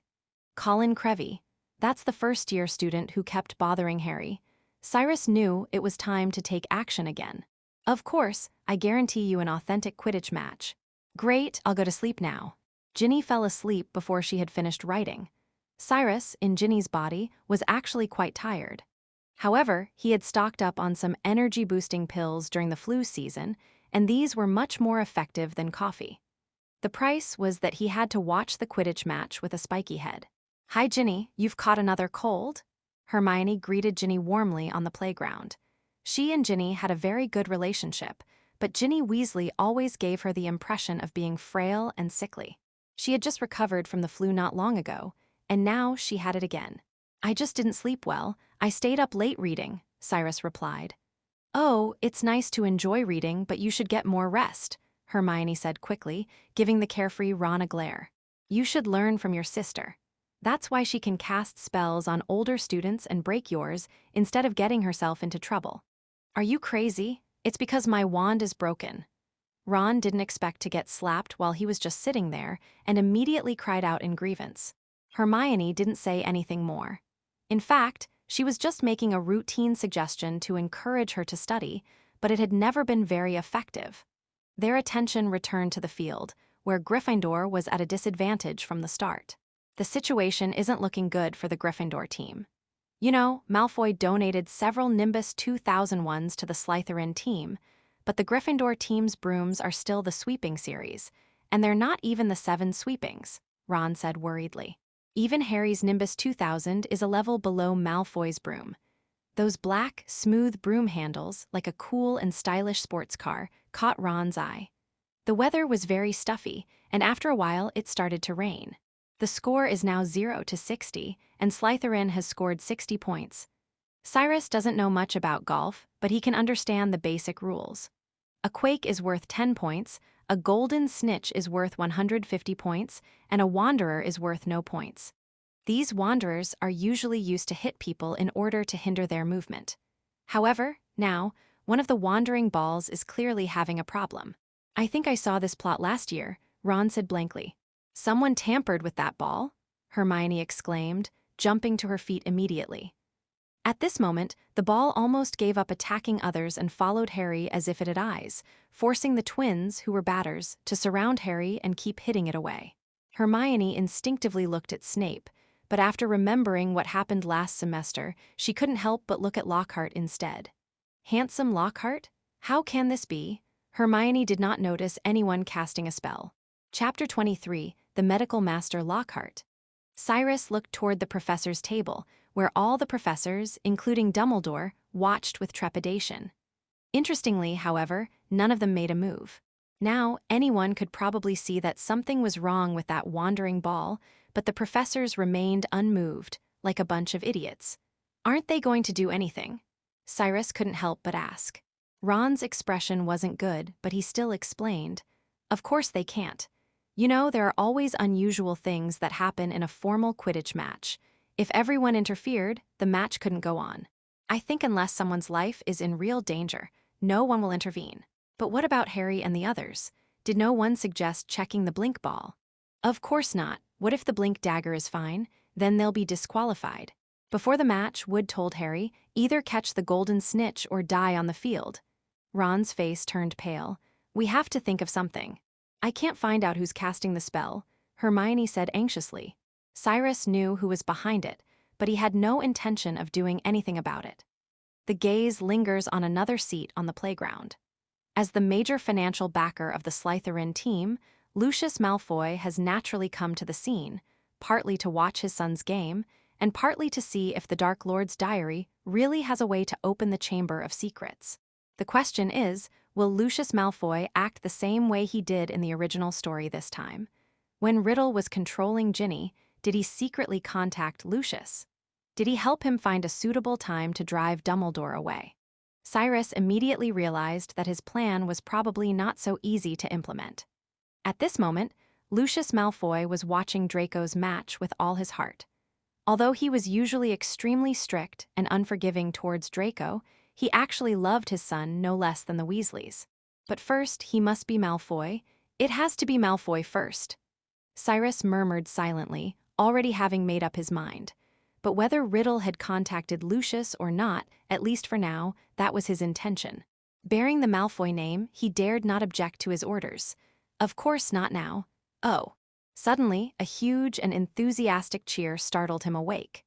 He saw the Gryffindors leap from their seats one by one, and Hermione and Ron, without hesitation, pulled him through the crowd and jumped onto the playground. Many others had followed suit, especially after Harry's almost tragic victory. He became a hero in all of Gryffindor. Cyrus only saw him lying on the ground, as if he was about to faint. To make matters worse, his arm was almost completely twisted and numb. Is he okay? It's hard to say. That crazy ball hit his right hand, and I think it was probably already broken at that point. Then he crashed into Malfoy, which terrified Malfoy, Ron quickly said. Later, he caught the golden snitch first, but his arm was injured even more badly. 3 people surrounded Harry. Just then, a bright and cheerful voice came from outside the crowded throng. Make way, let me see him. Lockhart pushed his way through the crowd, and with his signature smile, confidently declared, a broken hand, leave it to me. I've seen this hundreds of times. Hermione quickly made room for him, but Harry didn't trust him that much. No, he was even afraid of him. Upon hearing Lockhart's voice, he was jolted awake from his unconsciousness and weakly protested, Oh no, I don't want you. The voice was both resistant and filled with fear. I don't know what he's talking about, Lockhart said loudly to the anxious Gryffindor students gathered around him. Don't worry, Harry, I'm just about to heal your arm. No, Harry said, it's fine as it is, thank you. At this point, war correspondent Colin also got involved, once again capturing Harry's embarrassing moment with his camera. So it's really not unjust that this kid was petrified. Lie down, Harry, Lockhart reassured him. It's a simple spell that I've used countless times. Why can't I just go to the school hospital? Harry gritted his teeth, glancing at Cyrus. Even if it's just Ginny. He recalled how easily Ginny had broken Ron's curse. By comparison, she was far more reliable than Lockhart. In reality, Cyrus could easily cure Harry, but how could he petrify Colin, who was going to visit Harry in the hospital, if he didn't let the medical genius, Lockhart, show his skills? He really should go to the hospital, said Wood, covered in mud, unable to suppress a smile despite his injured seeker. That was a stunt, Harry, brilliant. I've never seen you do anything like that before. Through the dense mass of legs around him, Harry saw Fred and George Weasley desperately trying to push the out-of-control ball back into the box. The ball was still struggling fiercely. Step back, Lockhart said, rolling up his emerald green sleeves. No, no, Harry said weakly, but Lockhart was already spinning his wand. A second later, he pointed the wand at Harry's arm. A strange, extremely uncomfortable sensation, like lightning, shot from Harry's shoulder to his fingertips. It felt as if his arm was being ripped away. He didn't dare look, closing his eyes and turning his face to the side. But as the people around him gasped and Colin Creevey began frantically snapping photos again, he realized his worst fears had come true. His arm no longer hurt, but it didn't feel like an arm at all. Ha, Lockhart said hastily. Yes, that's right, sometimes it happens. But the important thing is he's not in pain anymore. Remember that. Well, Harry, go for a walk to the hospital. Oh, Mr. Weasley, Miss Granger, would you like to come with him? Mrs. Pomfrey would, and give you another trim. Harry stood up, feeling his body strangely tilt to one side. He took a deep breath and looked down at his right side. The sight before him almost made him faint again. What emerged from his sleeve looked like a thick, flesh-colored rubber glove. He tried to move his fingers, but there was no response. Lockhart didn't set Harry's bones properly. He removed them all. Lockhart, just tell me, does it still hurt? Good news, it's Friday. Bad news, what bad news could Friday bring? Waiting to get off work. Chapter 20, For the Second Attack. Miss Pomfrey glared at him. I'm glad you came to the school hospital, but I'm not happy that you didn't come to me directly. She lifted the pitiful, lifeless thing, which was as soft as Harry's underdeveloped arm. I can set bones in a second, but getting them to grow back. Never again, Cyrus chimed in. It can't get hard again, I mean the bone. What else could it be? Ron didn't quite understand. Of course I'll let it grow back, but it'll hurt a lot, so he'll have to spend the night here, Madame Pomfrey said sternly, tossing Harry a set of pajamas and giving Cyrus a sharp look. What on earth are you thinking, you little girl? The curtains around Harry's bed were drawn, and Ron helped him change into his pajamas, while Hermione and Cyrus waited outside. It took Ron quite a bit of effort to tuck that rubbery, boneless arm into the sleeve. How are you still protecting Lockhart now? Hermione? Ron said loudly through the curtain as he pulled Harry's limp fingers out of his sleeve one by one. If Harry wants the bones removed, he'll bring it up himself. Everyone makes mistakes, Hermione said, And your arm doesn't hurt anymore, right, Harry? It really doesn't hurt anymore. Even Cyrus looked at Hermione with an absurd expression. Needless to say, Harry, the primary victim, had a different expression. Hermione, you should be more rational, think about it. If Madame Pomfrey couldn't do anything, Harry's right hand would be ruined. Lockhart almost crippled him forever. He has no ability at all, and he shouldn't have done something he wasn't sure of in the first place. These words saddened Hermione, and then Madame Pomfrey walked through the curtain carrying a large bottle labeled Boneright. The two of them followed. "This night has been tough," she said, pouring a large, steaming glass and handing it to Harry. "Growing bones is a very uncomfortable thing." Seeing Harry's upset expression, Ron decided to change the subject. "At least we won. Thanks to you for catching the golden snitch." Malfoy's expression. He looked like he wanted to kill someone. "I really want to know what he did to that walking ball," Hermione said angrily.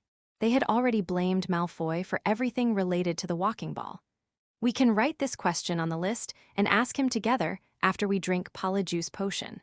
I hope Polyjuice Potion tastes better than this stuff." Harry's voice trailed off. Hermione and Ron hadn't realized something was wrong when they saw Harry's gaze fixed on Cyrus. "A compound medicine?" Cyrus aptly voiced his doubt. Now they realize something is wrong. "Harry, you let it slip!" Hermione screamed and covered his mouth with a pillow. Ron quickly stepped in front of Cyrus, frantically saying, "You misheard, Ginny. Without Polyjuice Potion, how could we possibly brew it? That's a potion even upperclassmen can't brew, not to mention the recipe is hidden in the Forbidden Library, and we'd have to steal it from Snape. It's impossible. Besides, we can't find a place where we can concentrate on brewing potions without being disturbed. Ron, I have to remind you, you've practically told everyone everything." Ha used his left hand to pry open the pillow with difficulty.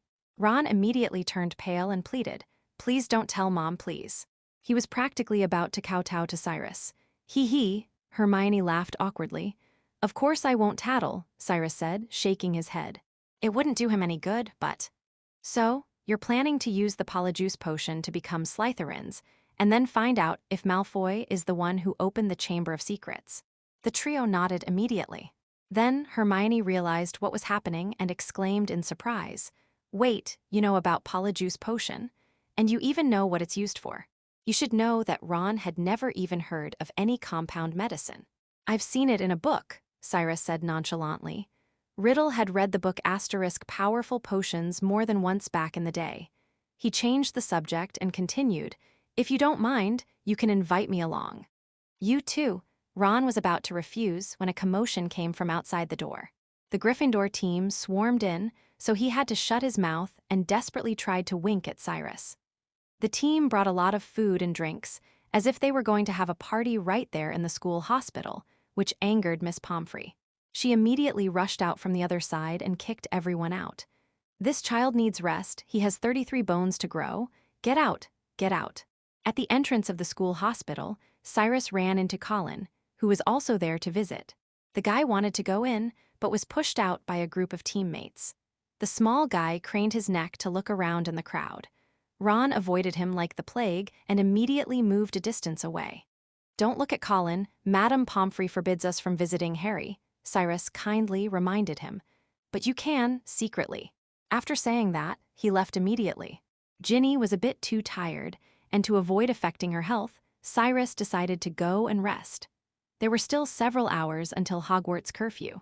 At night, Cyrus awoke in a dark, secret room. A giant basilisk surrounded him.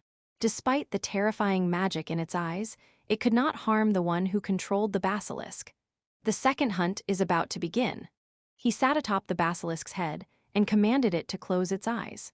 This magical creature was actually quite different from a snake. It moved more by sight and hearing than by heat sensing. "Listen to my command, and I will guide you on your path."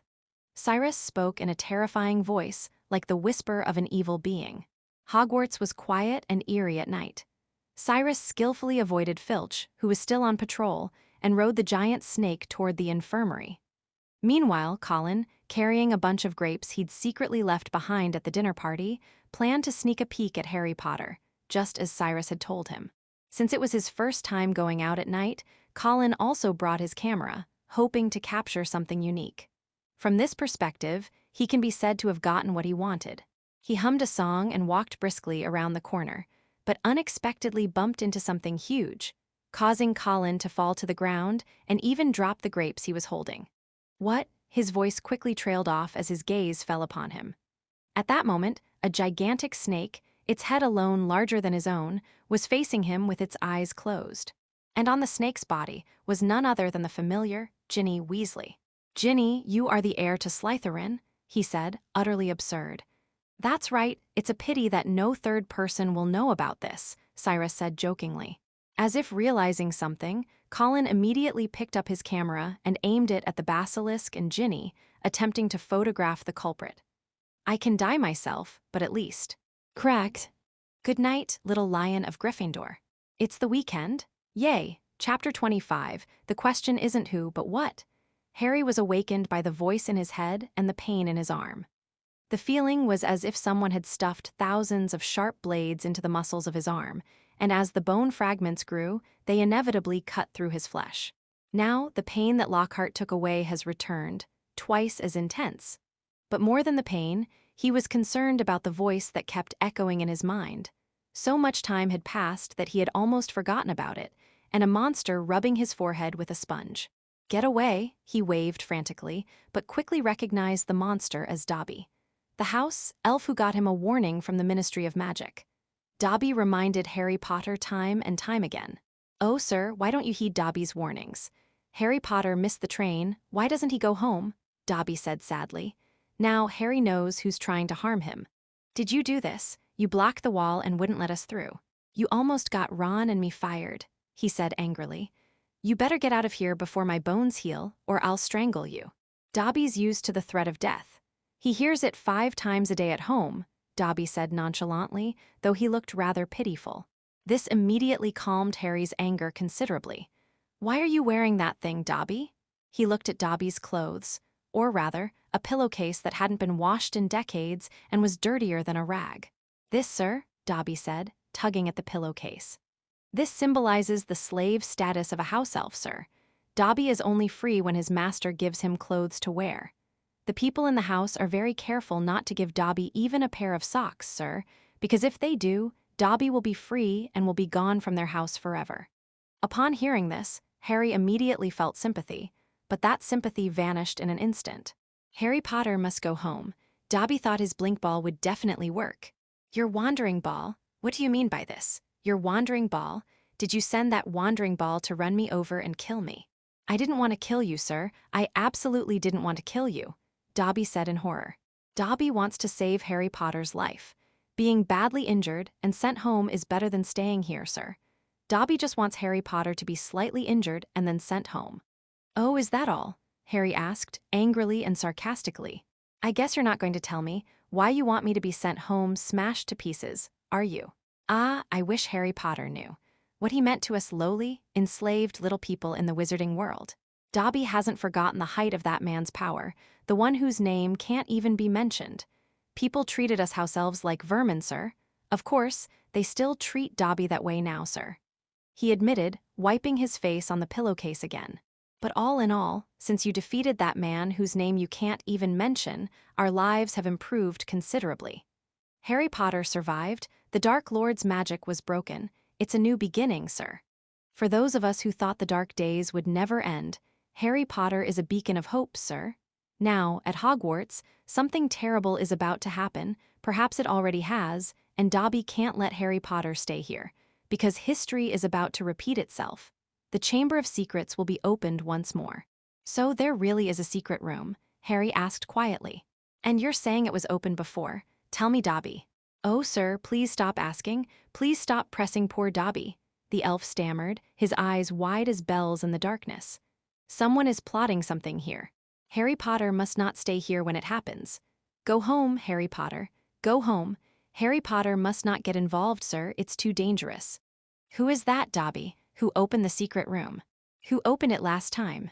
"Dobby can't say, sir. Dobby can't say. Dobby absolutely can't say," the elf shrieked.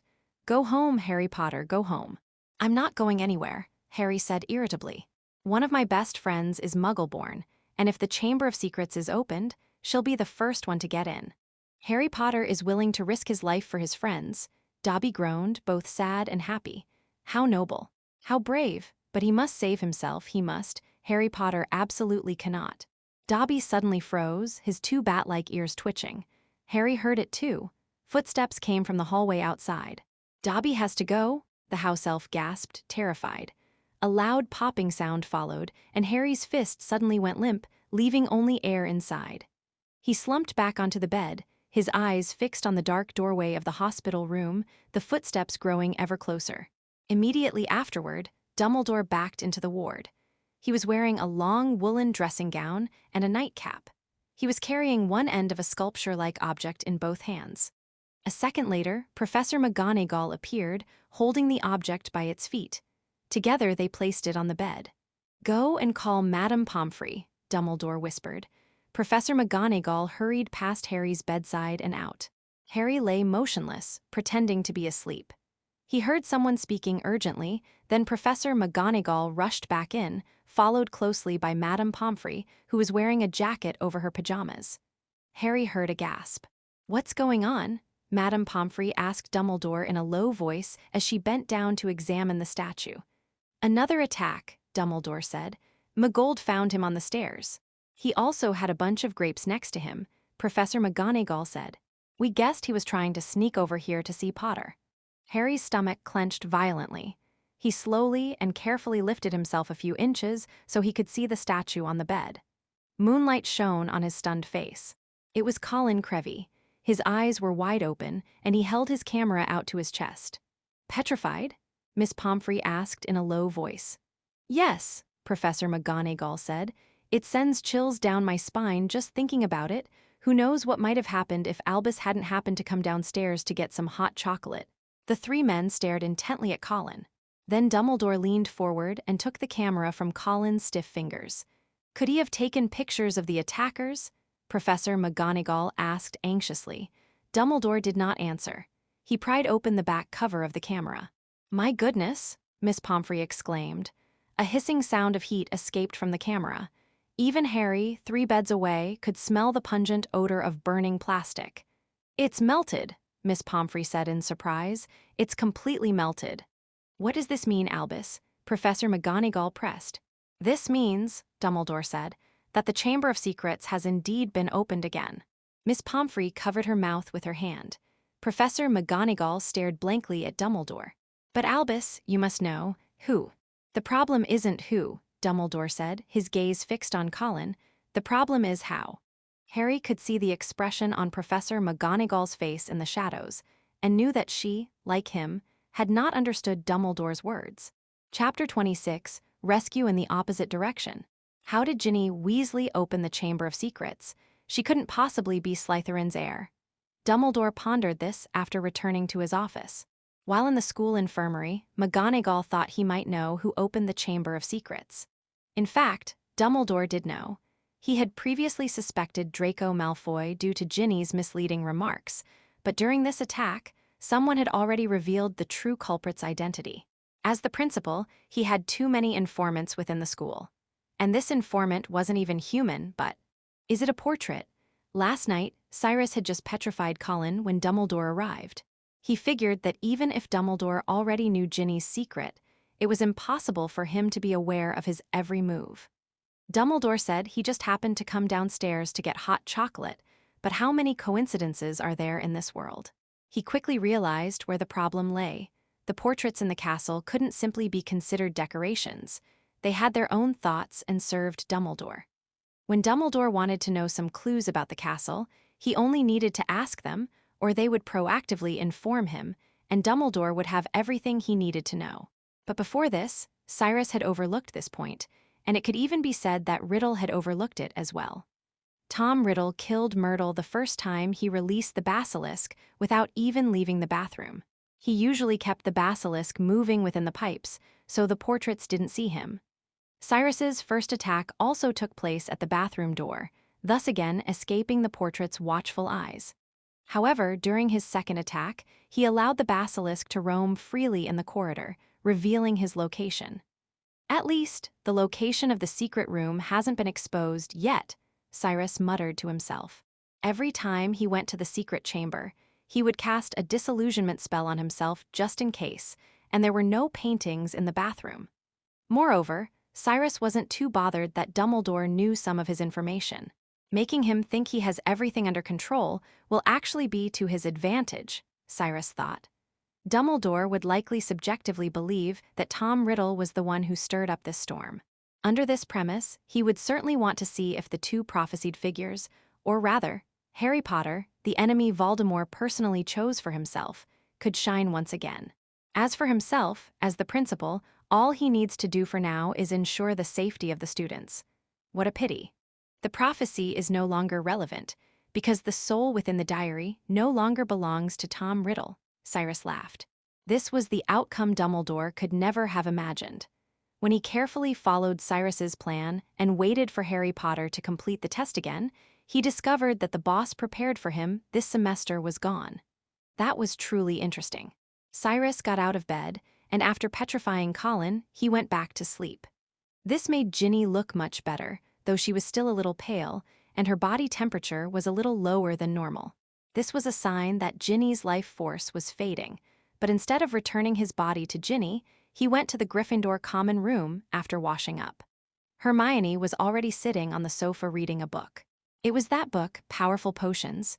You're up really early. It's rare that I've borrowed the book, Hermione said, looking up. Ron isn't up yet. Before she could finish speaking, a red-haired man hurriedly jumped out. Phew, you're all up. Sorry it's a bit late, Ron said quickly.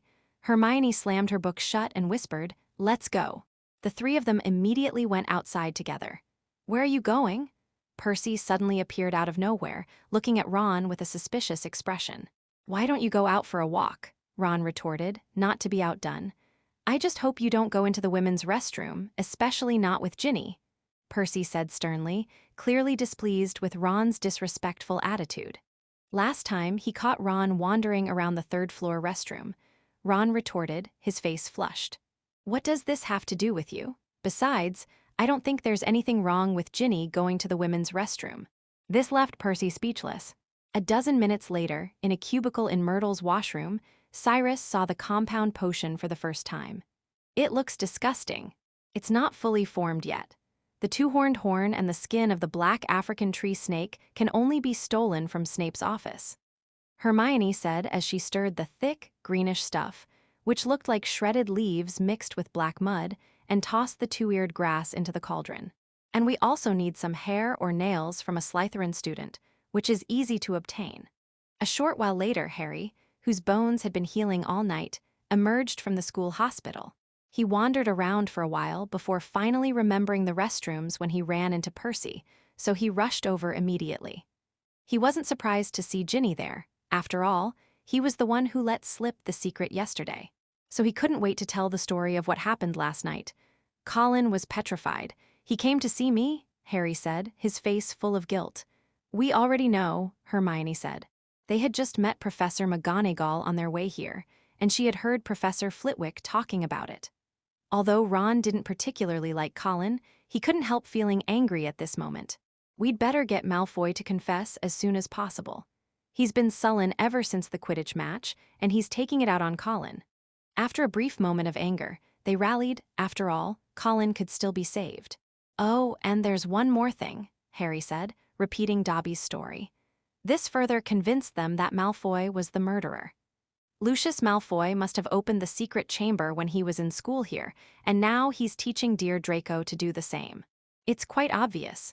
But I really hope Dobby told you what kind of monster was locked inside. I just don't understand how it could sneak around the school without anyone noticing. Maybe it can make itself invisible, Hermione said, poking some leeches into the bottom of the cauldron. Or it can disguise itself, turn into armor or something. I've read about chameleon ghouls in books. Seeing this, Cyrus also lent a hand, pouring some dead grasshoppers onto the leeches. Then Harry went on to tell Dobby about how he had harmed him. So Dobby wouldn't let us on the train and broke your arm? Ron shook his head. You know what, Harry? If he had kept trying to save you, he would have killed you. First Lockhart, then Dobby, you're really having a run of bad luck, Cyrus said. Chapter 27, Invisibility Cloak. News of Colin Creeve's attack and his current hospital state only broke on Monday morning. As a result, All the young wizards in the school suddenly felt insecure and dared not act alone. During this time, everyone secretly exchanged amulets, talismans, and other protective items, keeping it a secret from the teachers. This practice quickly became popular throughout the school, and Neville Longbottom bought a stinking green onion, a sharp amethyst, and a rotting newt tail. As a result, the common room always had a lingering stench, which even Cyrus couldn't stand. "Navi, you don't need these things. You're a pureblood, you won't be attacked." Cyrus fanned his nose, trying to let in some fresh air. But he attacked Filch first, as everyone knows. "I was practically a dud," he said fearfully. Cyrus couldn't stand the smell, so he simply returned his body to Ginny and went back to studying alchemy and spells in his diary. "Well, hello, Mr. Riddle, is the Quidditch match over?" Ginny asked sleepily. Upon hearing Ginny's question, Cyrus realized that he hadn't returned his body to Ginny these past few days. Fortunately, he had memorized all the scenes from the Quidditch match. Although his mind had wandered for a while, his eyes hadn't missed any details. "It's been 2 days since it ended, Ginny. Today is Monday," Cyrus said seriously. "It's Monday already?" Ginny was taken aback, not expecting Mr. Riddle to use her body for so long this time. "Has something happened, Mr. Riddle? Colin Creevey has been attacked." Cyrus tried to make his expression more serious. "Colin?" Ginny's eyes widened, looking extremely uneasy. She sat next to Colin Creevey in Charms class, and the two were fairly good friends who could talk to each other. But now, Colin had been attacked. "Yes, it's all my fault. When the cat was killed before, I thought it was a prank and didn't pay much attention. Besides, it was my suggestion that he sneak off to see Harry at night.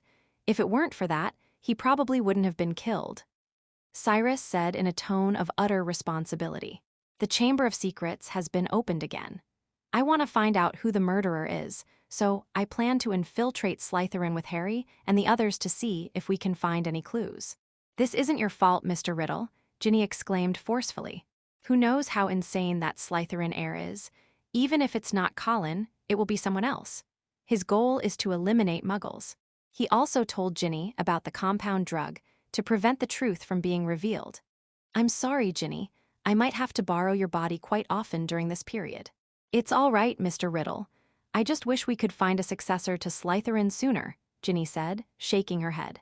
Ginny completely understood Mr. Riddle's remorse at that moment, so she agreed to Cyrus's request without hesitation. Besides, she had almost forgotten about Quidditch. As a result, Ginny's conscious time decreased even further during the following period. In December, it began to snow heavily at Hogwarts. Professor McGonagall brought over a large stack of forms for those who plan to stay on campus to fill out applications. "Malfoy is planning to stay at school for Christmas," Harry exclaimed in surprise. "This is highly suspicious." "But the Polyjuice potion isn't ready yet," Hermione said urgently. "We have to steal it during potions class this Thursday, or we'll be too late. We'd better use a feint." Harry and Ron both looked grim. Instead of stealing potions, Harry preferred to confront Voldemort. "I'll steal it," Cyrus volunteered. "You guys create some chaos in class and I'll sneak in." "What? No, I can't let you get fired," Ron said defiantly. "I'll go instead." Hermione quickly refused. "I can go because I have no criminal record." "It would be hard for Snape not to notice that there's one less student in the class, wouldn't it?" Cyrus countered. "But Snape's office is right at the back of the classroom. How could you possibly sneak in during class?" "There's a way." Cyrus looked at Harry, who was determined to go to Snape's office, "to borrow your invisibility cloak." "I'd completely forgotten I had the invisibility cloak," Harry said with a start. He would just leave the invisibility cloak lying around after using it, as if it were a tattered trench coat rather than some Deathly Hallows artifact. That night, Cyrus obtained Harry's invisibility cloak, and he wandered around the castle wearing it. What makes the legendary Deathly Hallows so special? In his view, the magic of this invisibility cloak was no more powerful than a perfect illusion spell, and it was indeed rather unremarkable compared to the invincible Elder Wand and the Resurrection Stone that could revive the dead. If you can't escape Moody's demonic eye, how can you escape the eyes of death? Or perhaps the legend is just a legend. Just as Dumbledore said, the 3 Peverell brothers were simply very powerful and dangerous wizards who successfully created these incredibly powerful artifacts. The story of the Deathly Hallows is just a kind of legend surrounding these inventions. This possibility is indeed more likely. Since Nicholas Flamel could create the Philosopher's Stone, which could turn stones into gold and grant immortality, it wouldn't be so hard to accept that the three brothers could create the Resurrection Stone, which could bring people back to life. The Elder Wand's power and its curse seem to be closely related. But regardless of whether the legend of the Deathly Hallows is true or false, the three artifacts do indeed have their own unique characteristics. Cyrus rubbed his cold cloak and slowly made his way to the 8th floor. I need a room where I can study magical artifacts. I need a room where I can study magical artifacts. I need a room where I can study magical artifacts. As he murmured those words to himself and turned around for the 3rd time beneath the monstrous image, a door appeared on the blank wall. Cyrus removed his cloak, pushed open the door, and went inside. The door vanished instantly. This is a room somewhat similar to, but not exactly the same as, a potions classroom. Besides various cauldrons, there are many mechanical objects, or rather, objects that look like machines. In reality, they are all products of alchemy. In the magical world, alchemy and potions are not completely independent, but rather intersecting. Chapter 28, Refining failed. The initial goal of alchemy was to transform base metals into precious metals, especially gold. Later, different researches were developed, such as creating panaceas, finding the Philosopher's Stone, and creating homunculus. To this day, only Nicholas Flamel has achieved the goals of turning lead into gold and achieving immortality in this field. However, in its development, various magical props have appeared, such as the pensive, the time converter, and the vanishing cabinet. Although these tools are completely unrelated to the three ultimate goals of alchemy, they still have very magical effects. Cyrus used a spell to unfold the invisibility cloak. He had been carefully reading many alchemy books these past few days, so it wasn't difficult to discover the unusual features of this cloak. First of all, the material was completely different from that of ordinary cloaks.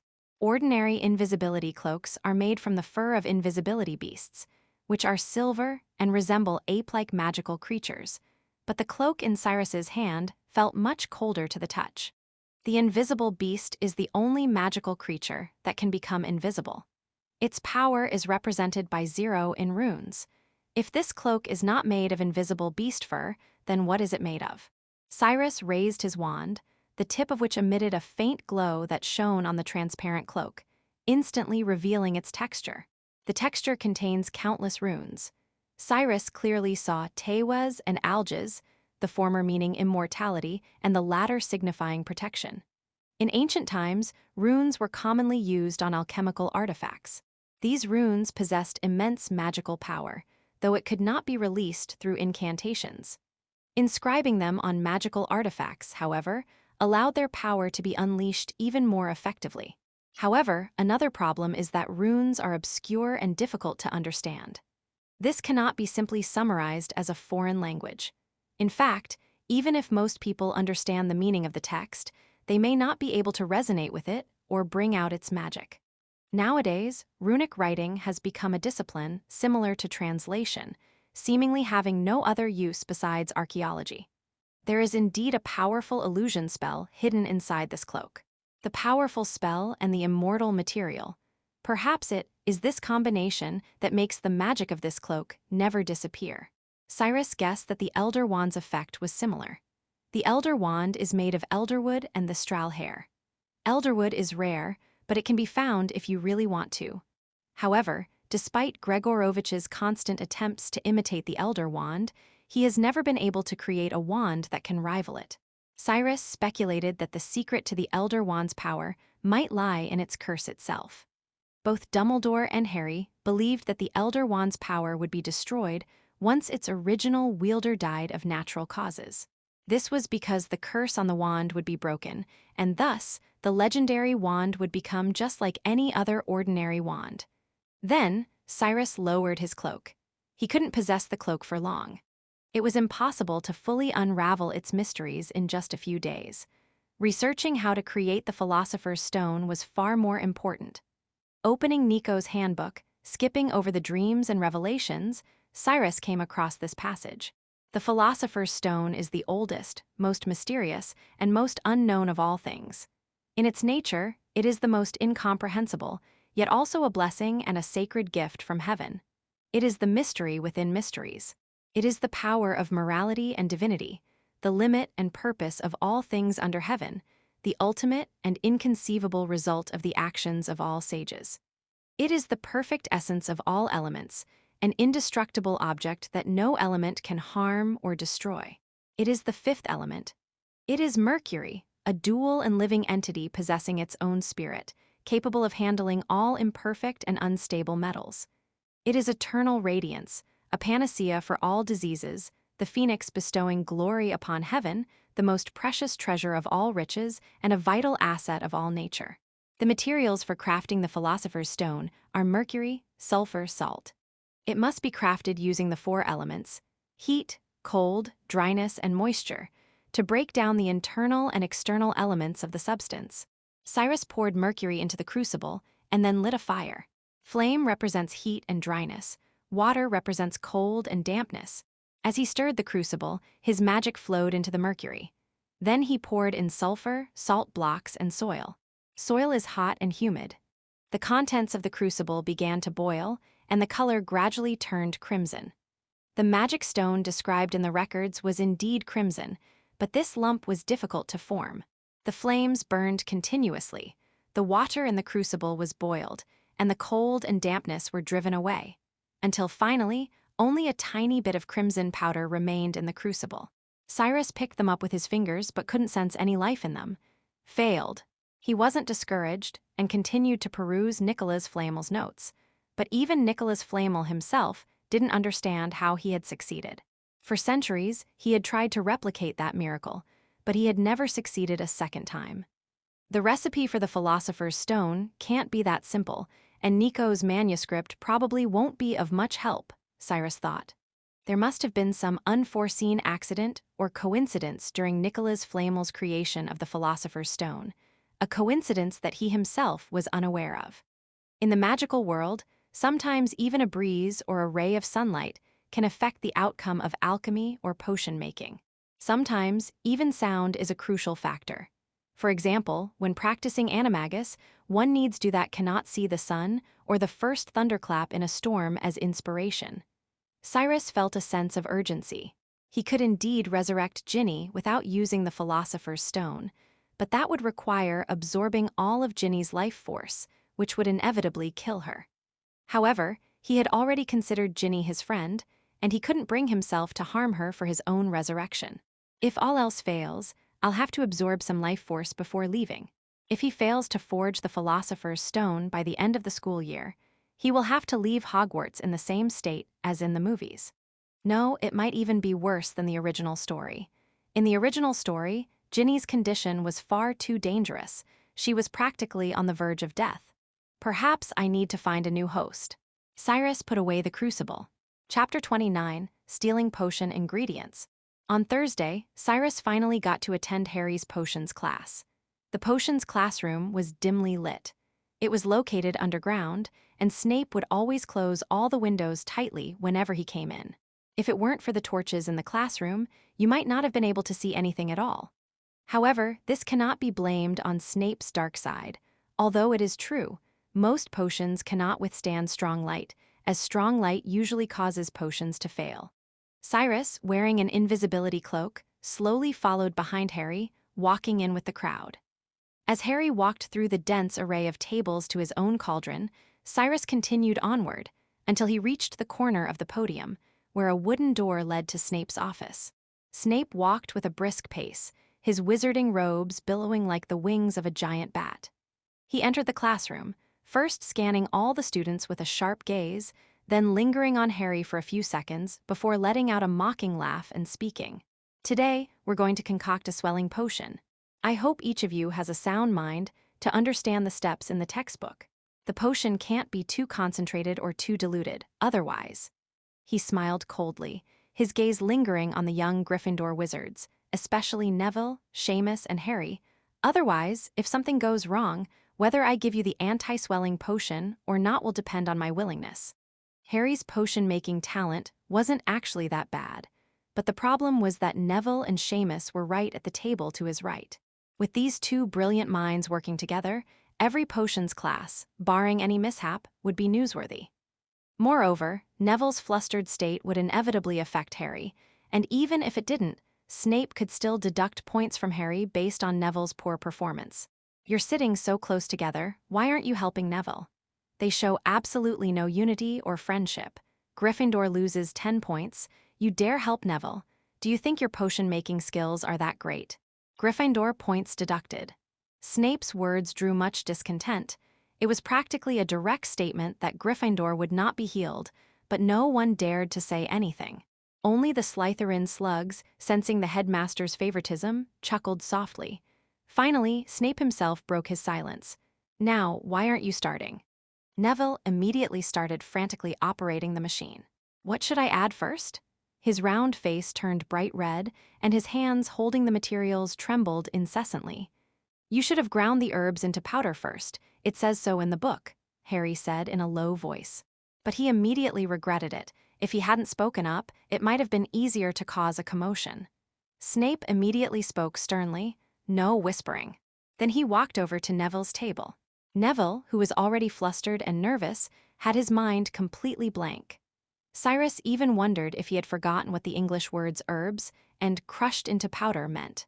Now that Snape was picking a fight with Neville, Cyrus simply picked up his wand and fired a burst of fire into Crabbe's cauldron.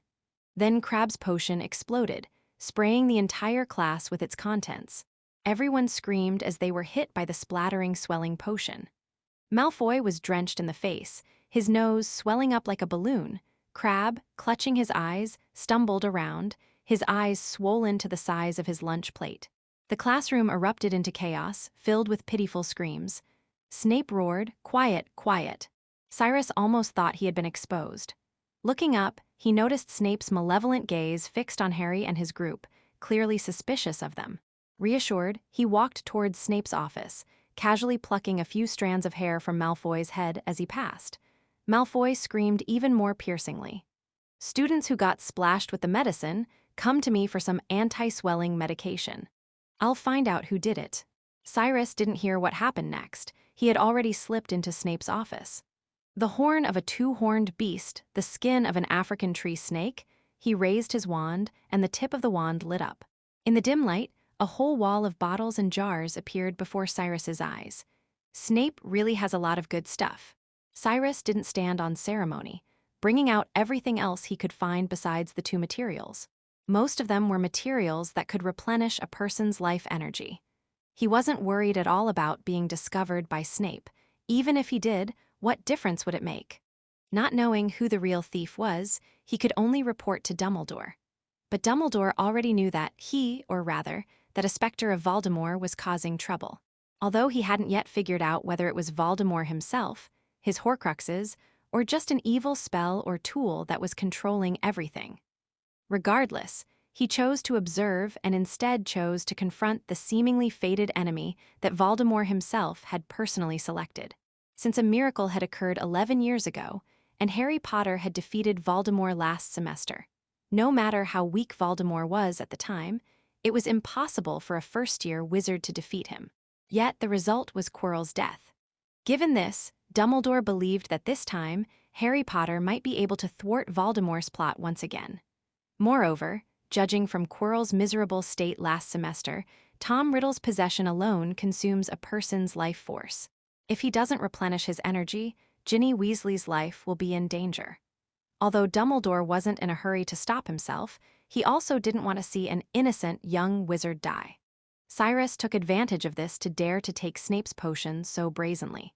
When he put away the potion and quietly slipped out of the office, Snape had already applied anti-swelling potion to all the students who had been injured by the swelling potion.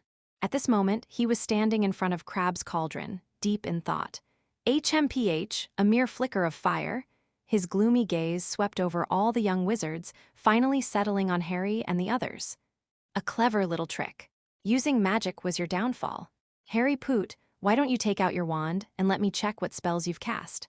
Chapter 30 is not there. Snape's irritating gaze seemed to see right through Harry, which made Harry feel extremely disgusted. Asking for a magic wand? It seems Snape is planning to use the pre-flashback charm to see what magic Harry used. Cyrus thought about it, then laughed again. A good idea, but unfortunately you've chosen the wrong target, Snape. Cyrus walked out wearing his cloak, just as Snape snatched Harry's wand and cast the flashback charm. A spell's shadow shot out from the tip of the holly wand. It wasn't a red flame, but an expansion spell. Sir, this is the spell that Professor Flitwick taught us in the last class. Harry stubbornly met Snape's gaze. Snape silently stared at his green eyes behind his glasses, miraculously refraining from pursuing the matter further. Instead, he changed the subject. Is that so? It seems our Mr. Potter thinks that having the inflation charm eliminates the need to learn how to concoct an inflation potion. I didn't, sir. No. Then why is your potion so diluted? Snape found a fault. Gryffindor, deduct 10 points. Gryffindor deducts 10 points. Harry dramatically mimicked Snape's gesture of deducting points from his grades in the bathroom. I don't know if Ginny saw it, but he was obviously just picking a fight on purpose.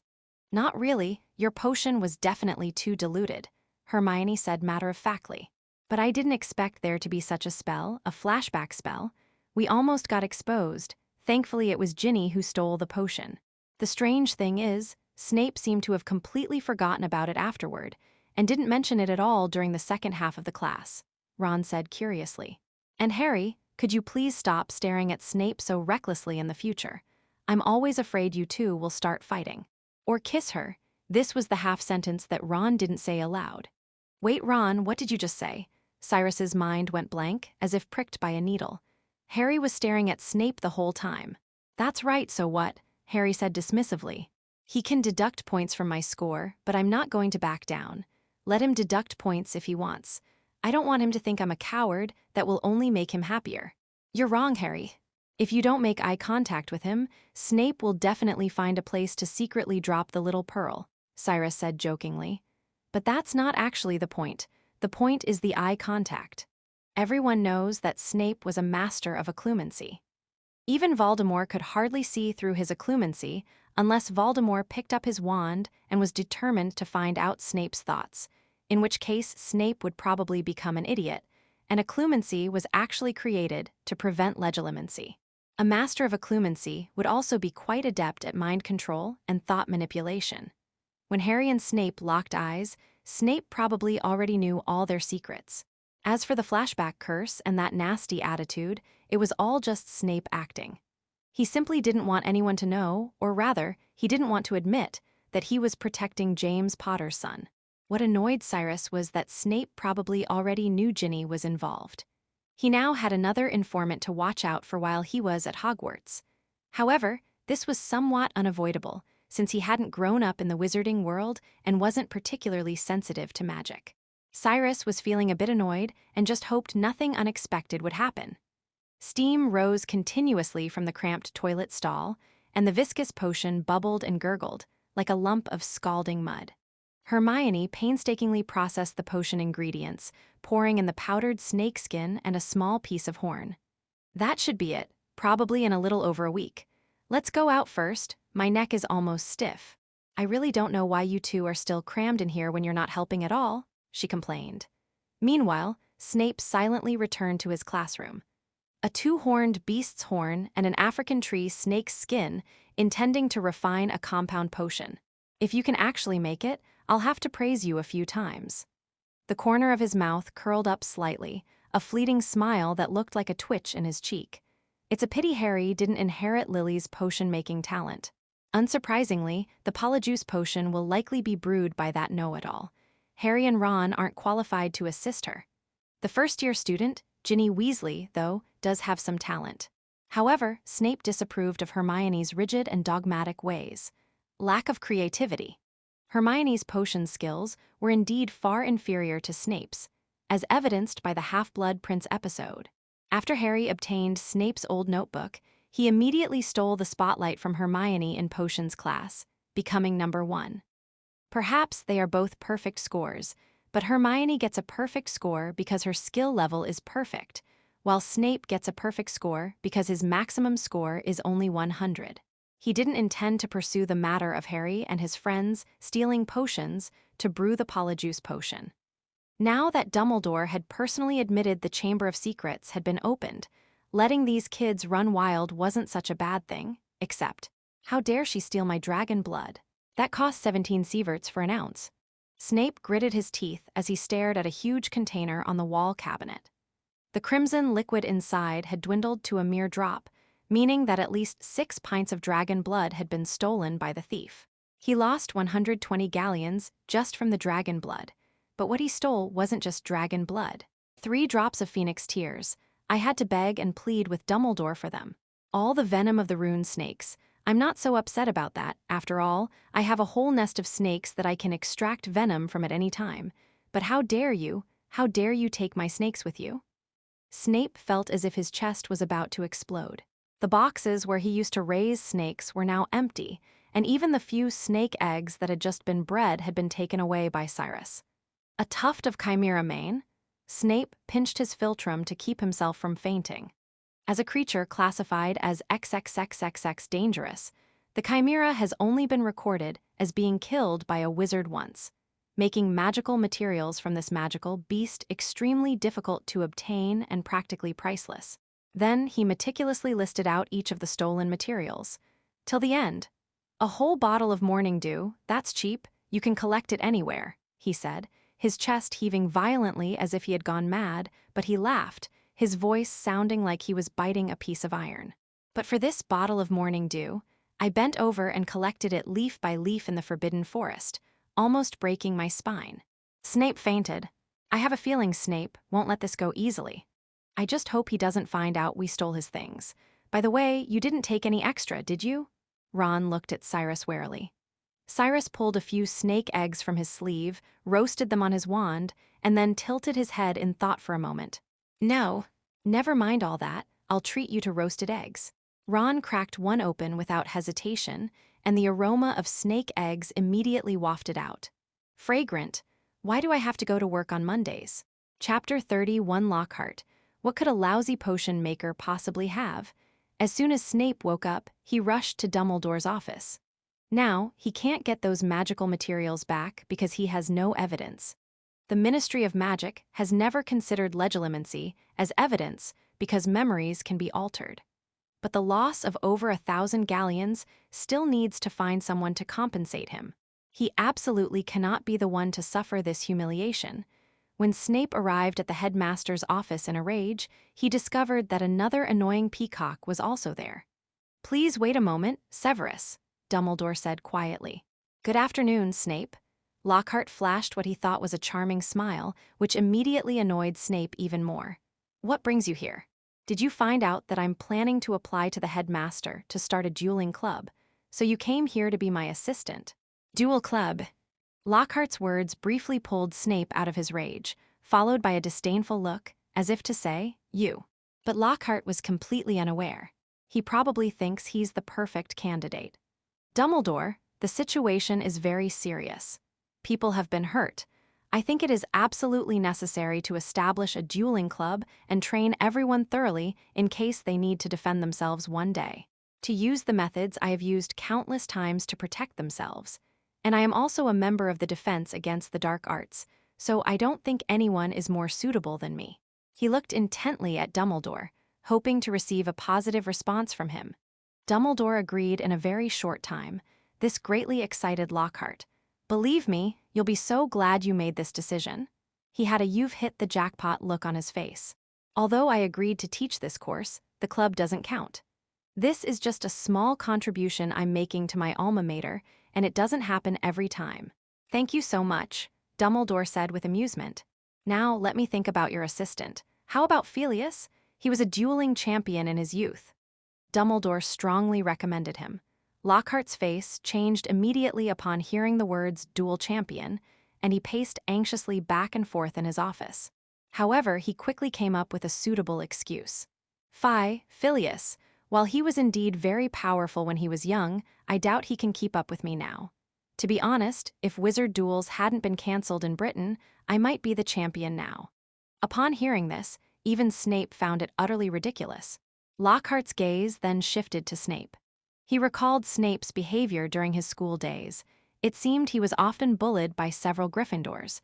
They were 4 years apart, and Lockhart wasn't entirely clear on Snape's school days. However, he vaguely remembered a student in Slytherin who disliked washing his hair and was often bullied by a few Gryffindors. If that's the case, then he must not be very capable. That's true. What skills could a grumpy potion maker possibly have? You can't use that dry-frying technique in a duel. Thinking of this, Lockhart's eyes lit up, and he immediately used a reverse psychology tactic. Professor Snape, you are one of them. Ah, never mind, I'm afraid my powerful magic might hurt you. I'd better think of someone else. You hurt me, because of the lack of thought. Snape was so angry he laughed, and his gaze toward Lockhart became extremely hostile. Coincidentally, I also know a little about duels. That's wonderful. Lockhart, fearing Snape would refuse, rushed forward and slapped Snape's shoulders hard. That's settled then, Dumbledore. Snape will be my assistant. Don't worry, I won't let the children's potions professor get hurt. Snape disgustedly brushed his hand off his shoulder, then ruthlessly rubbed the back of his hand against his cloak. Since you've reached an agreement, that's wonderful, Dumbledore said happily, preparing to see his guest out. So, Severus, what brings you here? Snape was reignited in his anger by Dumbledore's words, and he blurted it out before Lockhart even left the headmaster's office. I'm here to report a few petty thieves. They stole my potion ingredients.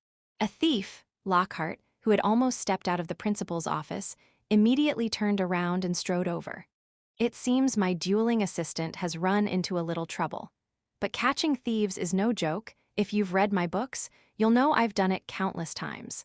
Finding clues and catching the culprit is never a problem for me. He turned around enthusiastically, determined to take on the task himself. Leave it to me. I can catch the murderer as early as tomorrow. But Snape and Dumbledore ignored him. They communicated through eye contact. The school board will compensate you for your losses, Dumbledore said. Also note, I'll keep an eye on her even without you telling me. Snape tossed his cloak aside, turned and left. What's wrong?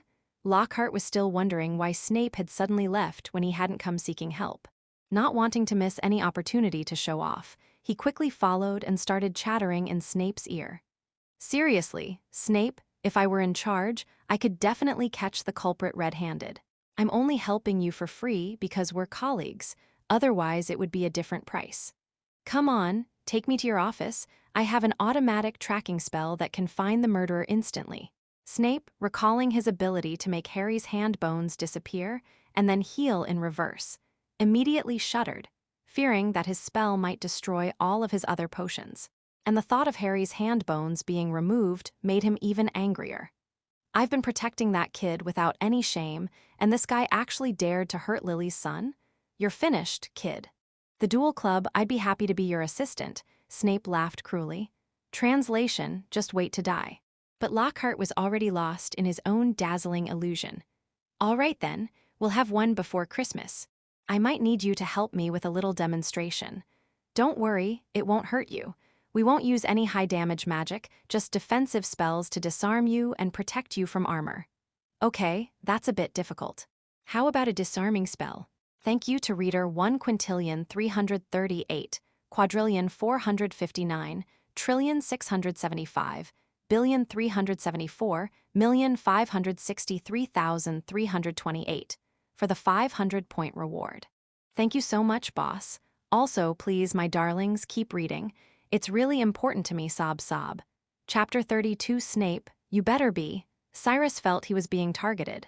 Ever since he stole Snape's tiny collection of treasures, Snape has had his eye on him. When he wandered around the school, the man would suddenly appear from time to time, his gloomy eyes scrutinizing him without restraint, as if he were interrogating a heinous criminal. Cyrus guessed that he was probably trying to use legilimency, but it had no effect on him. As for class time, it goes without saying that Snape practically had, "I don't like you," written all over his face. Miss Weasley, could you please tell me what the different uses of dragon's blood are? During the last potions class before Christmas, Snape very deliberately called on Cyrus and asked him a question that pained him deeply.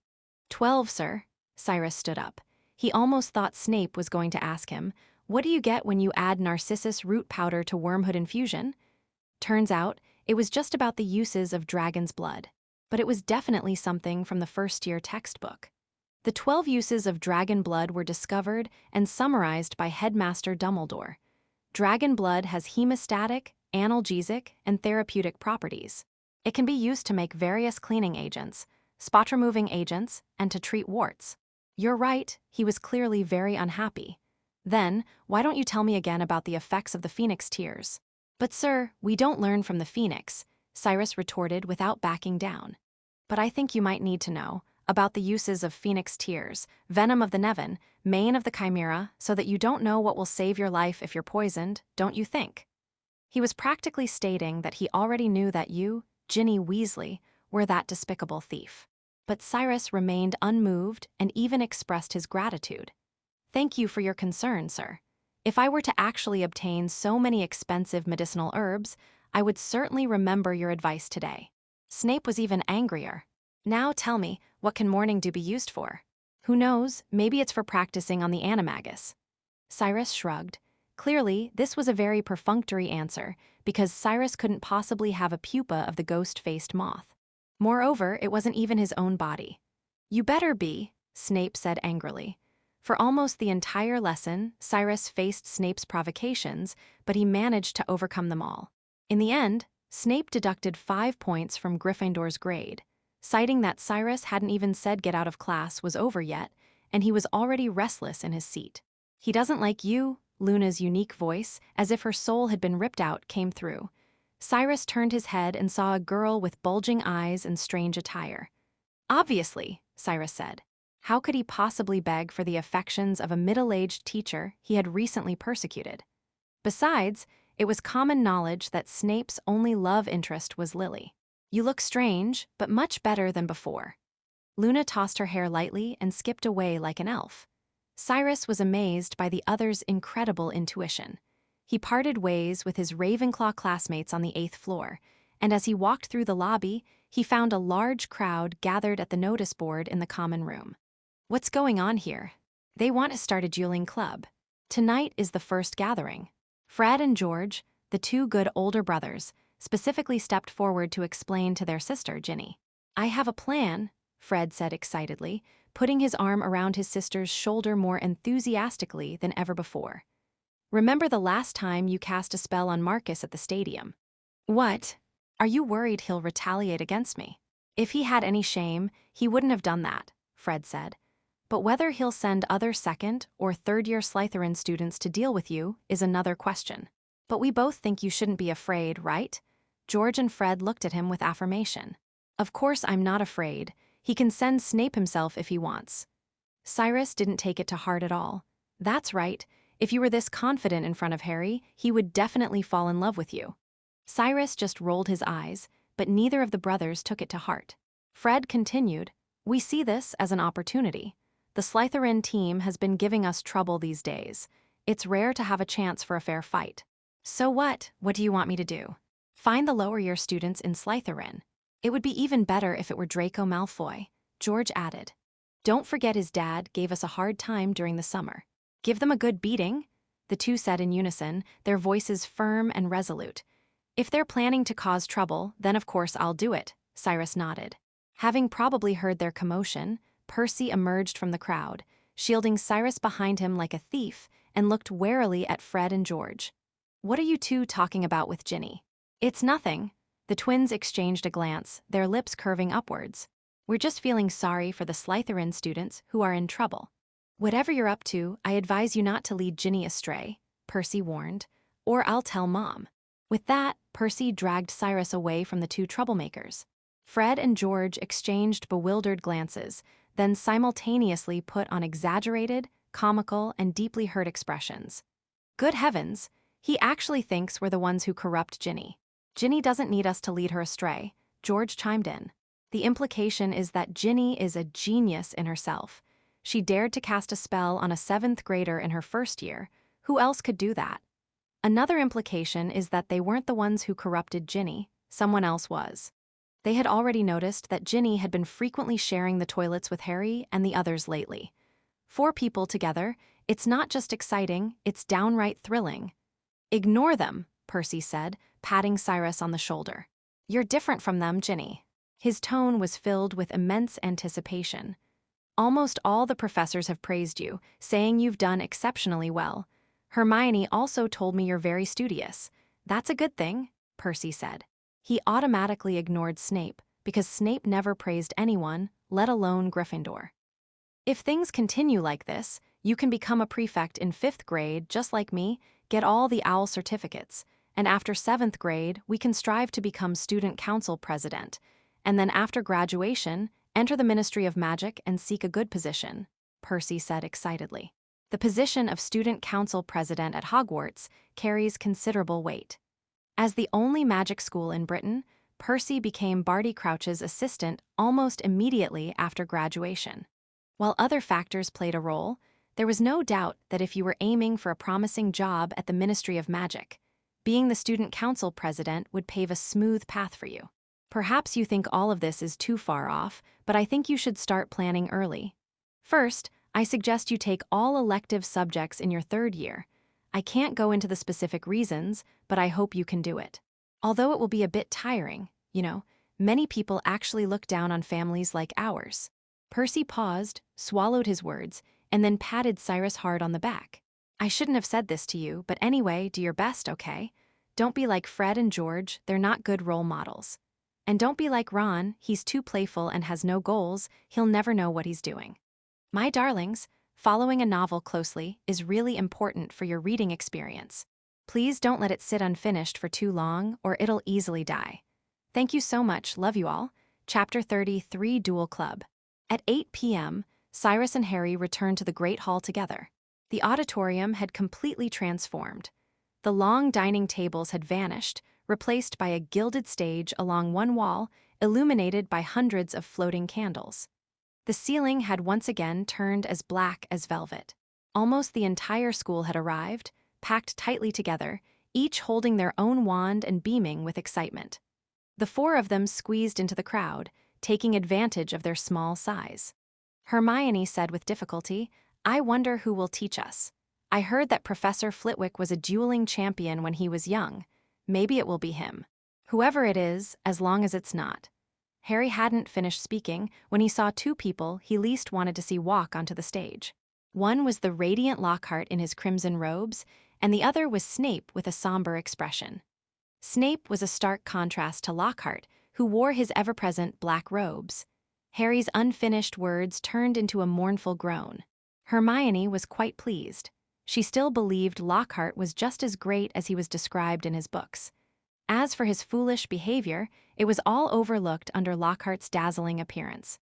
It's hard to imagine Hermione acting so irrationally. Lockhart alone has completely captivated her. Indeed, even in the wizarding world, good looks are a power comparable to a potion. Otherwise, Tom Riddle wouldn't have been so successful. He's just a scumbag who uses his good looks to deceive young girls, rich women, married men, and so on. He even fooled female ghosts. Condemn must be condemned. What? This is what I look like now? That's fine. Come closer, come closer. Can everyone see me? Can everyone hear me? That's great. Lockhart felt the enthusiastic support of hundreds of female students and became even more excited, putting on a show with all his might. That's right, Professor Dumbledore has allowed me to start this little dueling club to train you all thoroughly in case you need to defend yourselves one day, using the methods I have used countless times.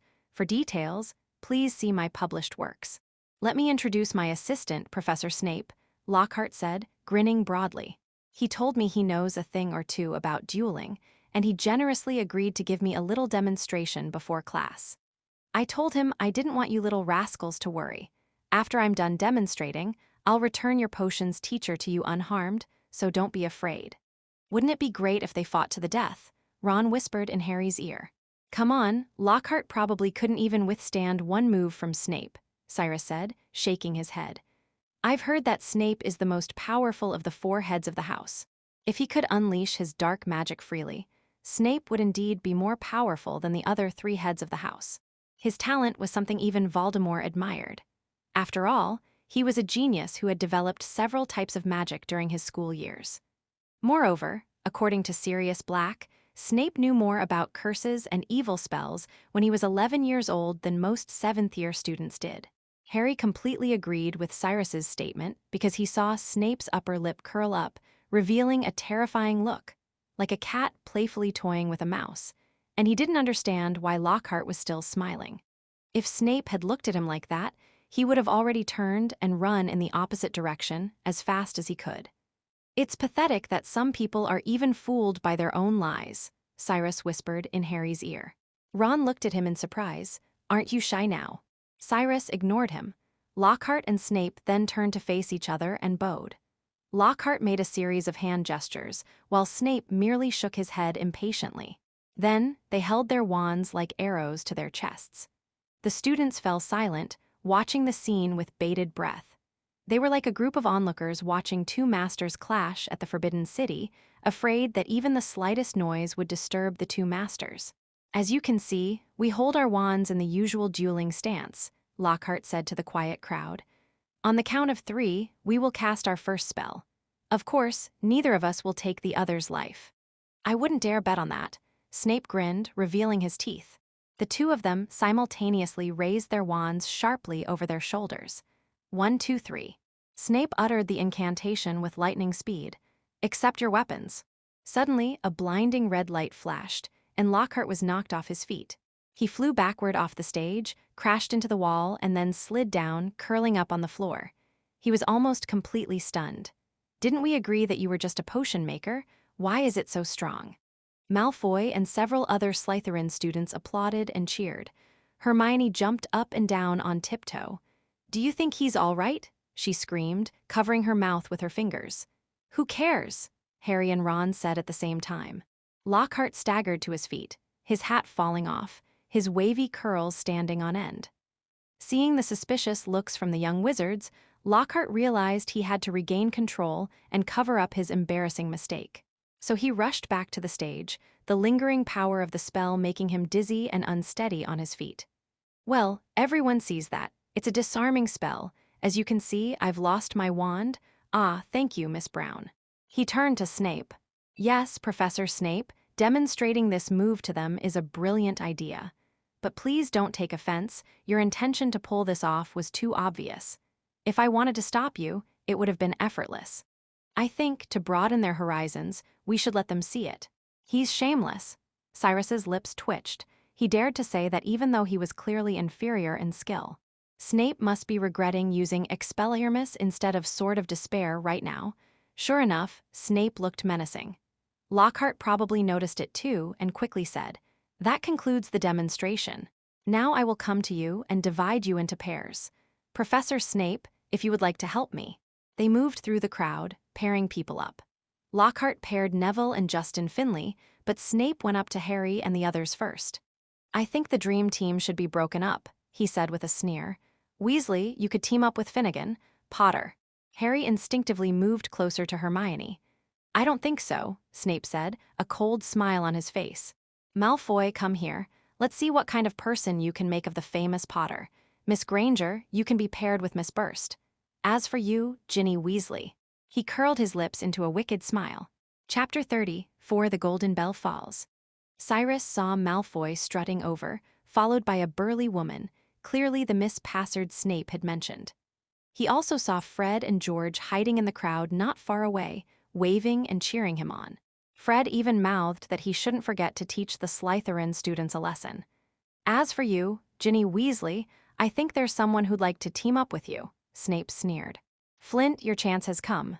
He stepped aside, and then a man stronger than a chimpanzee walked out with a cruel smile. The hall fell silent instantly. Fred and George could no longer wave their arms, as if petrified by the basilisk. "He's finally gone mad?" Ron couldn't hold back any longer and immediately shouted out his inner thoughts. Snape immediately glared back fiercely, but this time Ron didn't back down at all. Sending a first-year student to fight a sixth-year student? Wasn't that insane? Not to mention Marcus Flint had been ambushed by Ginny before. This time he was clearly prepared. "Professor, I think this is completely unreasonable." Percy also stepped forward with a frown blocking Cyrus's path. "I can team up with Flint. He may be a good student, but that doesn't mean he's willing to obey all of a professor's unreasonable demands." "The students are right." Lockhart rubbed his hands together, speaking cautiously. He was hesitant to contradict Snape, but Snape's assignments were simply too outrageous. We're holding clubs to teach young wizards how to fight back when facing danger, not. I think Flint is capable of playing the role of danger. What do you think?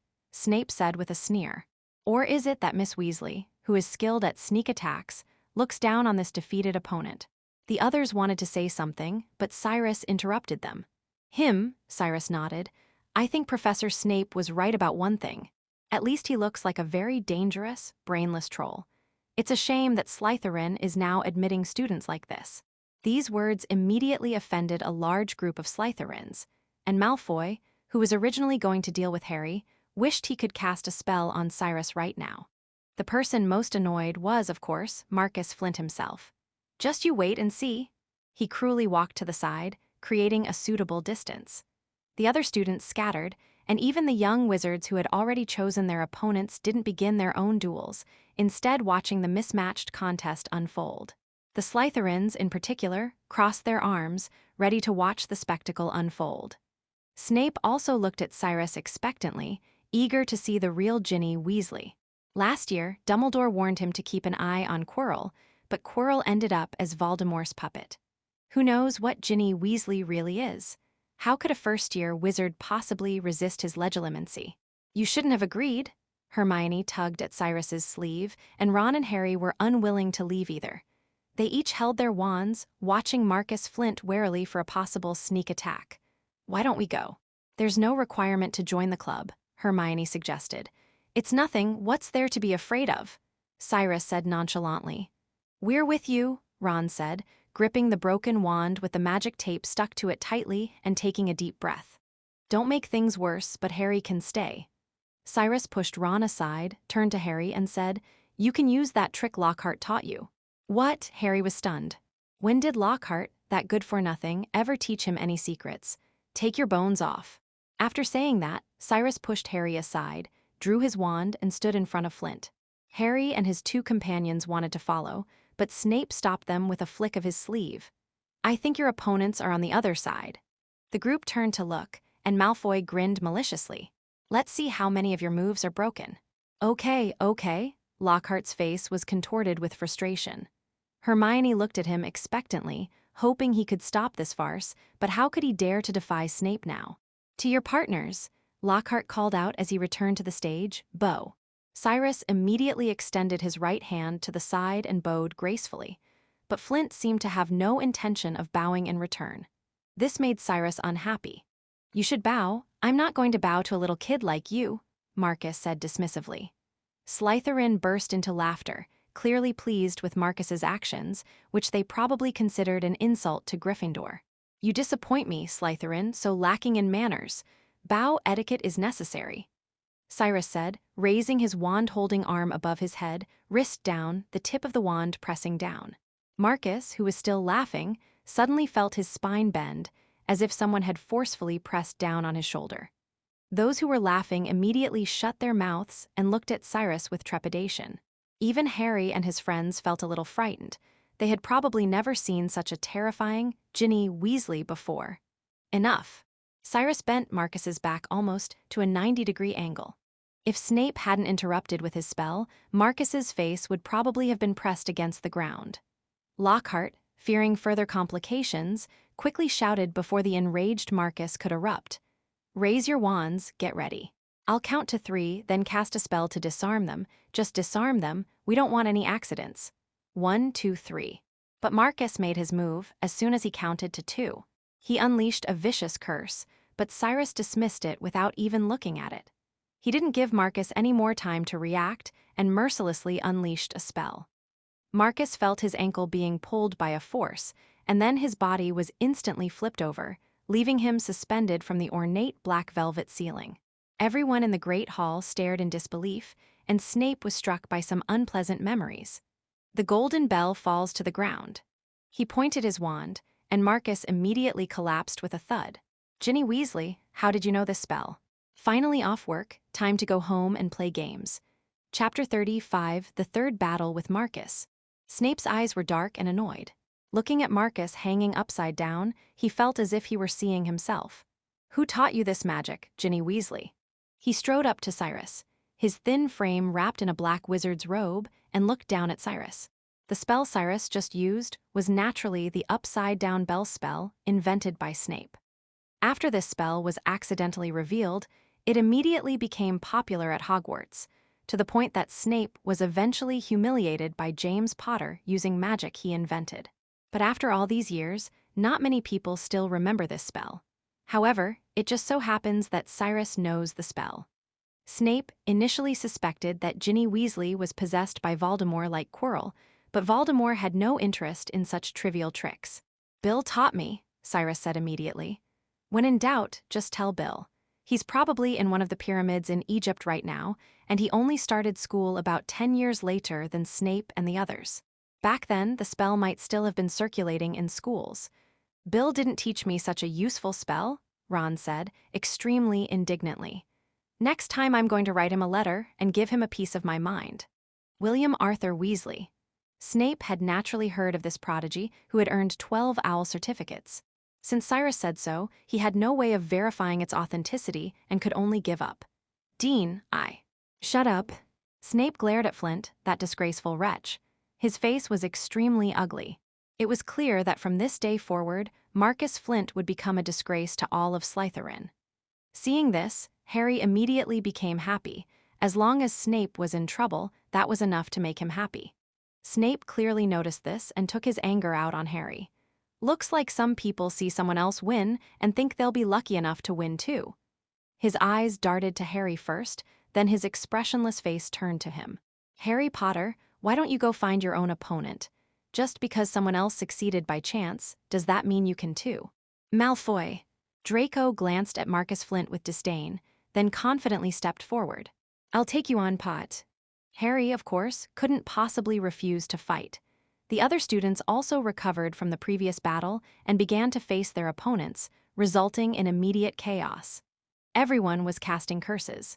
The duel between Hufflepuff and Ravenclaw was relatively restrained, but the Gryffindors of Slytherin were just adding new grudges to old ones, so how could they possibly show mercy? Fred and George both targeted Slytherin's batter, and Wood was also secretly plotting against them. Some even wanted to take advantage of the chaos to attack Cyrus, hoping to teach this enemy who had disgraced Slytherin a lesson. Cyrus, of course, didn't hold back and hung them all from the roof. More than 10 minutes later, when Lockhart yelled at the students to stop, the ceiling of the auditorium was covered with a long row of figures, which looked like rows of green cured meat hanging from a distance. Snape was trembling all over, whether from the cold or from anger, it was hard to tell. In the end, he said nothing, but cast a wide-range universal dispel spell, releasing Malfoy, who was under the knot charm, Harry, who was under the dancing charm, and the bunch of dried snakes on the roof. Good heavens, good heavens. Lockhart jumped around in the crowd, watching the aftermath of the duels. "You stand up, Macmillan, watch out, Miss Fawcett, pinch hard. The bleeding will stop immediately, Boot." He is filled with regret now, deep regret. His eyes have become unfocused, as if he has lost all hope.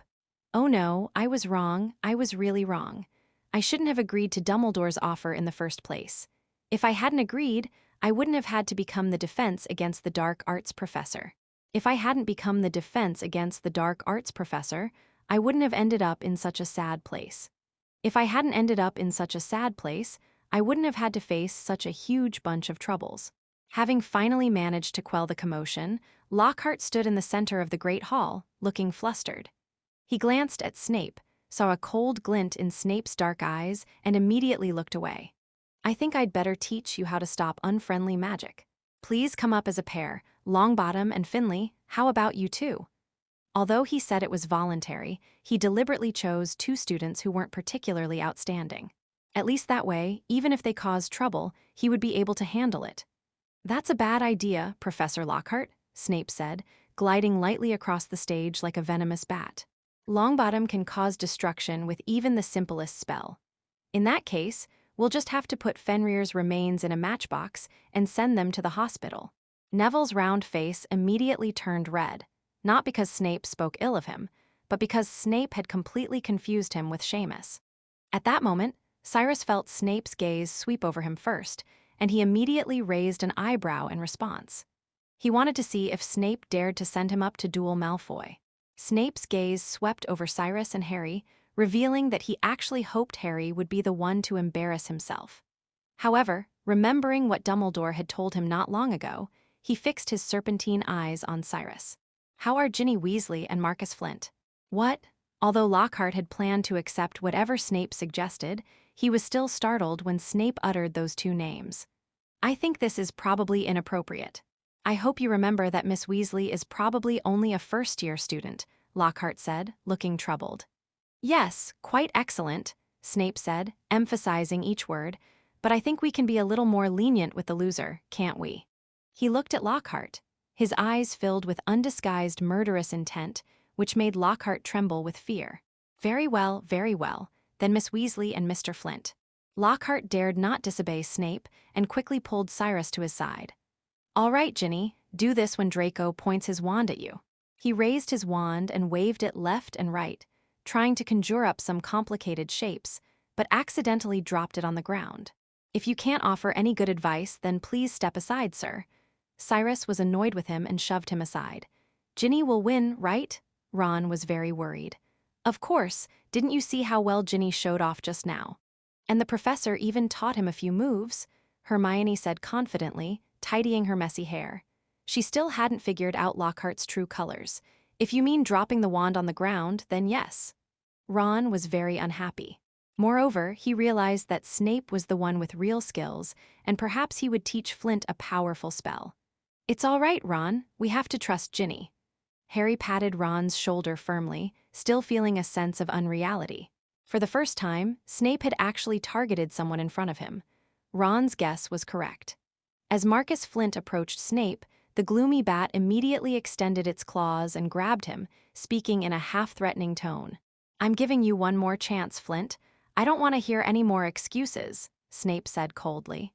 Conversely, if Ginny Weasley were truly as he suspected, Flint would have no chance of winning. "Yes, sir." "I'll teach you a spell," Snape whispered in his ear. Marcus Flint swaggered onto the dueling platform. He looked at the petite Ginny, standing not far away, feeling a mix of fear from his previous defeats and disdain for a first-year student. But no matter what, his nervousness at this moment was genuine. Slytherin has already made enough of a laughingstock. If he loses again, he'll either transfer schools or just die. "It's Thursday already, I'm so looking forward to Friday," sob, sob, sob. Chapter 36, The Oddball Emerges. Marcus Flint and Cyrus stood together on the high stage. The stage looked a bit like a dining table set up, and Flint, while warily glancing at his opponent, blushed with shame. He, a sixth-grade student, was about to fight a young wizard in front of nearly 1,000 eyes. And his opponent seemed so relaxed and at ease, completely disregarding him. He felt humiliated and ashamed, but in reality, apart from the Gryffindor students deliberately stirring things up, none of the other students felt that there was anything wrong with it. Just minutes before, a first-year student named Ginny Weasley had turned more than a dozen Slytherin students into dried snakes and hung them on the ceiling of the Great Hall. "This time I'm going to teach you a lesson," Flynn said, his voice sharp but his heart pounding. He was really not confident, and just watching Cyrus twirling the wand made him sweat a little. "I'm actually hoping you can do better, otherwise Slanterling's level will really disappoint me," Cyrus said nonchalantly. Someone like Flint, whose strength outweighs his intelligence, could be easily taught a lesson by Tom Riddle's first-year charms level. To be honest, he'd be more dangerous charging at him with his fists than with his wand. "Come on, I'll let you have a chance," Cyrus said generously. "You can cast a spell first, or you can launch a sneak attack." His arrogant attitude made Flint grit his teeth, but the Slytherin gorilla did not refuse. He simply gripped his wand tightly and breathed heavily. "Don't be nervous, Marcus. You were just careless before." He kept telling himself this. "She's just a first-year wizard, you can't possibly lose." Lockhart called begin again, but this time Flint didn't make the first move. He kept a wary eye on Cyrus, ready to defend at any moment, afraid that his spell would be knocked away by Cyrus, just like before. "What's wrong? Aren't you going to do anything?" Cyrus found Flint's timid and hesitant manner somewhat laughable. He was like a gorilla, but now he looked more like a turtle with its head tucked in. He took a step forward, and Flint immediately couldn't help but take a step back. This embarrassing sight made the Slytherin wizards want to curse him. "What are you doing, Flint?" "A shame. Teach her a lesson," "You should drop out of school, you piece of trash," Malfoy shouted the loudest.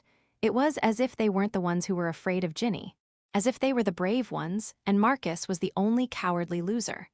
Marcus glared at him fiercely, and Malfoy immediately shrank back, not daring to say a word. Now, the gorilla is finally forced to do something.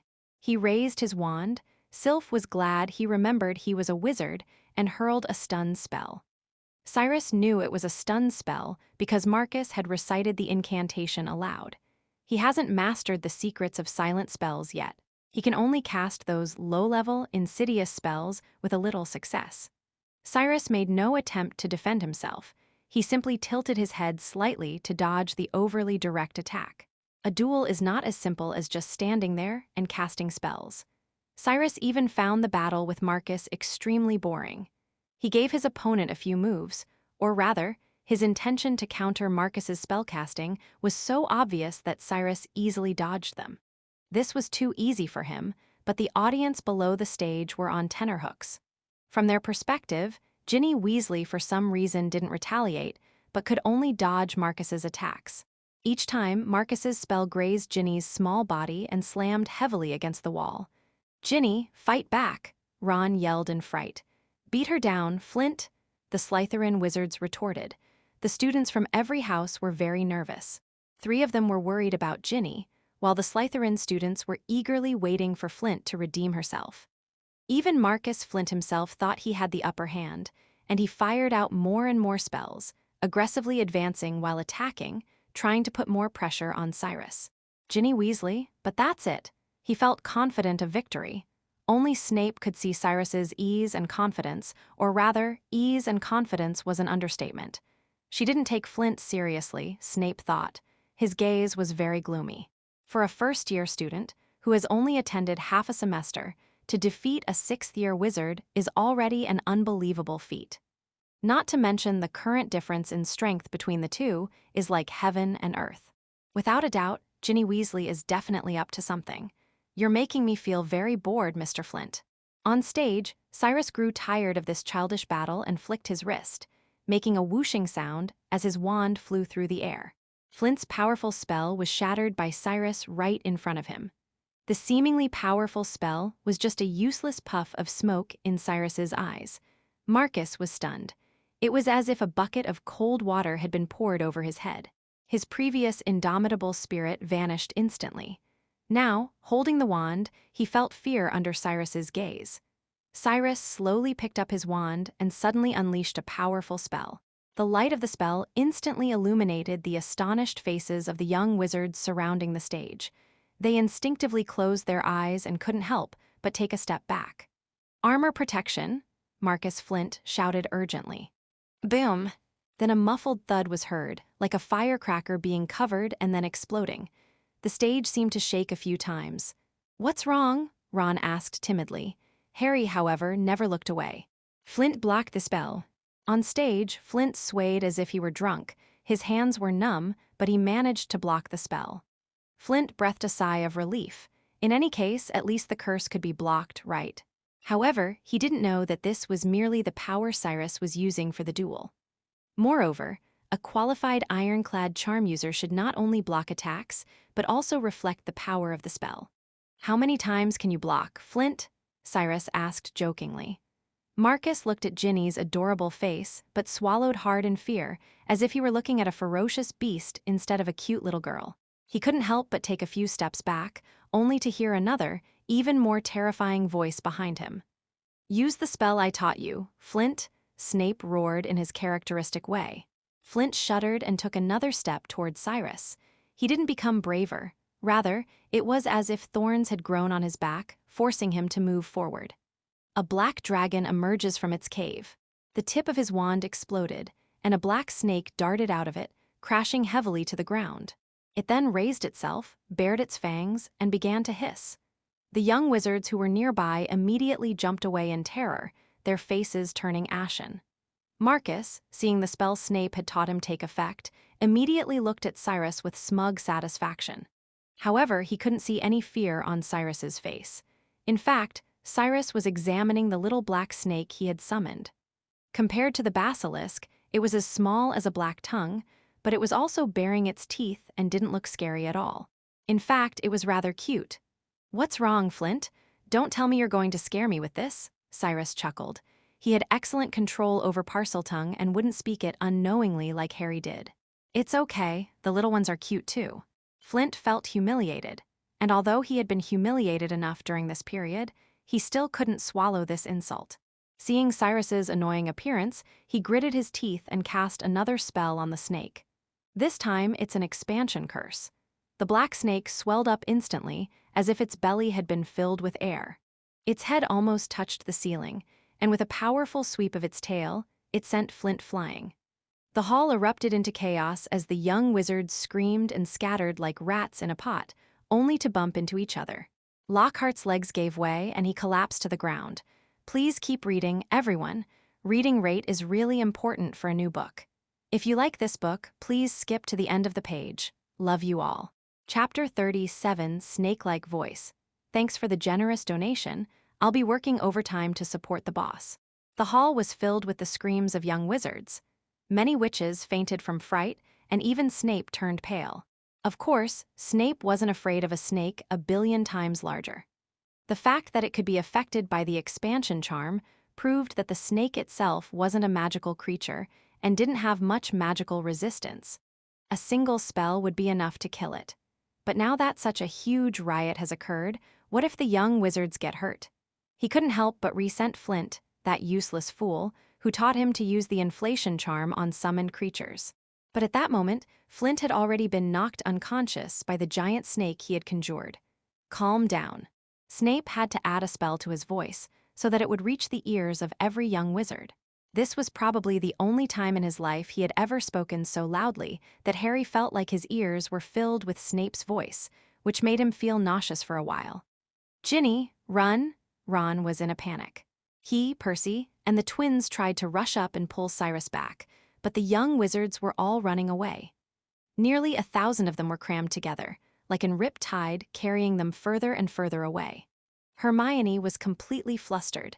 She didn't know what to do, and her mind went blank until Harry called her back. "Send me there, Hermione." "What?"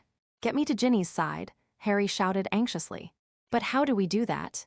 "Use the levitation charm on my clothes." Harry quickly came up with an idea. "Okay, I understand." If Hermione were a little calmer, she would have thought that instead of sending Harry over, it would be better to bring Ginny over directly. But right now, her mind wasn't working, and she could only passively follow orders. Fortunately, she hadn't forgotten the spell. Yugadal Vyasa. As Hermione's wand rose, Harry immediately felt his clothes being caught on something and lifted upwards with him. His field of vision suddenly widened, and he loved seeing Hermione's panicked face, Ron, who had been with them but had been separated from them, desperately trying to get closer to Ginny, but being tripped by Draven, George, and Fred being held by Lee and Wood, and Percy, who wasn't in good shape. Harry only saw his face struggling as he was swallowed up by the crowd. Harry quickly felt the world spinning around him, and then he was slammed onto the stage, landing between Ginny and the giant black snake. "Harry, broken!" Cyrus and Snape both exclaimed in surprise. "How did you get here, Harry?" Cyrus asked calmly.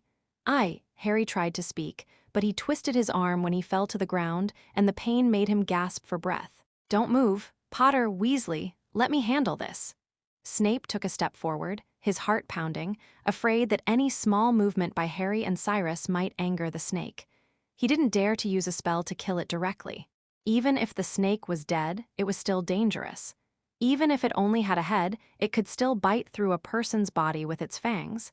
But Harry felt he didn't need to listen to Snape. He can talk to snakes. Without thinking twice, he took a step forward, his eyes fixed on the black snake. Cyrus watched Harry's small figure disappear into the distance and could tell that Harry was actually quite scared himself. But Ginny Weasley was his best friend's sister, so he was willing to risk his life to save her. Cyrus, of course, didn't need his help. "Harry, you don't need." But Harry had already opened his mouth, letting out a hoarse, terrifying sound. The Great Hall fell silent instantly, far more effectively than the amplification spell Snape had used. The enormous black snake immediately quieted down, lowered its head, and rested it against Harry's chest, looking so docile. "It's all right, Ginny." Harry breathed a sigh of relief, reached out and touched the black snake's head, then turned around. Only then did he realize something was wrong. All 1,000 people in the Great Hall were staring at him in horror. What happened? Harry looked puzzled. But before anyone could respond, Cyrus grabbed his wrist and pulled him off the stage. What happened? Don't talk, let's go. Ron rushed over and grabbed Harry's other hand, with Hermione quickly following behind. As they passed, everyone quickly made way for them. They avoided Harry as if they had seen the snake itself. They remained silent the entire way, until they rushed from the first floor to the tower, and finally arrived at the now empty Gryffindor common room, where Ron finally spoke up and asked, "You speak Parslian. Why didn't you tell us?" "What am I?" Harry didn't understand, but he clearly realized something was wrong. "Parslian," Cyrus exclaimed, feigning surprise at the incredible fact that he was hearing this for the first time. "You can talk to snakes." "I know," Harry said. "I mean, this is the second time I've done it. Once at the zoo, I accidentally let a python out, and it attacked my cousin Dudley. It's a long story, but the python told me it had never been to Brazil, and I just let it out without thinking. I didn't mean to. At that time, I didn't know I was a wizard." "A giant python tells you it has never been to Brazil?" Ron asked in a weak voice. "What's wrong?" Harry said. "I bet a lot of people here could do that." "You're wrong, Harry," Cyrus shook his head. "Very few people can understand the language of snakes, very few, and very poorly." "What's so bad?" Harry asked. "But if I hadn't told that snake to be quiet, it might have attacked you." "Oh, so that's what you said to him." "What do you mean? You were there too. You heard me speak." "We don't understand." "I hear you speaking in Parslian, the language of snakes. You can say anything. The way you speak sounds like you're urging a snake on. It's creepy, you know," Cyrus said. He certainly possessed this skill, but unlike Harry, he had much more control over Parslian. "Of course, I know you would never harm me, but they won't think so." Harry stared at him, dumbfounded. "I'm speaking another language." "But I didn't realize. How could I be speaking another language without even knowing it?" Ron shook his head. He and Hermione both looked somber, as if someone had died. Harry couldn't understand what could be so terrible. "Even so, so what? You believe me, that's enough. You know I'm planning to save you, aren't I?" he said to Cyrus. "So what if I can talk to snakes?" "It's very important," Hermione finally said in a low voice, "because the ability to talk to snakes is a famous skill of Salazar Slytherin. That's why the symbol of the Slytherin school is a snake." Harry's mouth dropped open. "That's right," Cyrus said. "Now, everyone in the school will think you're a descendant of Slytherin, but his great-great-great-great-grandson and all that, they'll think you're the one who opened the Chamber of Secrets." "But I'm not," Harry said. He felt a panic he couldn't explain. "You'll find that this is hard to prove," Hermione said. "He lived about 1,000 years ago. Based on all we know, you are very likely his successor. Not to mention," Cyrus looked into Harry's eyes and pursed his lips, "not to mention, rumors never need your consent." Harry was immediately struck by a silent force. "Thank you so much to reader 1,338, quadrillion 459, trillion 675, billion 374,560, 3,328 for the 10,500 Kidian coins reward. This is the first time in my life I've received so many rewards. I'm so touched I could cry. I stayed up all night to add extra chapters for the boss." Chapter 38. Hermione, shall we take a bath together? The four of them were silent for a while. Harry was upset, and Cyrus slowly walked to the window. At that moment, it started to snow lightly outside. Cyrus was also lost in thought, and for a moment the only sound in the lounge was the crackling of firewood. Not long after, Harry and Ron went upstairs to rest. He was probably worried that the club members would be back soon. To be honest, after what happened, Harry didn't know what to do. Escaping seems to be the easiest option. Only Cyrus and Hermione remained in the common room. The little witch picked up a book and read for a while, then started to feel sleepy. "Shall we go and rest?" Hermione said to Cyrus. "But how about we take a bath first?" "It's a bit cold." "Cyrus, okay. Hogwarts has many lavatories with showers. In fact, the dormitories have their own public bathhouses. However, unlike luxurious places like the prefectural bathhouses, the dormitory bathhouses are simply separate communal bathhouses for men and women. Since Cyrus was using Ginny's body, he could only enter the women's bathhouse. The bathhouse wasn't cold at all. Once the shower was turned on, warm water cascaded down. Hogwarts didn't have solar panels or water heaters, but magic could be used to heat the water. The bathroom was filled with steam. Cyrus sat with another small tablet, while Hermione carefully washed her frizzy hair. "Ginny, could you help me wipe my back? I can't reach it." "Of course," Cyrus said calmly. He's not a lolicon and has no interest in Hermione, who's just a flat-chested girl, for the time being. The next morning, Cyrus, looking much more refreshed than Ginny, came downstairs to find Harry sitting silently by the burning fireplace. Ron and Hermione were playing wizard chess. "What's wrong with you guys? Aren't you going to class?" "There's only herbalism class today. It's been cancelled." Ron turned his head. "It's snowing heavily. Professor Sprout is going to put socks and a scarf on the mandrake."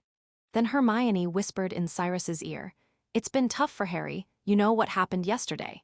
Everyone's avoiding him." "I think I can help you explain," Cyrus said after thinking for a moment. But Harry had already stood up from the sofa. "No, thank you. I don't care what they think of me. As long as you believe in me, that's enough." "Where are you going?" Ron saw Cyrus and Harry walking out together. He remembered that Ginny's class was in the afternoon today. "Eat breakfast." "I'm going to get some fresh air." Cyrus and Harry left the lounge together. Sure enough, a blizzard began to fall outside the castle. Thick, dark snow swirled in the sky, sealing off every window, making the castle much darker than usual during the day. "Don't worry too much, Harry. I'm sure they'll soon realize you wouldn't do such a thing. Everyone knows you're an honest person," Cyrus reassured him. "Thank you, Ginny." Harry forced a smile. He wasn't very hopeful. Just like what Ginny said yesterday, those people didn't care about the truth. They just needed something to talk about. After so much had happened, they needed an outlet for their emotions. It doesn't matter if it's him or not, and it would be better if it were him. Who can blame them when he's the famous Harry Potter?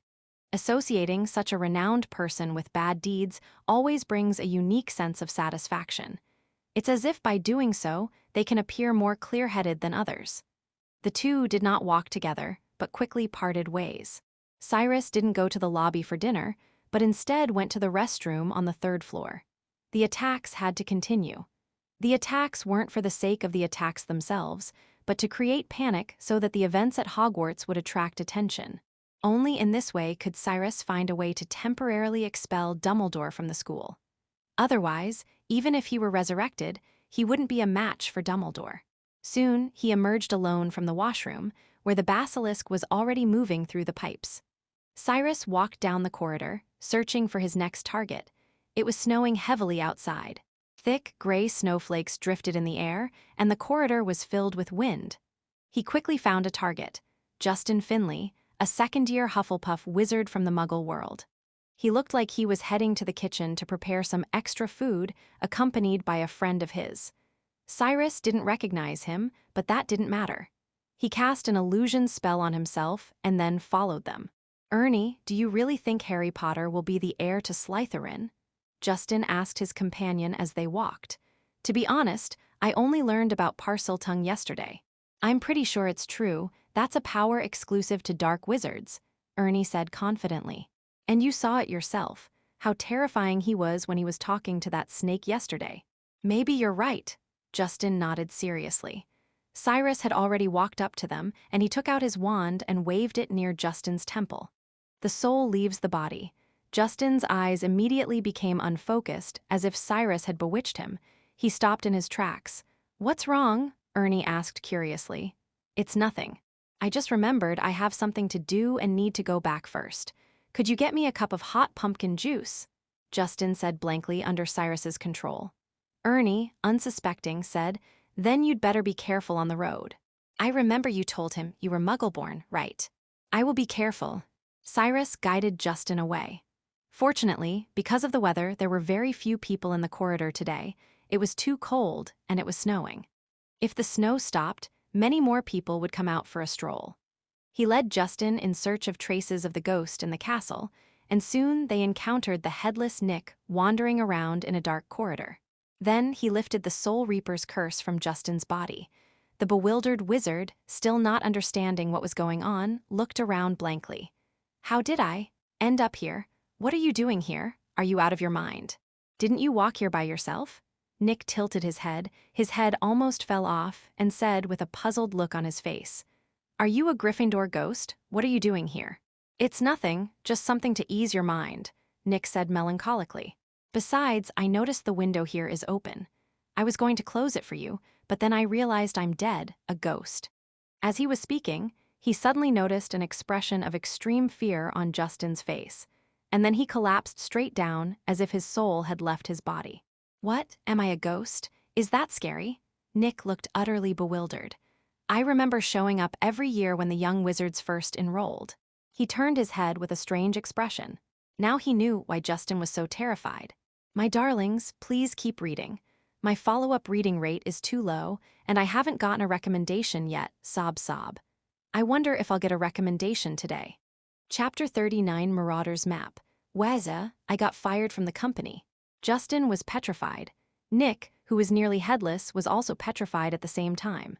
A terrifying attacker, capable of harming even the already dead Nick. And worse, Harry once again, by sheer coincidence, appeared at the crime scene. And they got caught red-handed. Now, Professor McGonagall has taken him to Dumbledore's office.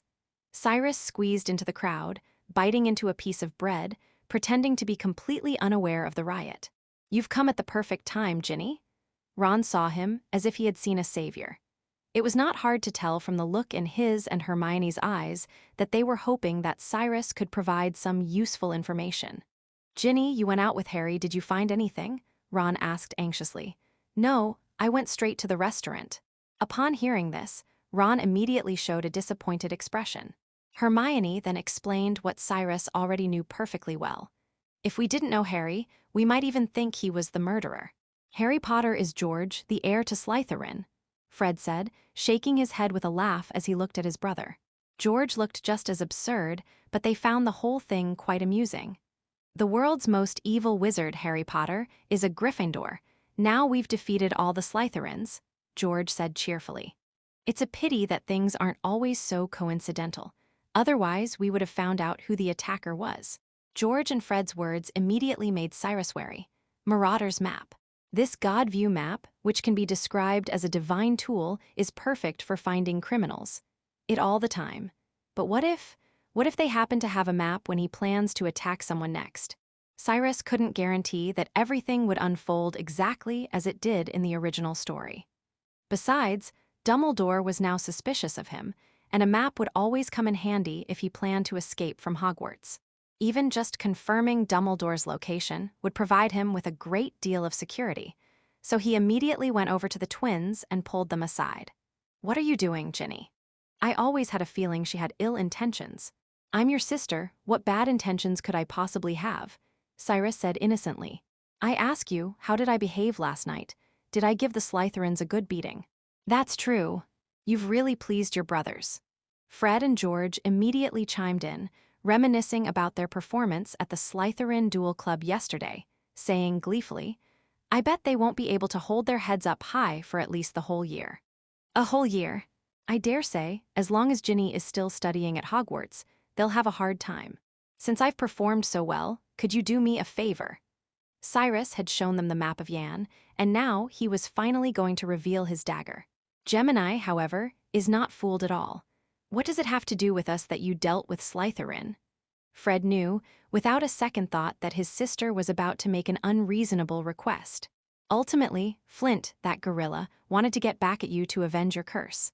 "That's right, even going back a bit further, you only did it for Ron. So you should ask Ron for help," George said immediately. "But you were the one who told me to go all out against the Slytherin students before the dueling club started. And," Cyrus glanced back at Ron furtively, "do you really think Ron can be of any help?" The two brothers also subconsciously looked at the silly Ron, and for a moment they found that Cyrus's words were irrefutable. "You've convinced me." Especially the second half of the sentence. The two asked in unison, "All right, let's see what kind of help our dear sister needs. Do you remember when you saved me on the first day of school?" "You mean the secret passage?" Fred asked, feigning ignorance. "No," Cyrus raised his voice, but then lowered it again for fear of being overheard. "I mean your method of knowing where someone is even though you can't see them. Maybe you can use it to find the real killer." Looks like our sister has her eye on the secret to our success, George. I'm not surprised at all, but no way, George said immediately. In fact, Cyrus's statement coincided with their initial idea, and they actually tried it. It's impossible for Ginny to succeed. Nobody knows when the heir will launch an attack, and you can't keep staring at the map forever. We have to try, Cyrus said. We've already had so many victims, and Harry has been framed. We can't let the killer get away with this. Give it to me, or I'll tell Dumbledore. Upon hearing this, Fred and George looked quite hurt. Did you hear that? Our dear sister is blackmailing us. I heard you, Fred. My ears are fine, George replied immediately, his face full of grief. If you don't want the professor to know, take it out quickly. No, we'd rather the professor know. Cyrus was surprised that even after all this, they still refused to produce the map. This puzzled him greatly. Why? I'll return the map to you once I find the murderer. No, that's too dangerous, Ginny. We don't want to hear that you've been petrified. Dumbledore said that this petrification spell can only be cast by someone who is proficient in dark magic, and you're only a first-year student. Despite their seemingly carefree nature, the twins actually care deeply about their younger sister. I'm better than both of you, Cyrus said sternly. And do you think I'm safe after defeating and humiliating those Slytherin students? If that successor really is from Slytherin, he must hate me terribly. But you are a pureblood, Fred wavered. I am, but there's no evidence that that person wouldn't target a pureblood, right? The words on the wall say, those who oppose the heir, beware, not mudbloods, beware. Cyrus's words left the two of them speechless. If I could know someone's location beforehand, perhaps I could know who is going to attack me, right? That makes sense, okay. The two hesitated for a moment, but ultimately agreed that Cyrus was right. It is easy to dodge an open spear, but hard to guard against a hidden arrow. Give it to her, we figured it out pretty well anyway. George nodded. Next, they led Cyrus outside the common room. The blizzard continued, and it was freezing outside. Almost no one was still out. However, just in case, the two of them found an empty classroom and locked the door from the inside. Then Fred dramatically pulled a square piece of paper out of his robe. To be honest, I'm quite reluctant to part with it. That's right, back then, we were only in first grade, young, carefree, and innocent. Cyrus immediately smiled. More innocent than now. Back then we had a bit of a falling out with Filch. So he pulled us into his office and started threatening us with his usual tactics. And we couldn't help but spot one of his filing cabinet drawers, which was marked, confiscated items, high danger. Hey, what would you do in my shoes? Fred said. George threw another dung bomb to distract him, and I immediately opened the drawer and grabbed this one. It's not as bad as it sounds, you know, George said. We estimate that Filch never really figured out how to use it. But he probably guessed what it was, otherwise he wouldn't have confiscated it. Do you know how to use it? Oh, I know, Fred said with a smug smile. This little darling has taught us more than all the teachers in the school have. He drew his wand, tapped the parchment lightly, and said, I solemnly swear that I will not do anything good. In an instant, fine lines of ink like a spiderweb spread out from where the tip of George's wand had touched, connecting and crisscrossing, extending to every corner of the parchment. Then words appeared at the top in large green letters. Moon face, worm tail, big feet, and forked head. Gentlemen who are dedicated to helping those who create magical pranks. Introducing Marauder's Map. This map depicts all the details of Hogwarts Castle and the grounds. But what is most unusual is that there are many small black dots moving on the map, each labeled with its name in very small font. Besides being able to mark everyone's location, you also marked many secret passages.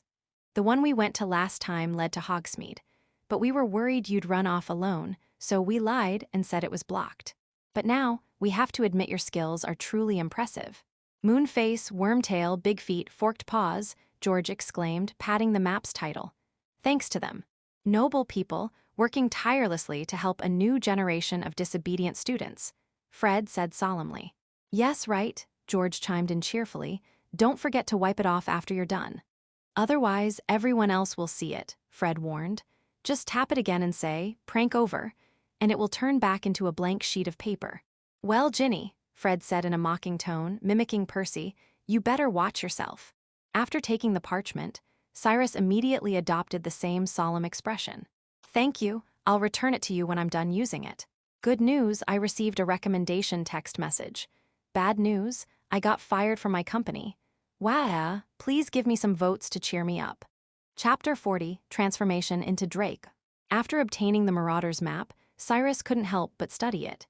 The invention, developed by a few students, had unexpectedly powerful effects. Cyrus couldn't help but marvel at how different students were during wartime. Look at what the students at Hogwarts are busy doing these days. The class monitor, who is supposed to be a role model, is actually in a relationship. And they even kissed in the women's restroom. I'm talking to you, Percy. Cyrus stood at the door of the third-floor restroom. He had only wanted to check on the progress of the compound potion, but now, seeing the man and woman who had appeared in the women's restroom, his eyes narrowed. Ginny, Percy's face flushed red, and he jerked his hands away from Penelope's arms as if he had been electrocuted. You, what are you doing here? Going to the toilet, you are the one. Cyrus took a step back, turned his head to look at the sign outside the toilet, and after confirming once again that this was the women's toilet, he casually looked at the two couples whose future was hopeless. Dating in the girls' restroom? I really don't understand you guys. Hogwarts doesn't forbid dating, so why are you being so secretive? As she spoke, she looked at Penelope again. Penelope Cravat. I'm from Ravenclaw, hello, Ginny. Penelope wasn't much better off than Percy, her face as red as if it had been painted with dye, and her lips were trembling as she spoke. Hello, Miss Cravat, Cyrus greeted her in return. He just wanted to keep the two lovers away from the third-floor restroom to avoid any accidents at a crucial moment. Listen to me, Ginny. Percy seemed to recover from her nervousness and immediately spoke. Could you please keep it a secret? Cyrus asked in return. The couple nodded immediately. You know what would happen if George and Fred found out? Percy shuddered at the mere thought of the scene. They will definitely write letters to their mothers, and then hang countless banners in every corner of the school that say, "Congratulations to model student Percy for finding a girlfriend," or worse. Sure, but I suggest you find somewhere else, Cyrus said. Hiding in the girls' restroom? You're really something. Don't you know Ron comes here all the time? If he knows, then almost the whole school will know. Upon hearing this, Percy's expression darkened further. Thank you, Ginny. Well then, we'll be going now. The two men ran away, as if they were fleeing. Cyrus could also hear Percy complaining to Penelope. I told you it wasn't safe to choose this place, and we were discovered the first time we came. Then find one yourself. Penelope's voice sounded a little annoyed. I just came over and saw Percy and the Ravenclaw prefects. Did you not get caught? Ron rushed into the bathroom and immediately looked at Cyrus nervously. You've been discovered, but what's so strange about me being in the women's restroom? Cyrus retorted. As long as the polyjuice potion is all right, it's fine. Hermione pushed open the last stall in the restroom. The potion in the cauldron was almost fully formed. Now all we need to do is add a tiny bit of Slytherin student hair, preferably Goyle and Crabbe's. She turned to look at Harry and Ron. That's really good, but what about you guys? Harry asked. I already have one, Hermione said happily, pulling a small bottle from her pocket and showing them a strand of hair inside. Remember when Millicent wrestled with me at the dueling club? She left this on my clothes when she was choking me. She went home for Christmas. I just have to tell the Slytherins I'm back. I have some too. Cyrus also took out a few strands of hair. All right. Ron and Harry had no choice but to get some hair from Goyle and Crabbe. Oh, right, Ginny. I'm going to steal a few clothes from the laundry room. You keep stirring, Hermione said and rushed out. Cyrus had no choice but to continue stirring the cauldron. Now, black smoke was billowing from the cauldron, making it impossible to see anything in the entire cubicle. Luckily, it wasn't smoking when Percy came over, or it would have been discovered. A short while later, Hermione returned with several cups and 4 sets of clothes, followed closely by Harry and Ron. Hermione poured the bubbling potion from the cauldron into a cup, then added Millicent's hair. The potion sizzled like boiling water, frothing vigorously. A second later, it turned an unsightly yellow. Oh, the essence of Millicent Bost, Ron said, glancing at it with disgust. I bet it's going to taste awful. All right, add yours, Hermione said. Harry tossed Goyle's hair into the middle cup, and Ron put Crabbe's hair into the last cup. Both cups hissed and bubbled. Goyle's turned a tank-like tan, and Crabbe's turned a dark, almost blackish brown. Cyrus also put the small tuft of white hair in his hand into the potion. Instantly, the potion turned into a color that was between black and white, but not gray. It looks awkward like this. Cyrus almost considered giving up on drinking the compound potion for a moment. He should have taken a risk and used body-changing techniques. Wait a minute, Harry said. We'd better not all drink here. Once we become Crabbe and Goyle, there won't be enough room. And Millicent isn't exactly a small man either. That makes sense, Ron said, opening the door. Let's each take a private room. Cyrus chose a slightly off-center cubicle. He originally intended to simply pour out the potion. But to achieve a perfect transformation, one must have a considerable understanding of the details of the object being transformed. The other person's height, weight, body proportions, facial features, etc. But he didn't have such a deep impression of Malfoy. That's right, Cyrus planned to become Malfoy. He had decided this beforehand, and on the Thursday when he stole the potion, he casually pulled a handful of Malfoy's hair. So he raised his head and drank the compound medicine. Surprisingly, it wasn't exactly unpleasant to drink, but it had a very awkward taste, like sweet and bitter at the same time, a little sour and seemingly a little spicy. But anyway, he had already drunk the potion. The compound medication began to take effect. He felt something alive burrowing under his skin, surging and throbbing. It was like a snake crawling beneath his skin, tearing at the junction of his skin and flesh, devouring his flesh. But this pain was fleeting. The next moment, he saw his platinum blonde bangs through his eyes. Thank you to reader 1,338, quadrillion 459, trillion 675, billion 374, million 563,328 for the 10,000 Kidian coins reward. And to Chinese letter, Chinese letter, Chinese letter, Chinese letter, Chinese letter, Chinese letter, Chinese letter, Chinese letter, Chinese letter, for the 100 points reward. Thank you, bosses. Delta. I went for an interview today. Chapter 41, The Diary is Lost. Before long, he heard Harry and Ron, the two unfortunate brothers, talking outside. Then, they each knocked on the door of the cubicle where Cyrus and Hermione were. Hurry up, we have to go. A shrill voice answered him. I really don't want to come out. You can go by yourselves. Hermione, we know Millicent is ugly. No one would know it's you. No, really no, I don't think I can come. You two hurry up and get going, you're wasting time. Harry looked at Ron with a puzzled expression. This made him look even more like Goyle. Well, at least we still have Ginny. Malfoy? Ron's words were still stuck in his throat when he saw a figure that nearly scared him to death. What is Draco Malfoy doing here? Has the plan been exposed? However, Harry soon realized that the Malfoy in front of him was wearing Gryffindor's school uniform. Are you Ginny? Cyrus nodded. Ron finally realized what was happening. He looked at Ginny with a bewildered expression, unable to believe that Ginny, who had been so reliable since the start of the semester, had also messed up. But how could you question Malfoy while wearing Malfoy's face? You're right, so I can't go. Cyrus feigned helplessness with a Malfoy-like face, which made Harry want to punch him. Sorry, Ginny, you look really annoying. Thanks, but you look stupid too. Time is running out. Hermione's potion won't last long, so you need to hurry. Cyrus rolled his eyes and said immediately. After seeing Harry off, Cyrus said, Hermione, you wait here for me. I think I can use Malfoy's disguise to go elsewhere and gather some information. Okay, go ahead. Hermione couldn't wait for him to leave. Cyrus didn't bother changing his clothes. With a flick of his wand, his robes turned green, and he strode out, heading straight for the owl shed without hesitation.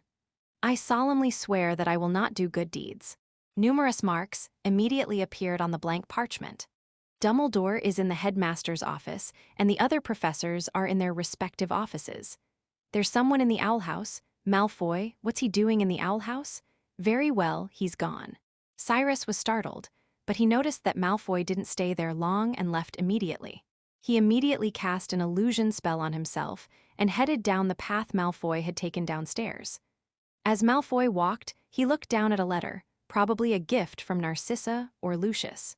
Usually, these gifts would be delivered directly to his room by the house elves. But perhaps the Malfoy family was in a special situation recently, and Arthur Weasley was trying to deal with them. After reading the letter, he opened a newspaper, and Malfoy's face immediately lit up with joy. Cyrus glanced at it and noticed the report mentioned Ron and Harry driving to school, for which Arthur Weasley was punished. Clearly, Lucius had put some pressure on him as well, so Mr. Weasley wouldn't have the energy to cause him trouble. After passing Malfoy, Cyrus continued upstairs and soon reached the tower. There are very few owls inside the tower. Almost all of them are public owls kept by the school. Cyrus took out the letter he had prepared beforehand, found Draco Malfoy's owl, and released it. The owl did not realize that the person in front of it was not its real owner. Watching the owl spread its wings in the wind and snow, Cyrus couldn't help but smile. Now, it's time to expel Dumbledore from Hogwarts. You've found out the secret. Cyrus met Harry and Ron at the bathroom door. The two of them had almost completely turned back into their original forms, and their oversized robes made them look quite comical. Malfoy is not the heir. So we've wasted our time. Thankfully, it wasn't a complete waste of time, Ron said, panting, turning to close the bathroom door. I know we still don't know who launched these attacks, but I'm going to write to Dad tomorrow and ask him to search under the Malfoys' living room. Ron knocked heavily on Hermione's door. Hermione, come out quickly, we have so much to tell you. Get away, Hermione snapped. What happened? Ron said. You must be back to normal now, Suddenly, the weeping Myrtle peeked out from under the door of her private room. She looked extremely happy, as if she had encountered some great joy. Oh dear, just you wait, she said. It's terrible. They heard the door lock slide open, and Hermione appeared sobbing.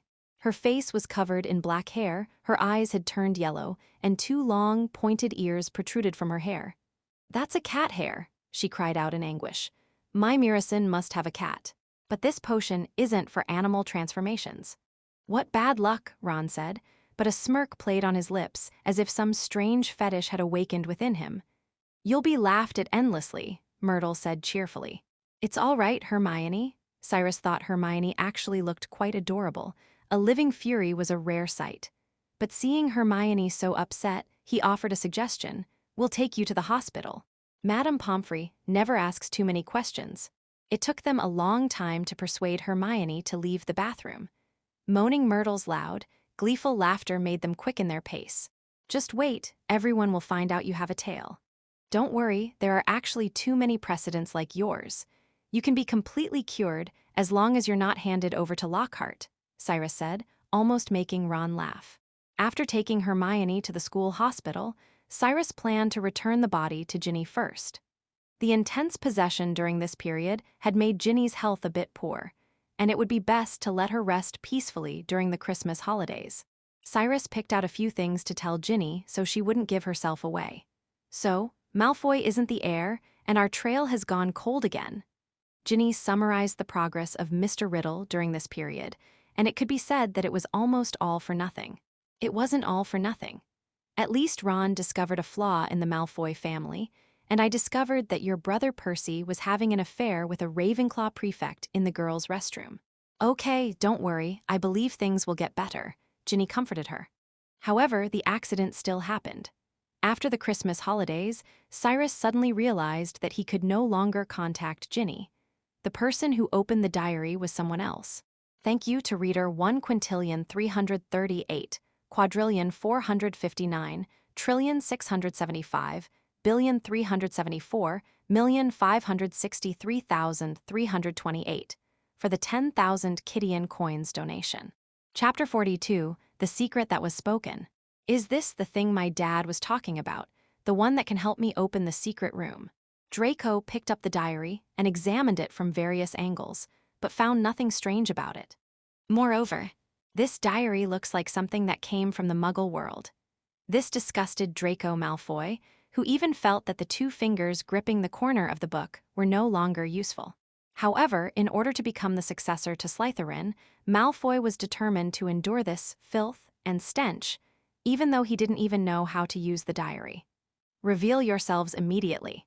The diary remained unchanged.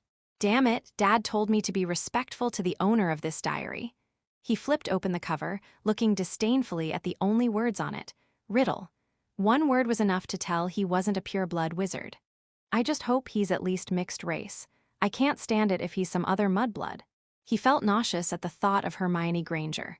I'll write something. He laid his diary open on the table, picked up a quill pen that looked very expensive, dipped it in ink, and wrote in the notebook. "Show me your secret." "Ginny, what secret do you have?" The four Weasley brothers surrounded Ginny, while Harry and Hermione blocked her escape routes. After classes ended this morning, someone discovered that Ginny's dorm room had been burgled. The thief was probably looking for something and ended up ransacking her room. When Ginny came back, she kept searching through the mess, repeating in a daze, "It's gone." They all wanted to know what it was that Ginny and the thief valued so much.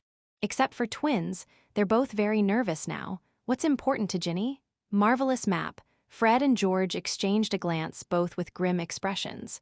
Fred asked with concern, "Is it really lost?" Ginny simply nodded mechanically. "What is it?" Ron and Percy were getting a little annoyed by their cryptic remarks. But clearly, neither Ginny nor the twins were going to reveal their own secrets, so they could only remain vague. "It's our only hope of catching the killer," George sighed. "Without it, we might never find the killer." This made Ginny look at the two of them strangely. George and Fred know about Mr. Riddle. Cyrus had never mentioned the Marauder's map to Ginny, and at this point, Ginny assumed the twins were referring to Riddle's diary. In her mind, Mr. Riddle must have possessed some clue, which was why the heir to Slytherin had stolen it. From this perspective, it is quite reasonable to say that the diary represents the hope of catching the murderer. In that case, we should tell the professors. Hermione and Percy both agreed that the professors should catch the thief, but this suggestion was immediately opposed by all three. No. Ginny, Fred, and George immediately shook their heads. If the Marauder's map falls into the hands of professors, will those students who attempt to break the rules have any future? If the diary falls into the hands of the professors, will there be any future for me and Mr. Riddle? Absolutely not. "What are you three hiding from me?" Percy asked, frowning. He suspected the twins were messing around with Ginny, and that the stolen item might not be anything important at all, but rather a prop they were planning to use for a prank. "I advise you not to lead Ginny astray, or I'll tell Mom." No, Ginny's reaction was even stronger than the twins. Her mother, who always doted on her, would make a huge fuss if she found out about this. And then Mr. Riddle would. "We must stop Percy." She remembered Cyrus telling her about Percy's little secret and immediately threatened, "You can't tell anyone, Percy, or I'll reveal your secret." Percy immediately blushed and fell silent. The others exchanged bewildered glances, eager to know what secret had made even the usually stern Percy yield. Percy had no choice but to use his elder brother's authority to drive them all away. Now, Ginny was finally at peace. However, she was still sullen. She hesitated, wondering whether to tell Dumbledore about the diary. Although her mother might destroy it if she found out, it wouldn't be good if it fell into the wrong hands either. Not long after, Ron and his two companions secretly gathered around again. "Listen to me, Ginny, what's missing?" Harry looked at her seriously. "If it's really important, you can tell us and we can help you." Ron and Hermione nodded vigorously, but Ginny remained hesitant to speak. "No way," Ron was getting impatient. "I can't believe it, Ginny. We've been through thick and thin together. Who was it that drank that awful polyjuice potion with me to investigate Malfoy? We broke almost 100 school rules together. Don't you trust us?" Ginny wanted to say that the person they were working with was actually Mr. Riddle. But from another perspective, at least the three of them were indeed trustworthy. "Please, Ginny, we need your help. If we can't find the real killer, Harry will remain innocent, and we don't want to see him go to Azkaban unjustly accused." With 3 pairs of eyes watching, mainly Hermione and Harry, Ginny finally made up her mind. Hermione is very clever and might actually be able to help. If she were to look for the diary by herself, she wouldn't know where to begin. "You must promise not to tell anyone." Ginny looked at them seriously. "I promise," Ron blurted out first without a hint of sincerity. "Swear an oath first." The 3 children looked at each other and made a vow, but it was not bound by magic. "Let's go somewhere deserted first," Ginny said. Actually, there weren't many people in the common room, but this place was too public. She led Harry and the others to an abandoned secret room, and the 3 boys were stunned by what they saw along the way. "Hogwarts has a place like this. Now you can finally talk, right?" Ron said, hands on his hips. "The stolen item was a diary," Ginny finally spoke. "A diary. But what's wrong with a diary?" Harry and Hermione were both very puzzled. That diary is different. It's Mr. Riddle's diary. Riddle, Ron shouted. Tom Riddle. Finally, it made it into the first round of recommendations. Whether a book advances to the next round is really important. Please keep reading, everyone. If you have any votes, please vote for it. Thank you so much. Chapter 43, Am I Really a Genius? Wait, stop. Hold on a minute. Harry looked at Ron with a questioning expression, as if he were accusing Ron of knowing another man behind his back. So you know this Tom Riddle. I should know. In fact, I'll never forget that name, even if it kills me. Ron felt annoyed just thinking about it. Remember when we fought with Slytherin at the Quidditch pitch? I cast a curse on Malfoy back then. It's about yourself, Hermione interrupted him. It does not matter. Then please tell me what's important. I was just about to say that, Ron said.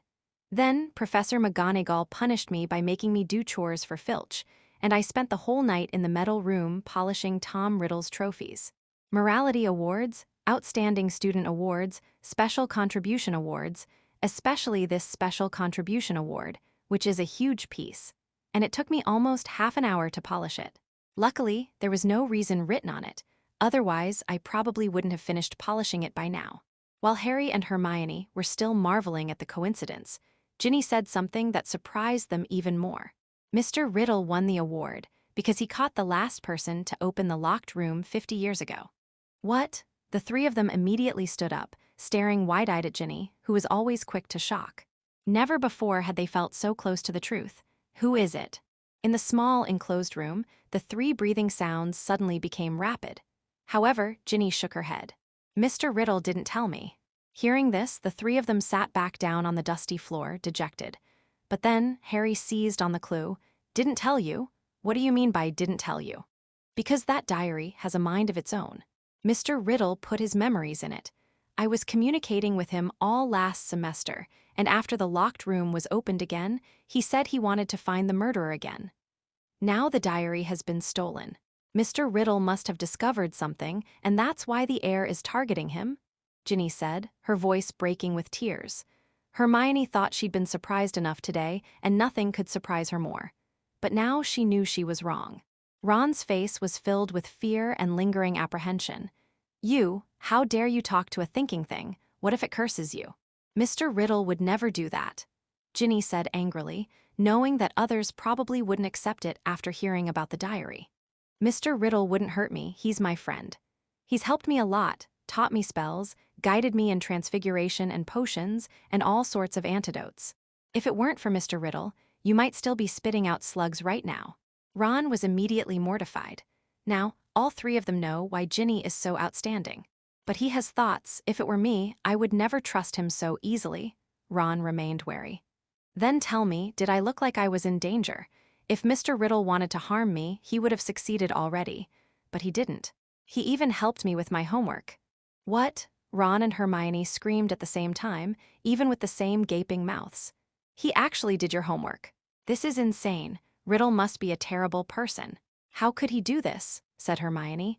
This is absolutely insane. He must be a really good guy. Why wasn't I the one who got this notebook? That was Ron. Hermione kicked him hard. Harry now understands the situation perfectly well.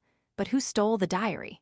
It must be someone else from Gryffindor, and a girl, Ron said without hesitation.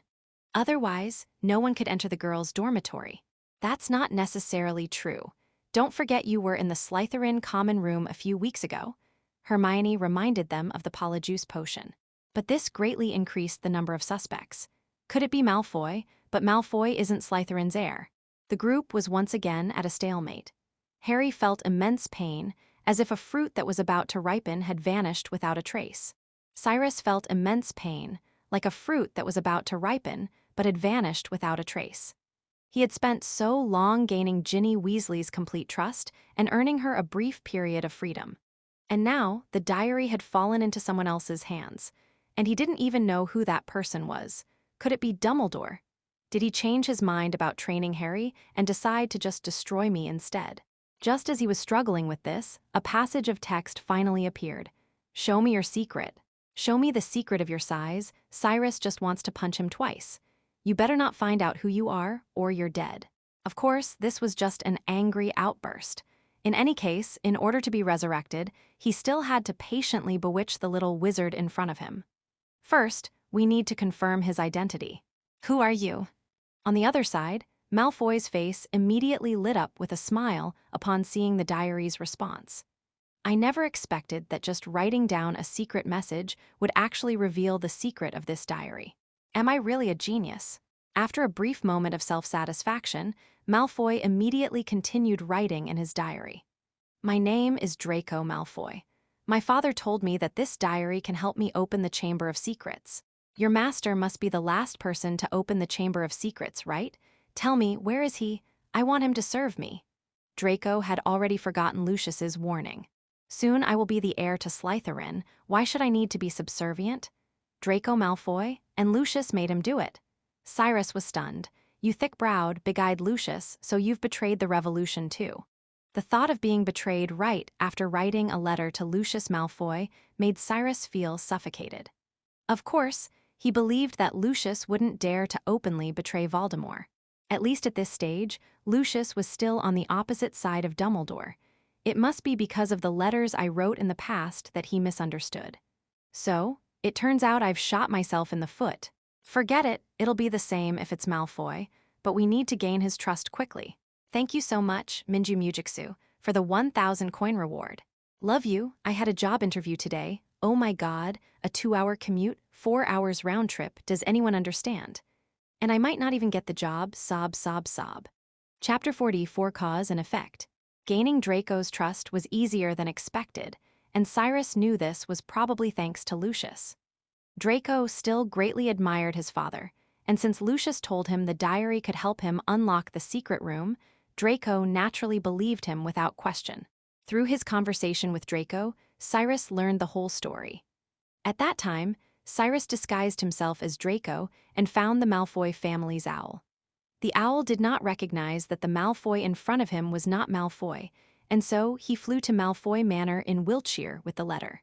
He was afraid that Lucius Malfoy would disobey his orders, so when he wrote the letter, he explicitly implied that Draco's fate was in his hands and that Lucius should cooperate with him to expel Dumbledore from the school. As a result, when Lucius and Narcissa received the letter from their son, they immediately panicked, leading to a misunderstanding. Let's go back to those days around Christmas. Wiltshire, Malfoy Manor. It's already Christmas, they should finally quiet down a bit.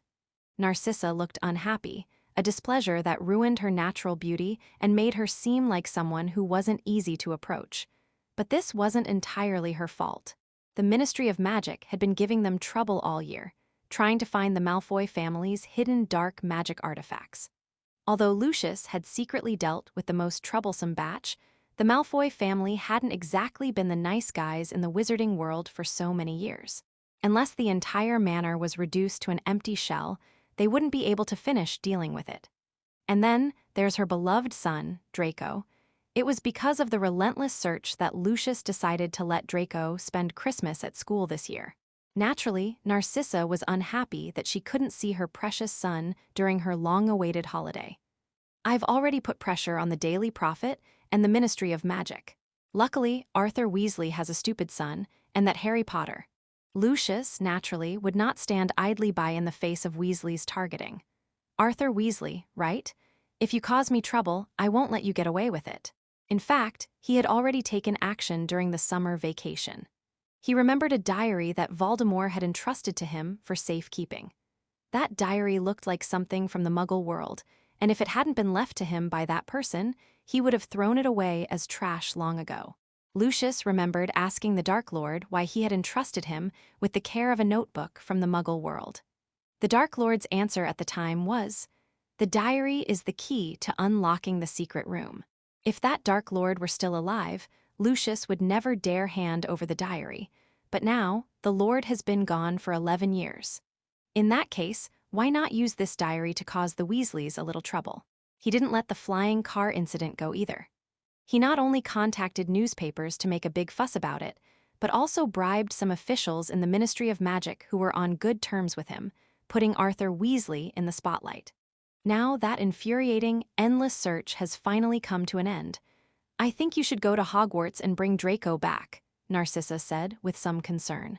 Last time Draco wrote back, he said there had been an attack at the school.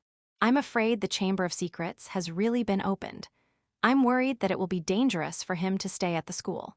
Lucius hesitated for a moment, then shook his head. The one attacked was just a mudblood. Draco won't be in danger. Besides, I've already written to him telling him not to show his face in public. He knows very little about this. There won't be any problems. It's not that it's impossible to bring Draco home, but Draco is going to be the heir to the Malfoy family, so we shouldn't be so pretentious. As the two were talking, they saw a shadow flying in the sky. It was the owl they had bought for Draco. Didn't Draco send a letter a few days ago?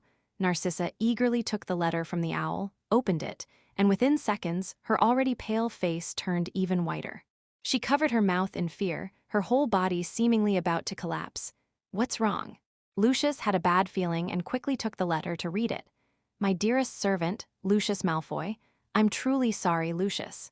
Did you forget my magic because I disappeared from everyone's sight for a while?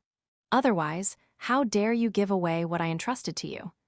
I think you probably believe that the Dark Lord is dead, defeated by a baby who can't even walk, as countless people say, so you're eager to distance yourself, right? Lucius had only read the first paragraph when his breathing became rapid. His whole body trembled uncontrollably, and he slowly murmured, "He's back. He's back." Then, filled with fear, he continued watching. I have to admit that I'm not in the best condition right now, but killing a few people would still be a piece of cake. Now, I need you to do something to atone for your mistake. It's not too difficult, just expel Dumbledore from the school. Also, Merry Christmas. The letter, containing only a few words, left Lucius and Narcissa ashen-faced. Is it really him? It can't be him, Narcissa said in fear. He's been missing for 11 years. How could he possibly come back? She refused to accept the fact that her son was in danger. But Lucius knew perfectly well that no one except Voldemort himself knew about the diary. There's still a chance to redeem myself. He immediately snapped out of his fear. Lucius knew Voldemort's character. If he did his job well enough, he might avoid punishment, and Draco would be safe. The Chamber of Secrets has been opened. If Dumbledore can't find the murderer, then I can use the power of the Board of Governors to expel him from Hogwarts. Lucius already had a plan in mind, but he still needed some leverage to persuade the Board of Governors. The number of victims must be increased. One mudblood is not enough. This must be done by Draco. The Dark Lord is not dead yet, only then will he reward Draco. Dobby, I'm here, Master. A house elf covered in wounds appeared before Lucius, looking at him with fear and uncertainty. Lucius didn't bother to explain why it had so many more scars. Right now, he only wanted to do one thing: complete the Dark Lord's mission and prevent Draco from encountering danger.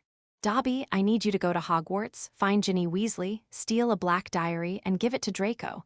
Then, give him this letter. Lucius wrote another letter. Thank you to reader 1,338, quadrillion 459, trillion 675, billion 374, 1,563,328 for the 10,000 Kidian coins reward. The 3 chapters I owe you will be updated together after the book is published. I'm going to continue with my job interviews today. Chapter 45 me, you really want me to open the secret chamber? Malfoy's eyes practically lit up. His heart was bursting with excitement, like fireworks exploding, the heir to Slytherin. This was an unparalleled honor. In Britain, all, or rather, almost all, pureblood wizards deeply admire Slytherin, the great wizard who eventually parted ways with the other 3 giants, and he is their true idol. If I can inherit the secrets of Slytherin, can't I become the second great wizard? Then, just like his own father said, Hogwarts must be purified. Those filthy mudbloods must be cleansed. Colin Creevey and Justin were just the beginning. Draco Malfoy, he's the one who's going to carry on Slytherin's legacy, and many more. Malfoy's inner fire suddenly faltered. He suddenly realized that since he had only just obtained the diary, who was the last person to possess it? He wasn't referring to the successor from 50 years ago, but rather the person who had petrified those 2 mudbloods not long ago. He immediately asked Cyrus.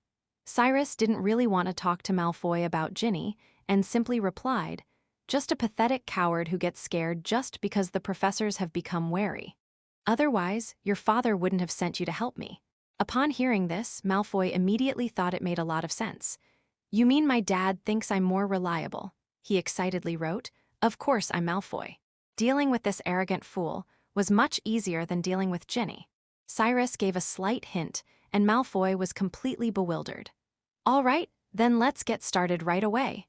Malfoy was naturally unwilling to be a coward and a weakling, and he couldn't wait to see Hermione Granger become the next victim. "No." Cyrus rejected him without hesitation. "Now is not a good time. I know you're not a coward, Draco, but if we're discovered, it will be terrible. We need to lower their guard first. However, I can take you to the secret chamber first." Draco was disappointed just a moment ago, but upon seeing that he could go to the secret chamber, he immediately became excited again. He couldn't wait to appear in the center of the secret chamber the next second and see that terrifying monster. "How do I get there?" "I need to use your body," Cyrus revealed his true intentions. "What? You think I'd let you possess me?" Malfoy exclaimed immediately. He knew better than anyone how terrifying dark magic items were. Who knew what would happen if someone were to let such a thing possess them? "You do not dare. Do you think I will harm you? Do you think your father would send something that could potentially threaten your safety to you?" Cyrus immediately posed 3 questions, shattering all of Draco's doubts. "Okay, what do we do?" "You don't have to do anything. You just need to stick your face against the notebook." Draco immediately moved his face slowly closer to the diary, and a silvery mist began to appear in his vision, like misty threads spewed out by some kind of insect. The thread clung to his face, and before he could react, it dragged him into a dark abyss. When he raised his head again, the consciousness of this body already belonged to Cyrus. Finally, Cyrus first greedily absorbed a tiny bit of Draco's insignificant life force, and then planned to take Draco to the secret chamber as agreed. Although he had gained Draco's trust, it was still far less than Ginny's. Ginny's trust in him was so deep that she would make excuses for herself when problems arose. However, the trust between Cyrus and Draco is easily broken. Under such circumstances, even possession couldn't last very long. He still needed to gain Draco's trust further. But before that, he needed to get one more thing: the Marauder's map. After getting the Marauder's map from Fred and George, Cyrus hid it. He thought the fewer people who knew about the Marauder's map, the more useful it would be, so he didn't tell Ginny about it. Little did he know it would come in handy now. After obtaining the Marauder's map, Cyrus folded it up and hid it in Draco's sleeve. Then he turned and headed towards the third-floor restroom. The wash basin in the bathroom was opened on his command, and the secret passage was filled with endless darkness. Draco Malfoy felt himself slowly opening his eyes in the darkness, and finally a sliver of light shone in. Though faint, at least he could see. Then, my senses gradually returned. He felt as if he were lying in sticky mud, which made him very uncomfortable. But the fear of being in a completely unfamiliar place quickly made him forget this minor discomfort. Above us is a very tall dome, which shows that this is a very large space. The sides are carved with lifelike stone statues of snakes, each raising its terrifying head from the black water. A secret room. The answer immediately popped into Draco's head. He quickly sat up from the ground, causing the diary that had been lying flat against his chest to slip to the floor. Draco hurriedly picked it up and opened the book. "This is the secret room." There was a sentence written on the page. "Is the secret room inside the book?" Draco thought to himself instinctively. He assumed that as he approached the diary, he was pulled inside it, which was how he reached the secret room. No wonder Dad said this diary was the key to unlocking the secret room. Now the fear has vanished. Draco became excited. He quickly stood up and looked around the secret room. It was very empty, with almost nothing in it, but he felt like the true master of this secret room. Where is the monster? What about the monsters that Slytherin raised that could destroy mudbloods? He couldn't wait to write in his diary. "You can't summon that monster. You need the parcel tongue to summon it. Otherwise, you'll be attacked." Cyrus wasn't going to be led by the nose by Malfoy. Showing him the secret chamber was enough. It wasn't time to let him push his luck. "Parseltongue? Harry Potter is a Parseltongue. Was it him before?" Malfoy asked incredulously. He was unwilling to believe that the Saint Potter would be Slytherin's successor. "Of course it's not him. Who else but him? Who else can speak parsley?" Malfoy asked immediately. A moment later, he saw 2 letters appear on the diary page. Me. I received 2 job offers today, and I'm still deciding which one to accept. Chapter 46, Alchemy Towards the Root. Are you speaking with a Parslaian accent? Malfoy's tone was tinged with surprise and envy. Tom Riddle's name sounded like that of a boring mudblood, at best a half-breed. Yet this very man possessed the ability he so desperately desired, but he was soon shocked by what Cyrus said next. Weird. My mother's surname is Gaunt, and I am a descendant of Slytherin. Who would have thought that this little Tom, who is unknown in the wizarding world, is actually a descendant of Slytherin? No wonder he was able to open the Chamber of Secrets. However, Draco was still very annoyed. Why didn't any of my ancestors have a wizard as great as Slytherin? In this way, he could also become a formidable figure at Hogwarts as the heir to the Malfoys. But whatever, now that he's the heir to the secret chamber, it doesn't matter. His only complaint is that this wretched Tom Riddle, who, despite being Parslaian, refuses to summon the monster so he can see it. He has absolutely no sense of propriety. Little Tang, since you have a snake accent, shouldn't you show some appreciation? Cyrus, Little Tang? This Draco Malfoy really doesn't know the meaning of death. Fortunately, the person in the diary isn't the real Riddle, otherwise if he were resurrected. No, he wouldn't even need to be resurrected, he would have drained Malfoy's life force. Of course I would, but the problem is that if I use the basilisk voice, I would have to borrow your body to make the sound. That way you would never see the basilisk's appearance again. The basilisk. So the monster in the secret chamber was the basilisk. Malfoy was surprised at first, then nodded as if it were a matter of course. The monster left behind by Slytherin should rightfully be the strongest, the Serpent King. But if Tom Riddle says that, doesn't that mean he'll never see the basilisk and never be able to control it? What kind of successor is this? It can only be considered as Xiao Tang's vocal organs at most. Couldn't you summon it first, and then give my body back to me? If you have the courage and strength to face the basilisk alone, then I don't mind at all. However, I must warn you that without my control, it will attack you immediately. Please forgive it. After all, it hasn't eaten much for almost 1,000 years. Those rats in the sewers can't satisfy its appetite. Malfoy immediately shivered. Then forget it. He sighed and looked around. The huge, secret room seemed to contain nothing but a few statues. Is this all there is to Slytherin's Chamber of Secrets? To be honest, it's a bit disappointing. In reality, Slytherin's Chamber of Secrets certainly contained more than just these. Although the Chamber of Secrets was originally just a classroom built by Slytherin, it also holds many precious manuscripts and secrets. Most of these have been absorbed by Voldemort to become nutrients for his growth, and now they also belong to Cyrus's power. Furthermore, it contains records of many dangerous magical experiments. Some succeeded, but many more failed. Rumors also circulated that Slytherins looked as ugly as monkeys. This wasn't actually his original appearance, just like Voldemort was a handsome young man at the beginning. Both of them conducted magical experiments on themselves in pursuit of greater magical power. Voldemort's experiments were largely based on Slytherin's work and took it a step further, but he still couldn't escape the fate of being disfigured. Having absorbed the experiences of these 2 individuals, Cyrus was actually quite envious of magical bloodline modification, but he didn't really want to become an ugly monster, so he had to be very careful with this step. It's too early to think about these things now. If I don't revive him, I won't even have the resources to make any changes. With a slight sigh, Cyrus knew that now was the time to gain Draco's trust. Are you wondering what other secrets might be hidden in the secret room? How do you know? Malfoy was startled by Cyrus's words.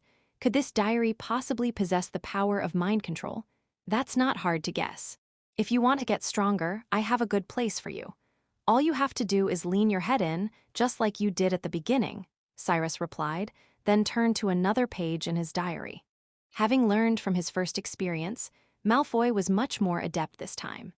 After his consciousness shifted again, Cyrus took out the Marauder's map, and after confirming that there was no one outside the secret room or in the corridor on the 8th floor, left and headed for the room of requirement. Give me a room to practice dark magic. Upon opening the door, Cyrus was greeted by a gloomy and terrifying classroom, almost entirely filled with books on dark magic, including some extremely advanced ones. He hid most of the spellbooks, leaving only a few simple little curses.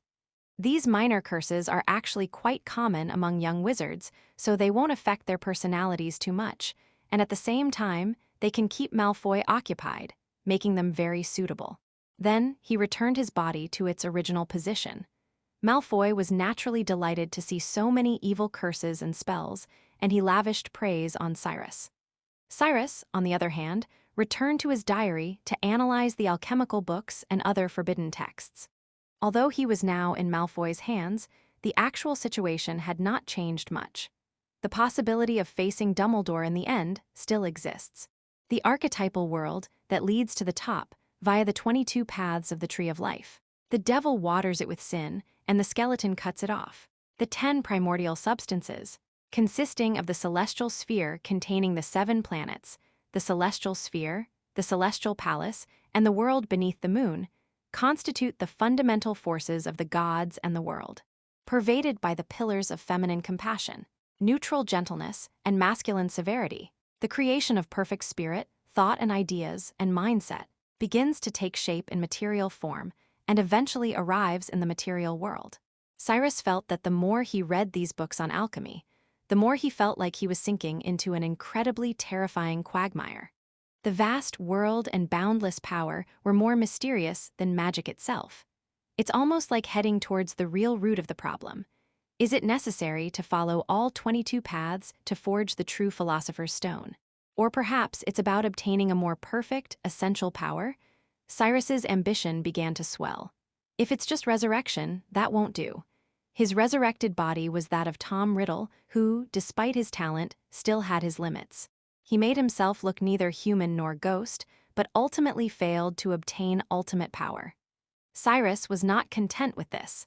Having already encountered so much mystery, what he yearns for is to become a truly perfect being. Chapter 47 of the documentary series, The Legend of Draco, continues to air. For a long time afterward, Malfoy was immersed in the joy of learning evil spells. Cyrus didn't give him much guidance, but he still learned very quickly. Besides curses, Malfoy was also very interested in some alchemical gadgets. However, this was a hobby that Lucius didn't allow him to have at home. Being obsessed with alchemy tools is tantamount to wasting one's time on trivial pursuits. But in reality, Malfoy did have some talent in this area. After Cyrus discovered this by chance, he immediately put it to use and began teaching Malfoy alchemy. Sometimes he would even go to the room where things were hidden to find some damaged alchemical artifacts for Draco to repair. He even found a broken pensieve. Thus, they finally shared a secret. Malfoy also began to trust Cyrus more. If you want to continue studying alchemy, I suggest you choose runes in your 3rd year, Cyrus advised. Unlike the ancient alchemy he is now studying, modern alchemy is more focused on creating magical items and is better at using runes to add magical power to these items. The school hasn't mentioned course selection yet, but Malfoy is definitely considering it seriously. Dobby has been in distress and conflict ever since he stole the diary from Ginny. He tried so many ways to notify Harry Potter, but he never imagined that the person whose name he wouldn't even mention would still be alive. 11 years ago, he narrowly escaped from Harry Potter's clutches. Now, Harry Potter may be facing an even more terrifying threat. That person whose name can't even be spoken is still alive. Harry Potter must leave Hogwarts. Dobby clenched his fist tightly. Meanwhile, at Hogwarts, Harry and his friends were still trying their best to help Ginny find Riddle's diary. But several weeks had passed, and they still hadn't made any progress. They saw almost everyone as the murderer, and nearly every Slytherin and Gryffindor student became a suspect. Ginny was devastated, but as time went on, all she felt left was sadness and despair. "I'm afraid we'll never find that diary," Ron said, sounding pessimistic like Pigsy from Journey to the West. "And have you noticed? The attacks seem to have stopped. Something must have happened somewhere we don't know about." Perhaps Riddle used his methods to stop the successor. His words were almost an implication that the brave and righteous Mr. Riddle had already sacrificed himself on the path to stopping evil. Upon hearing this, Ginny immediately began to cry. Not only did she cry, but she also used a hook to hang Ron from the ceiling. Ron. In contrast, Fred and George, who assumed Ginny had lost the map, were less anxious. On one hand, they had almost completely figured out all the tunnels on the map, and on the other hand, they believed the heir couldn't possibly know its secrets. The other party can never use the map to harm others. Even if they obtain it, it's nothing more than a piece of waste paper. The fact that the attacks have now stopped is the best proof of that. Therefore, they not only weren't worried, but they also came to comfort Ginny from time to time. However, their way of comforting her was somewhat different from others. At least Percy didn't think that dressing up in fur or conjuring up boils to jump out from behind a statue to tease her could be considered a form of comfort. Soon, Harry had to stop looking for the thief. Because Wood has been putting in a lot more training for them lately, Harry spent almost all of his time on the pitch after dinner. The weather has been cold and rainy lately, so every time he returned to his dorm, he was soaked to the bone. Ron was also very tired and would fall asleep as soon as his head hit the pillow. Worse than all of this was Lockhart. To ease the tension at school, he took it upon himself to organize a Valentine's Day event where little cupids, carrying greeting cards, actually ugly little dwarves, would read aloud love letters written to you. The only thing Harry was thankful for was that he didn't receive anything that might embarrass him. Ron was furious because Hermione consistently disagreed with him on how to treat Lockhart.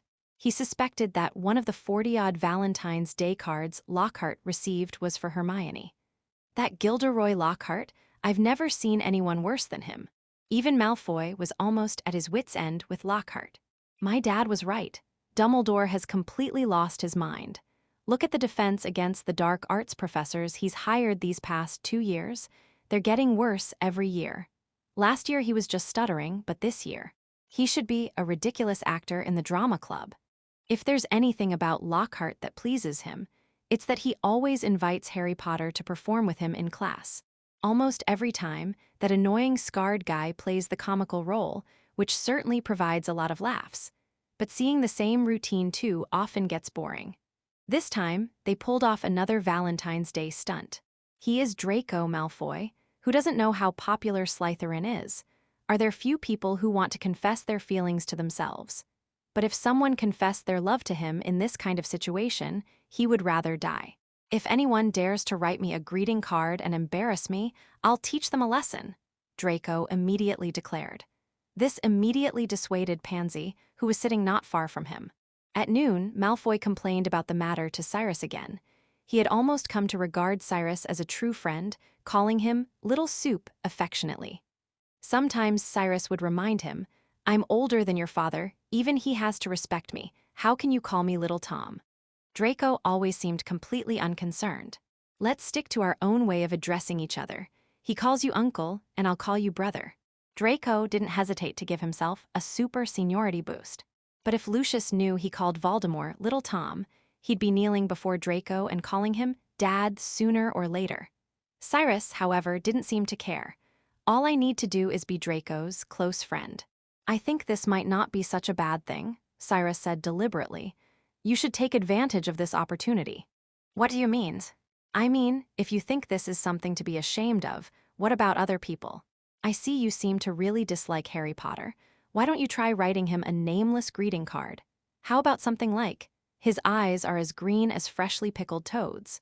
Look at how this big star humiliated himself in public. Cyrus had no recollection of his brief collaboration with Harry to steal potions, and he was ruthless in his attempts to trick people. You're a genius, Malfoy jumped up. Right, you have to write, just write it the way you said. To be honest, I've hated his eyes for a long time. And he had a new idea. And we'll have those dwarves read it out during potions class, he said smugly. But Cyrus slowly typed out a question mark. You probably don't know, Headmaster Snape hates Harry Potter the most. Malfoy thought Cyrus was unaware of the intricacies of the situation and immediately explained excitedly to him, if the headmaster's class is interrupted, you can imagine that Potter is doomed. To say to Snape that Harry's eyes were as green as freshly pickled toads. You're something else, Draco Malfoy. It's still uncertain who's going to die. Don't you know that Snape hated every pore of Harry's body except for his eyes? If I give you the swear word, mudblood, you can clean toilets for a whole semester. If I give you Valentine's Day, you'll be able to perfectly avoid it. Even the 5-star wizard MacArthur said, "When it comes to courting death, even I can't beat Draco Malfoy." When Malfoy started courting disaster, it was already too late. If God made me compare myself to Malfoy in terms of death, I would kill God without hesitation. The epic documentary series, The Draco Malfoy Saga, continues to air. Chapter 48, Neither Good Nor Evil is Pure Enough, hence the suffering 3,000 words. Malfoy put his plan into action during Charms class that afternoon. He also wanted to do something similar to Harry in Potions class, but unfortunately, the last Potions class of the week was yesterday. For the entire class, Malfoy waited to see what would happen. He placed his black diary on the top left corner of his desk. "We'll continue learning the freezing spell today." Flitwick stood on his book at first base. Otherwise, his head probably wouldn't have been as tall as the podium. He was very enthusiastic, though. The incantation for the freezing spell is Immobulus Asterisk. Note the difference between that and another spell, Asterisk Glacius Asterisk. Of course, you haven't learned that yet. Normally, freezing spells only work on moving objects, but hey you, Harry Potter. A short, gloomy-looking man burst into the classroom, interrupting Professor Flitwick's lesson. The entire class craned their necks to look at the man, who was almost as tall as Professor Flitwick, and Harry immediately realized he was doomed. Receiving a Valentine's Day card in front of so many people, especially Draco Malfoy, was incredibly infuriating. Harry wanted to run away, but class was still in session, and several dwarves had already surrounded his desk, making it impossible to move. Even Ron and Neville, who were sitting next to him, had been pushed out of the way. Harry's gaze seemed to plead for help as he looked out. He saw a look of fear and concern on Ron's face, while Professor Flitwick on the podium covered his face in exasperation, as if wondering why someone like Lockhart was a Ravenclaw student. Across from him, the annoying Malfoy was smiling more happily than ever. "I have a musical message to deliver to Harry Potter in person," the dwarf said, striking the harp with an aggressive air. "Not here," Harry said in a low voice, almost pleading. "Stop right there." The dwarf grunted, grabbing Harry's schoolbag to prevent him from escaping. "Let me go," Harry yelled, yanking on his backpack. He didn't care if he was in class anymore. He'd rather die. With a loud tearing sound, his schoolbag was ripped in two. His books, wand, parchment, and quill clattered to the floor, with the ink bottle shattered on top. Harry frantically grabbed at the things scattered on the ground, trying to pick them all up before the dwarves started singing. The classroom was in complete chaos, but Malfoy's voice pierced through the noise like a sharp bayonet, striking Harry directly. "What's going on?" Malfoy asked in a cold and contemptuous tone, but his heart was far more excited than he appeared. He had been waiting for this moment for a long time. "He's laughing at me." Harry panicked completely and just wanted to escape, but the dwarf grabbed his knees and threw him heavily to the ground. "All right," he said, plopping down on Harry's lap. "This is your Valentine's Day gift with a song." His eyes were as green as freshly pickled toads. His hair was as black and elegant as a blackboard. The scar on his head is as magical as lightning. "I hope he's mine. He's really handsome." That's Harry Scarhead. All right. Professor Flitwick finally couldn't stand it anymore. It was probably the first time the students had ever seen the usually mild-mannered Professor Flitwick so angry. "I'm still in class." He picked up his wand and cast a spell, but instead of hitting the dwarf directly, it struck near its feet, leaving a fist-sized crater in the ground and banishing the dwarf. But Harry didn't feel any better at all. He was willing to hand over all the gold coins in Gringotts, hoping to vanish into thin air on the spot. He bravely forced himself to laugh along with everyone else, but Malfoy was the one laughing the loudest in the entire class. Laughing with Malfoy was more of a torment for him. The most important is, "This isn't a confession at all, it's definitely Malfoy's doing," Harry declared confidently. "Only he would call me Scarface." "You're right," Ron nodded, his face full of regret. "It's infuriating that we didn't think of such a good trick to fool Malfoy." Harry also felt it was a pity, but it was too late to say anything now. Potions class was their last class of the day and the week. After class, Malfoy would return to the Slytherin common room, but Harry was still unwilling to give up. He could no longer concentrate on the lesson, and his eyes, filled with hatred, stared at Malfoy behind his round glasses. Then he saw Malfoy, as if he had encountered something wonderful, slump over the table and take out a black notebook to write.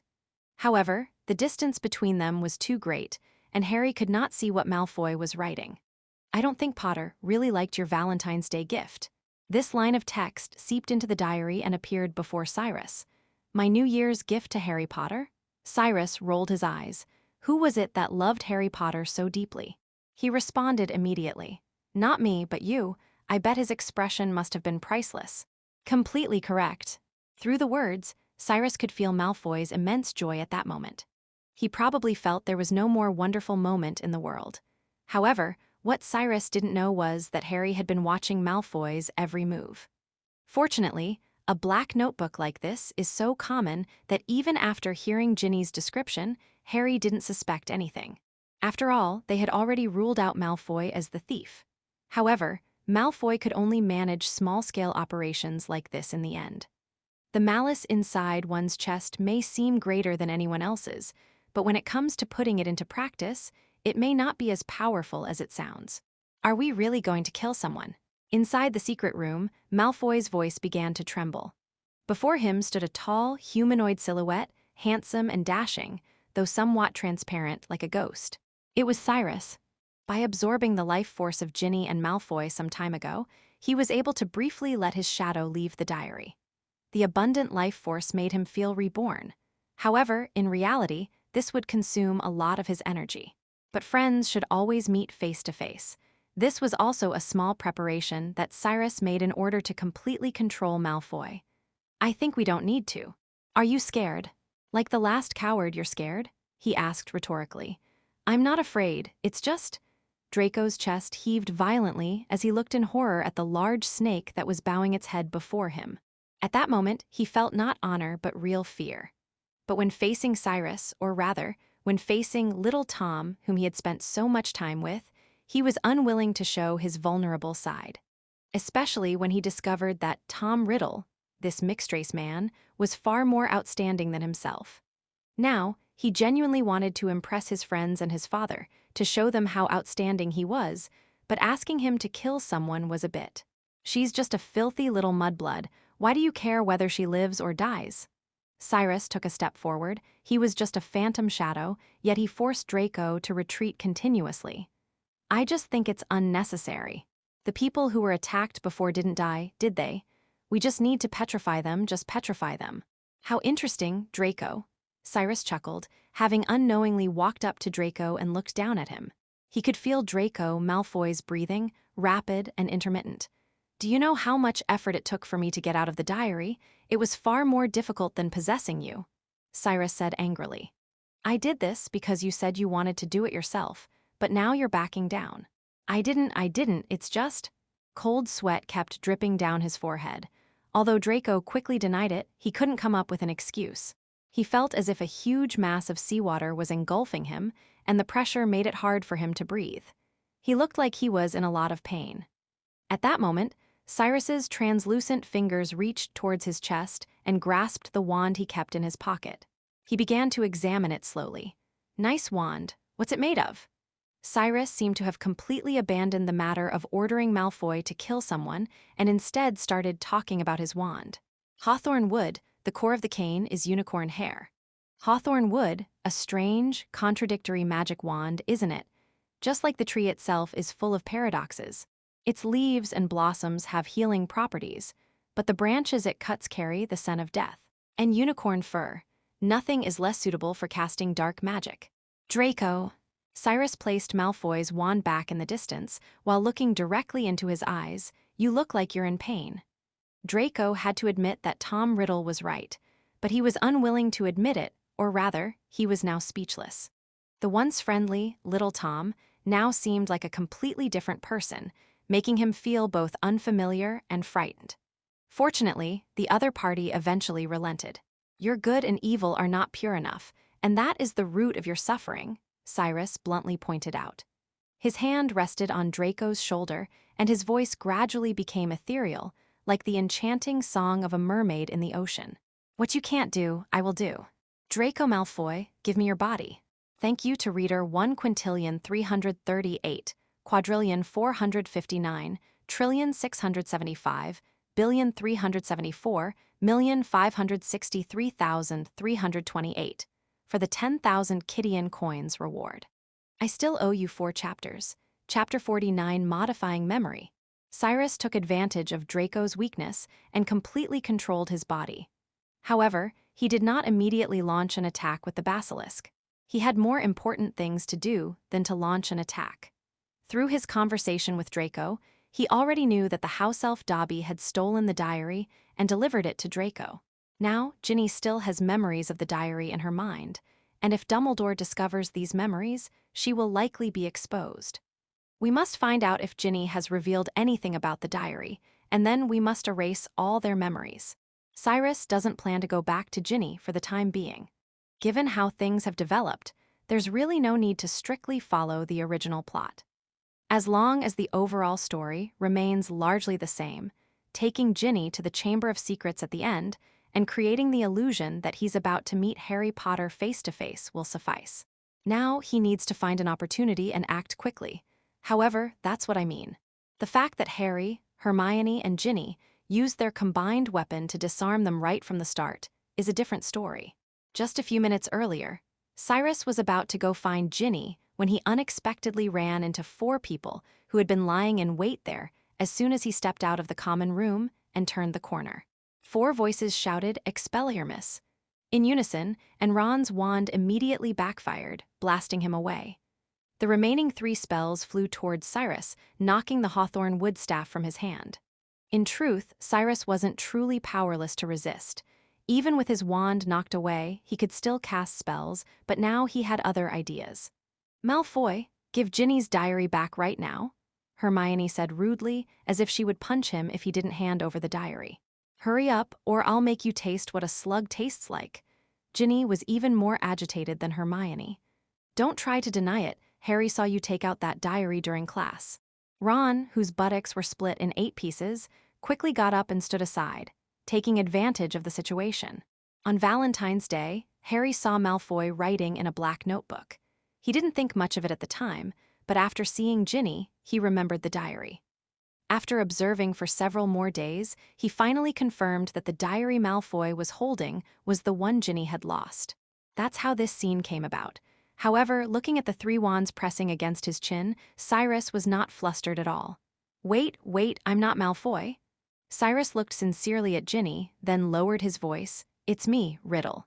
"Mr. Riddle." Ginny immediately put down her wand, her voice filled with surprise and delight. "How come you're possessed by Malfoy?" "Oh, so, you are Tom Riddle?" Hermione and her 2 dim-witted sons both wore strange expressions. It was just that Cyrus was wearing Malfoy's face, and no matter what he said, it didn't seem very believable. "That's right," Cyrus nodded. "Remember when we went to Snape's to steal the materials for the Polyjuice potion? That was when I was possessing Ginny's body." "Is it really you?" Ron said in surprise. "But how did you end up in Malfoy's hands?" "We all thought the heir stole you," Harry said, puzzled. "Malfoy isn't the heir, and we don't even know who the heir is. Why would he steal you?" "Because he wanted to help that heir," Cyrus explained. "He didn't know who the heir was, but he discovered that I was searching for the heir. And he also discovered that I wasn't Ginny, but a memory in the diary, so he tried to steal the diary. However, he didn't expect that I could forcibly control his body." Upon hearing this, Hermione immediately frowned, seemingly finding Cyrus's methods too evil, but Harry and Ron were quite pleased. "I have to say, even though it's the same face, you're much more pleasing to the eye than Malfoy." Ron walked up to him casually, put his arm around his shoulder, and then lowered his voice. "I heard you helped Ginny with her homework. There were a few times when I thought she didn't need to do those assignments anymore." "Why? What I mean is, I also have a lot of homework." "Ron!" Hermione angrily pulled Ron away from Cyrus. Harry and Ginny remained around him, and Ginny suddenly looked sad. "But if you've taken control of Malfoy, why don't you come looking for me?" Cyrus wanted to say that his original plan was to find her and alter their memories. However, the words that came out were quite different. "This is too dangerous. I believe the heir has already discovered my existence. It's just that he hasn't figured out where I'm hiding yet. If I return to your side, I might drag you into danger as well. But I'm using Malfoy's body, so don't worry, no one will think he's the heir's enemy." I'm not afraid of danger, Ginny said firmly. We're not afraid either, Harry said immediately, hoping that this Mr. Riddle could provide him with some useful information. Actually, I'm a little scared. Ron wanted to say that, but looking at his sister and best friend, he swallowed the words back. I know you are all very brave, but one person can't find the killer, right? Hermione interrupted him. We can help. You've worked with us before, you know that. Cyrus stared at her for a long time before nodding, feigning helplessness. Okay, I agree to let you join, but before that, I need to figure this out first. Ginny, you didn't tell anyone about the diary, did you? No, I only told Hermione and the others. Very well, now I must alter your memories, erasing this section of the diary and replacing it with something else, Cyrus said. I know you will never escape my secret, but the successor may use legilimency to find the answers in your memories. If he discovers my true identity, killing me will be too easy for him. Cyrus took the wand back from Harry. You promise you'll only alter our memories of the diary, not make us forget everything. Ginny looked at him stubbornly, afraid that this was just a lie Cyrus told to make them forget everything and stay away from danger. I guarantee there will only be modifications. Thank you to 12,138 for the 500-point reward. Thank you, boss. Chapter 50, All the Abandoned People Found a Home Here. After altering Ginny and the others' memories, Cyrus finally felt that there were no future troubles. Now, no one else will know that my true form is just an ordinary diary. Harry and the others were momentarily stunned, then completely forgot about the memory alteration. So, Mr. Riddle, have you found anything? Or do you know who was the last one to open the Chamber of Secrets? Harry was eager to know some secrets so he could find the real murderer and clear his name. Especially after he revealed his Parslayan accent and Justin was petrified, almost everyone believed he was the murderer. Ginny said that the time the locked room was opened 50 years ago, it was you who caught the murderer. It's me, but I'm afraid you won't believe it, Cyrus said tactfully. What does this mean? We need the truth, Mr. Riddle. We can't let the heirs do evil anymore. We believe that the person who opened the Chamber of Secrets 50 years ago and this one might have some connection, Harry said anxiously. All right, if you'd like, I can take you there, Cyrus replied. You don't need to hear my story. I can take you into my memory, into the night I caught him. But how do we do it? Find an empty classroom and wait for me there.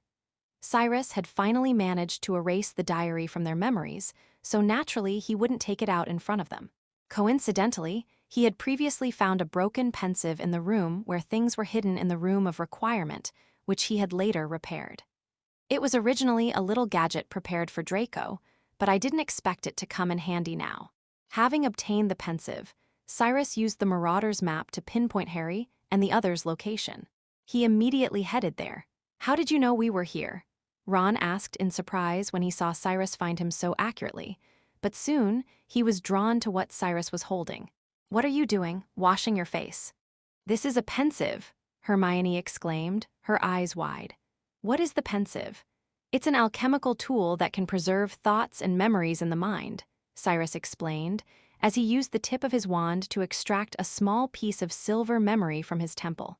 You can think of it as the pensive allowing you, and others, to see what happened back then again in a third-person time. Like watching a movie, understand. Cyrus tossed that wisp of memory into the pensive and then stirred it up. Soon, the silver object became transparent, looking like glass. Follow me. Cyrus deliberately entered his own thoughts. He fell into a cold, dark substance, as if being sucked into a black vortex. What do we do? Ron watched Cyrus disappear, and a sense of hesitation arose in his heart. Follow him, Harry said without hesitation. Before he could finish speaking, Ginny had already become the second person to enter the pensive.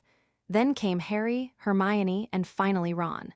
Before they could even react, they found themselves in a strange new space. They immediately knew where they were. The round room with a portrait of a sleeping man hanging on the wall was Dumbledore's office. But the person sitting behind the desk wasn't Dumbledore, but a frail-looking, withered wizard with only a few strands of white hair on his bald head, reading a letter by candlelight. Harry had never seen this man before. He is Professor Dippet, who was the headmaster of Hogwarts 50 years ago, Cyrus explained to them. He spoke loudly as usual, which made Harry and the others nervous. I'm sorry, Harry said, his voice trembling. Shouldn't we be quieter and hide? But the wizard didn't even look up. He continued reading the letter, his brow furrowing slightly. Don't worry, they can't see us, they're just memories. Just like me, Cyrus explained. Harry and the others were relieved. At this moment, the old wizard sighed, folded the letter, stood up, walked past Harry without even looking at him, and went straight to draw back the curtains. The sky outside the window was ablaze with crimson clouds. It seemed to be sunset. The wizard returned to the table, sat down, and absent-mindedly fiddled with his two thumbs, gazing towards the doorway. Someone was knocking on the office door. "Come in," the old wizard said in a weak, feeble voice. A boy of about 16 entered and removed his pointed hat. A silver prefect badge gleamed on his chest. He looked exactly like Cyrus, tall, with black hair and eyes. "This person is me," Cyrus explained, though in fact, even without him saying it, everyone else could tell. "He's way better looking than Lockhart." Ron nudged Hermione with his elbow, and Hermione's face immediately turned red. "Ah, Riddle," said the headmaster.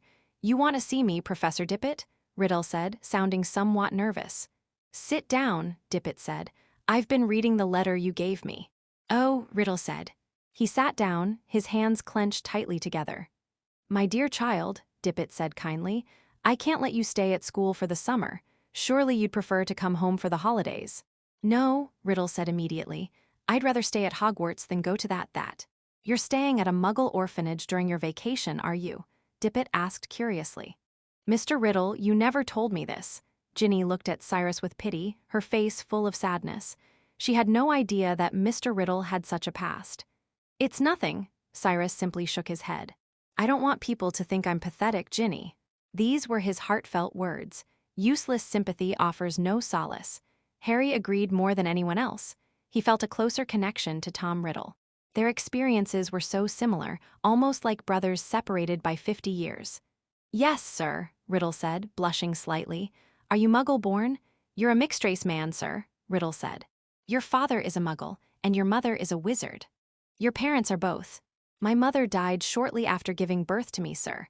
They told me in the orphanage that she only had time to name me Tom, after my father, and my middle name, Marvolo, after my maternal grandfather." Dippet clicked his tongue sympathetically. "Here's the thing, Tom," he said with a sigh. "We were thinking of making some special arrangements for you, but given the current situation." "Are you referring to all of these attacks?" Riddle asked. Harry's heart started racing, and he leaned closer, afraid of missing a single word. "Absolutely right," the headmaster said. "My dear child, you must see how foolish it would have been if I had allowed you to remain in the castle after the term ended. Especially after that recent tragedy, that poor little girl is dead, you would have been much safer in the orphanage. To tell you the truth, the Ministry of Magic is even discussing closing the school. As for the root cause of all these unfortunate events, we still have no clue." Riddle's eyes widened. "You are very sad. I just don't want the school to be closed, so I have to hand over the murderer." "Even if he didn't mean to kill," Cyrus said calmly. He was giving Harry and the others a heads-up, so he deliberately emphasized didn't mean to kill. Harry could understand Riddle's thoughts from his memories.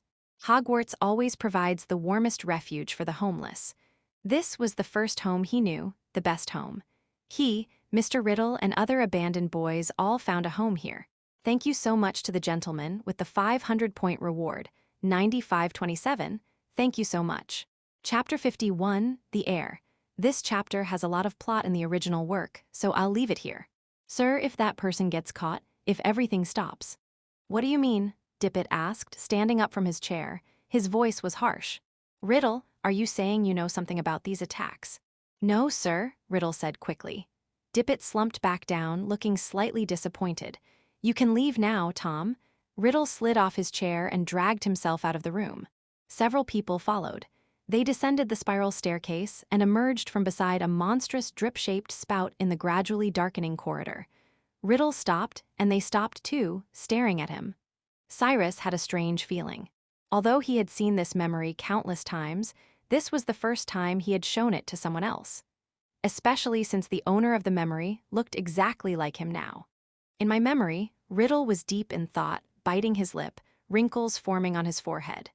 Then, as if suddenly having made up his mind, he hurried away, and the others followed silently behind. They didn't see a single person along the way. Finally, they arrived at the foyer, where a tall wizard greeted Riddle from the marble staircase. "What are you doing, Tom? Why are you wandering around so late?" "It's Dumbledore."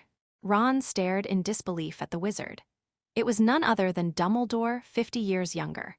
It was a very strange feeling, as if they were on a time journey, the gray world seemingly the color of time itself, and they were going against the current, like thieves savoring sweets that didn't belong to them.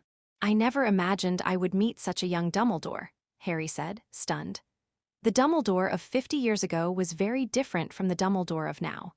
Back then, he had flowing reddish-brown hair and a long beard, and his face did not look as old as it does now. However, perhaps due to the gray filter of this memory, Harry felt that he looked a little too sad, as if he had just walked out of a wet rain. He didn't know what sad things Dumbledore had gone through at that time, but the old man seemed to be disheartened, and what kept him alive was not hope, but rather punishment. Cyrus, however, knew it very well. 50 years ago, at this time, Grindelwald was still living out their plans around the world, fulfilling the vows they made in their youth to stay together until death. But they have long since drifted apart. In a few years, people will be celebrating the day he loses his beloved. In this respect, Harry and Dumbledore are quite similar. Ginny, however, recalled the night she met Dumbledore, which seemed no different from the present moment. The only thing that remained unchanged about Dumbledore was his eyes, which could see right through people. "I had to see the principal, sir," Riddle said. "All right, go to bed now," Dumbledore said, gazing at Riddle with that penetrating look Harry knew so well. "It's best not to wander around the corridors these days, since you're all ready." He sighed heavily, said goodnight to Riddle, and strode away. Riddle watched him disappear from sight, then quickly walked up the stone steps leading to the underground classroom. However, Riddle didn't lead them to a hidden passage or a secret tunnel, but instead to the underground classroom where Snape took potions. The torches weren't lit, so as Riddle nearly closed the door, Harry could only see Riddle standing motionless in the doorway, staring out into the passage. They had been there for at least an hour. Cyrus could tell Ron was getting impatient. All they could see was Riddle standing in the doorway, peering through the crack, waiting like a statue. "Don't be impatient. The person who opened the secret room was hiding here. He was with the monster he was raising." Cyrus's words forced them to calm down. Just as their patience was about to run out, there was a commotion outside the door. Someone was moving quietly in the passageway. They heard the person pass by the underground classroom where he and Riddle were hiding. Riddle, as silent as a shadow, slipped through the crack in the door and followed. Cyrus led them over. They heard a door creak open, and then someone spoke in a hoarse voice. "Come here, come out, come up here, come here, come into the box. This is the air." "This person's voice seems somewhat familiar," Hermione said, frowning. They saw the dark figure of a large boy squatting in front of an open door with a large box beside it. They soon understood why they felt familiar, especially after the argument between Riddle and Hagrid in their memories. "Good evening, Rupert," Riddle said sternly. "It's over," he said. "I have to report you, Rubius. They're discussing closing Hogwarts if the attacks don't stop. I know you didn't mean to kill, but monsters aren't ideal pets. I guess you just wanted to let it out for some exercise, so." "It didn't kill anyone," the big boy said, taking a few steps back and leaning against the closed door.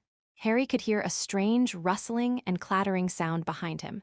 Riddle moved closer. "The dead girl's parents are coming here tomorrow. Hogwarts can at least guarantee that the guy who killed their daughter will be killed." "No, it's not that," the boy roared, his voice echoing through the dimly lit passageway. It absolutely can't." "Get out of the way," Riddle said, drawing his wand. This action immediately put Harry and the others on edge. They were looking forward to a spectacular duel, but also worried about Riddle's safety.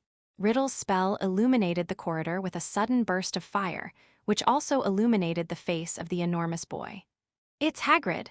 The young wizards exclaimed in unison, but none of them wanted to believe it was true. How could it be Hagrid? The memory did not falter because of their surprise. Riddle's spell slammed Hagrid against the opposite wall, simultaneously knocking open the door behind him. A A huge, hairy, low-lying body darted out quickly, so fast that its shape was almost invisible. Riddle raised his wand again, but it was too late. The monster fled in panic, knocking him to the ground, then dashed down the corridor and vanished. Ginny and Hermione were terrified, but Cyrus knew that Riddle had deliberately let the giant spider escape. The people killed by the giant spider looked completely different from those killed by the basilisk. Riddle stumbled to his feet, watching its retreating figure. He raised his wand, but Hagrid lunged at him, snatched the wand, and knocked him to the ground, shouting, "No." Hagrid's rough voice shattered Riddle's memories. Cyrus stood silently in the dark space with several young wizards. They seemed unable to shake off the truth they had just witnessed.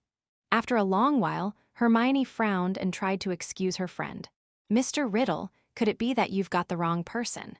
He probably didn't do it on purpose, but you know he has a thing for huge monsters," Cyrus said, trying to distract Hagrid and focus their attention on the monster.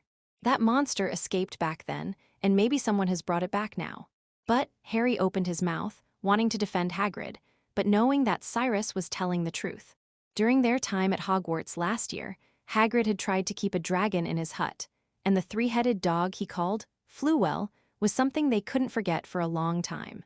Back then, if Hagrid, still a boy, had heard that a monster was hiding somewhere in the castle, Harry knew he would have done everything in his power to see it.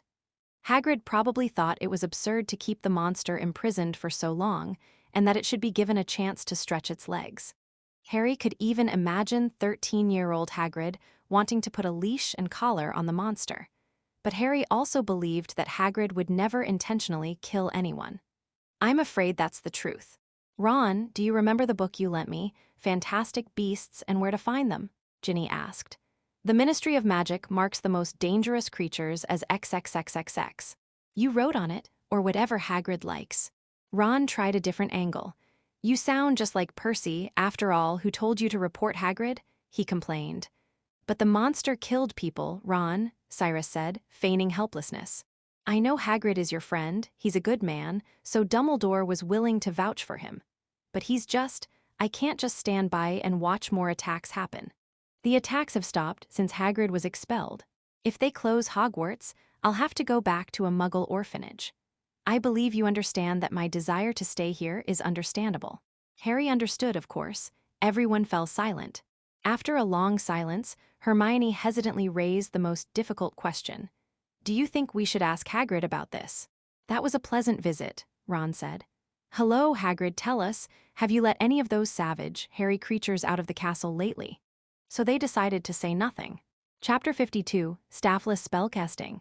The truth seemed to have been revealed, but it had become another secret that could not be spoken. The group felt a heavy weight in their hearts, almost unable to breathe. Except for Cyrus. He returned to the Slytherin common room, intending to find time to continue his attack plan. "I remember the 4th and 5th attacks happened almost simultaneously, and it was because of these two attacks that the school was nearly forced to close," Cyrus thought. "Now is not the time to close the school. We must proceed gradually, making them believe that the situation is not too serious, and ideally, allowing Dumbledore to leave the school smoothly. Things will be much easier then. We still need to keep in touch with Lucius." Cyrus muttered to himself as he sat alone on the sofa in the common room, crossing his legs. A short while later, a tall and muscular man walked over, looking from a distance like a giant green gorilla. "Malfoy," Marcus Flint frowned. "Why are you still here? Go practice Quidditch. If we win the match against Ravenclaw, we'll still have a chance to win." Last semester, Slytherin lost to Gryffindor in a Quidditch match, despite having the most advanced brooms and a clear advantage. However, Malfoy was so busy mocking Harry that he forgot he was still in the match and missed the chance to get the golden snitch first. Marcus Flint was very unhappy with Malfoy after that incident. But what could he do? Malfoy's father was a member of the school board, and the Slytherin brooms were donated by his family. Even if he was unhappy, he could only endure it. According to the tournament format, each house actually plays a match against the other 3 houses, and the final championship is determined by the scores achieved during those matches. They've lost 1 match, but if they surpass Ravenclaw by 300 points, they still have a chance to advance to the finals. In reality, their chances of winning are very high. The gap between brooms is difficult to bridge. The problem is that Draco Malfoy seems to have lost interest in Quidditch ever since the loss to Gryffindor. He still trains regularly, but he's not putting in any effort. Even the team's most important player, the one who seeks the ball, has this attitude, so the other players inevitably start to slack off as well. With this kind of attitude, it's really hard to win. Therefore, when Marcus saw Malfoy doing nothing, he immediately became angry and questioned him. "Malfoy, I made an exception and appointed you Seeker, not so we could lose." He strode up to Cyrus, his angry face contorted like a gorilla's. "Because of you, our team Seeker is far inferior to those of other teams. And we can't possibly pull ahead of the other teams by more than 150 before the Golden Snitch appears, understand? If you continue with this attitude, I will definitely kick you out of the team." Marcus became more and more agitated as he spoke, and finally even stuck his finger hard into Cyrus's chest. This angered Cyrus. Snapped. Cyrus coldly slapped Marcus's hand away. "Don't point fingers at me, Marcus Flint, or do you want me to hang you on the ceiling?" Not to mention that he himself dislikes being told what to do. The owner of this body, Draco, is actually his close friend. How could he let himself be bullied like this? "How dare you humiliate me?" Marcus's gorilla-like face immediately turned bright red. He felt humiliated. Ever since the Fight Club incident, everyone knew that he had been literally beaten up by a freshman, and he had been the subject of much ridicule. Of course, he simply used brute force to shut those people up in response to their mockery. But now, even a tiny Draco Malfoy dares to reopen his wounds and rub salt into them. So what about the Malfoy family? Who isn't a purebred of 28? "Looks like I'll have to teach you a lesson, Malfoy," he said menacingly, drawing his wand. "How about I cover your face in pockmarks and make your teeth longer than that mudblood from Gryffindor?" Upon hearing this, Cyrus, who had been a little angry, suddenly laughed. These inherently evil Slytherin little devils are nothing special after all. The most wicked thing they could think of was just to make people grow some pockmarks. How ridiculous. You see, Cyrus had just planned to hang Marcus up first, then take off his pants and shove his head into the toilet. Then, let's do as you say. What? Expelliarmus. Cyrus didn't even draw his wand. He simply unleashed a crimson beam of light with his bare hand, knocking Marcus's wand from his grasp. He casually caught the other person's wand and held it in his hand. The wand was made of blackthorn wood, and the core didn't quite resemble unicorn hair. Cyrus gave it a light shake and found it much easier to use than Draco's awkward wand. He thought the core might be a dragon's heartstring or the nerves of a dragon. Then, "Your front teeth are as big as a stick." A curse struck Marcus instantly, and then his two front teeth began to grow wildly, turning his once beautiful gorilla face into a rabbit's. Unfortunately, he wasn't as cute as a rabbit. Marcus was overwhelmed by the pain of teething. The ever-growing teeth forced his mouth open, rendering him unable to utter a single word. He could only let out whimpering cries. Meanwhile, others in the common room had already witnessed this scene. They panicked and rushed out to find Snape. Cyrus ignored it. He never took such a minor conflict to heart from the beginning. Instead, he mercilessly unleashed another spell at Marcus. Now, his face was covered with countless black dots, like a sky full of blooming stars. Marcus was writhing on the ground in pain. "I hope you'll learn your lesson and show me more respect next time." Cyrus no longer looked at Marcus and settled into a comfortable position on the sofa. "Also, I won't be participating in Quidditch training, but I'll be there for the matches." Participating in Quidditch training is really unnecessary, since the Quidditch tournament this semester will be cancelled because of him anyway, but he does plan to participate in the tournament. Although he has no interest in Quidditch, if he doesn't participate, wouldn't Draco be kicked out of the team? He didn't want to upset his close friend. Not long after, Snape arrived with a grim expression. As soon as he entered, he saw Marcus Flint rolling on the floor, while the other young wizards circled around the culprit sitting on the sofa in terror. It's Marcus Flint again. First, he was hung from the ceiling by a first-year student, and now he's being beaten to a pulp by Malfoy. However, Snape knew very well that although Marcus's grades weren't great, it was impossible to call him a complete waste. Ginny Weasley beat him because she had something wrong with her.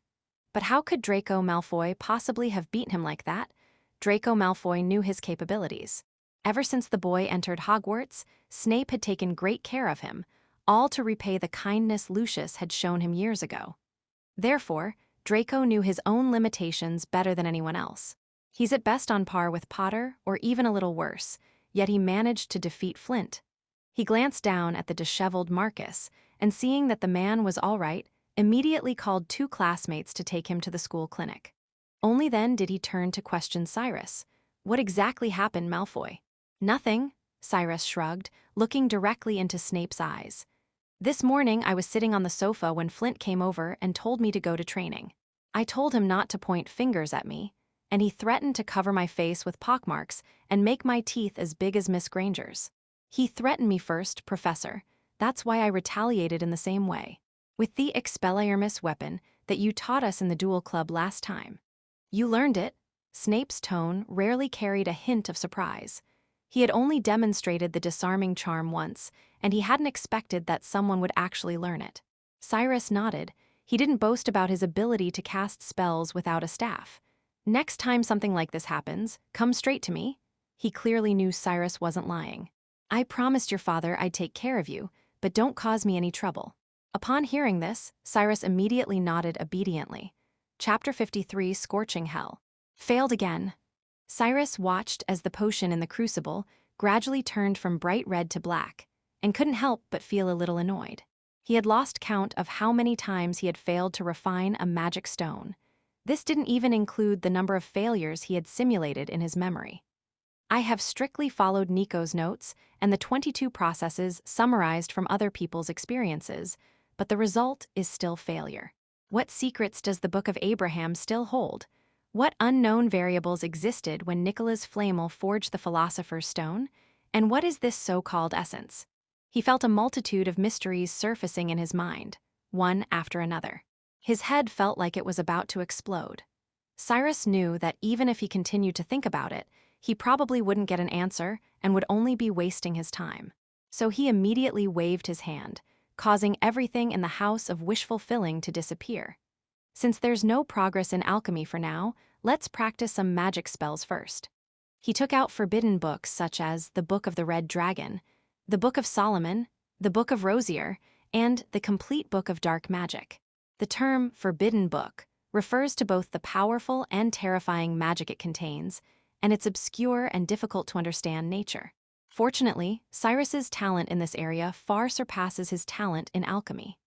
The Book of the Red Dragon records a method for resurrecting the dead, but after Cyrus analyzed it, he found that it was actually just a means of creating undead corpses, and the dead who were resurrected could not be considered truly resurrected. The method of creating an infernal was something Voldemort already knew from his memories. Although the method recorded in the Book of the Red Dragon was different, and perhaps even faster, Cyrus simply disliked the necromancer's approach. Moreover, the Yin corpse doesn't actually have much combat power. It's good as cannon fodder, but it's completely defenseless against a large fire. Unfortunately, most of the world's most powerful wizards are skilled in fire magic. For example, Dumbledore's ancient fairy fire and the fire god's path, Grindelwald's blue flame gas stove, and even Voldemort from an earlier version was a master of fiendfare. Cyrus actually wanted to create his own flame. And coincidentally, the Book of the Red Dragon recorded the demonic flames of the Red Dragon and the icy flames of the White Dragon. He planned to combine several types of magic with fiendfire, and a type of hellfire mentioned in the Book of Solomon also greatly intrigued him. Protective spells, defensive spells, apparition spells, and enemy-capturing spells can be added to the flames. Grindelwald's fire shield incorporates many spells. While its actual power isn't as terrifying as fiendfire, its applicability is far greater. The destruction of Paris is merely a side effect. Identifying his true followers is far more important. However, Cyrus said he wanted both the power and the effectiveness, and it will be even better. Inventing new magic was an interesting thing for Cyrus, although failure was inevitable. However, such failures were not true failures. At most, the magic he invented did not meet his expectations. It's not failure, it's just the road to success. It's like when he tried to replicate Grindelwald's fire shield. He found that the hardest part wasn't adding those defensive spells to the flames. but rather figuring out how to make them distinguish friend from foe and only attack those who weren't loyal to him. This complex magic is like a program, starting with if statements before branching out. The instructions given to the flames, after identifying their target through the if condition, will exhibit different characteristics. Burn everything against the enemy, protect the believers, defend against all attacks.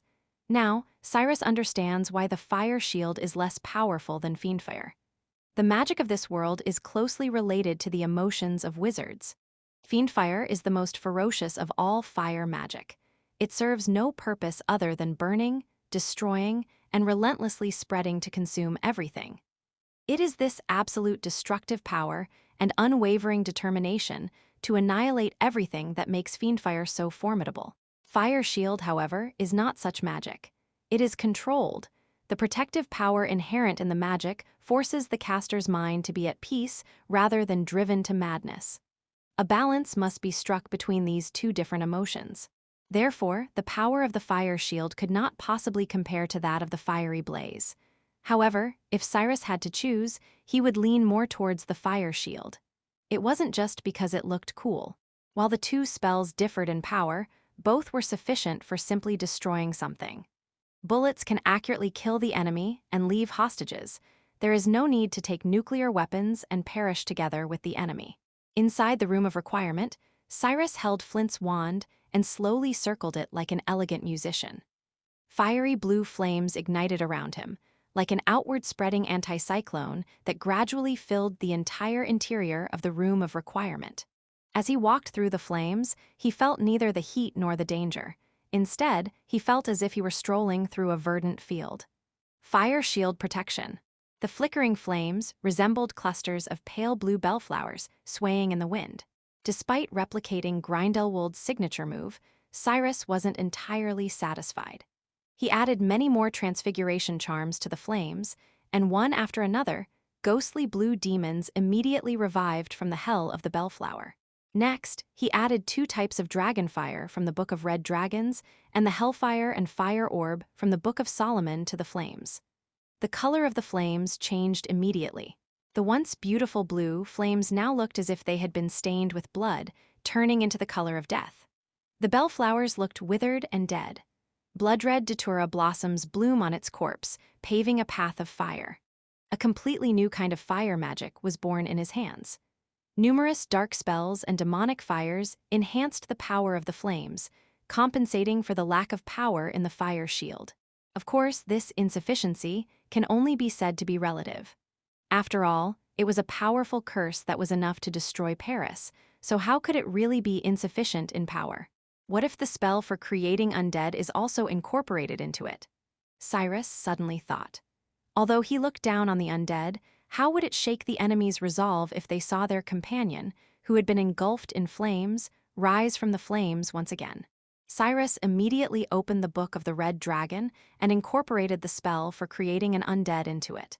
In an instant, the terrifying incantation finally took shape. Even Cyrus himself was terrified by the evil of this curse. First, eliminate the enemy, then use their corpses to fight their former comrades. Such cruel magic would probably make even Voldemort himself a huge fan of Cyrus. Even Satan would have to offer him a cigarette. Cyrus suddenly felt a resistance to the magic, or perhaps it was a resistance to the evil hidden within his own heart. However, now that the spell has been invented, even if we don't plan to use it in the future, we should at least give it a name. I remember that Yamamoto Genryusai Shichikuni's Zanpakuto in Bleach seems to have a similar ability. The Bankai form, Zankatakai Manami. Kaka 10 Trillion Death's Great Burial Formation is a technique that summons back the corpses of the dead. However, the name sounds a bit too awkward, so Cyrus plans to call it a Scorching Hell. Thank you for your 1,000-point donation to Minju Mujitsu. I found a new job, but it's much harder than the last one. I can't slack off and write novels anymore, sob sob. Chapter 54, The Fourth Attack and the Overt Conspiracy. Dumbledore rushed to the school hospital without even having time to tidy his beard. A few minutes earlier, he had met Professor McGonagall's patron saint, a silver tabby cat. Minerva, Filius, how are they? From afar, he saw McGonagall, her face full of worry, and Flitwick, equally anxious, standing in the doorway. Flitwick was only about half the height of McGonagall. Lockhart was also there, unable to look away from the spotlight for even a second. Just like before, he's petrified. When McGonagall saw Dumbledore approaching, she immediately felt like she had found her pillar of support. The victim was Penelope Crivel, a Ravenclaw student and an excellent student. She was also a Ravenclaw prefect. Percy Weasley found her this morning in an empty classroom on the 4th floor, McGonagall said.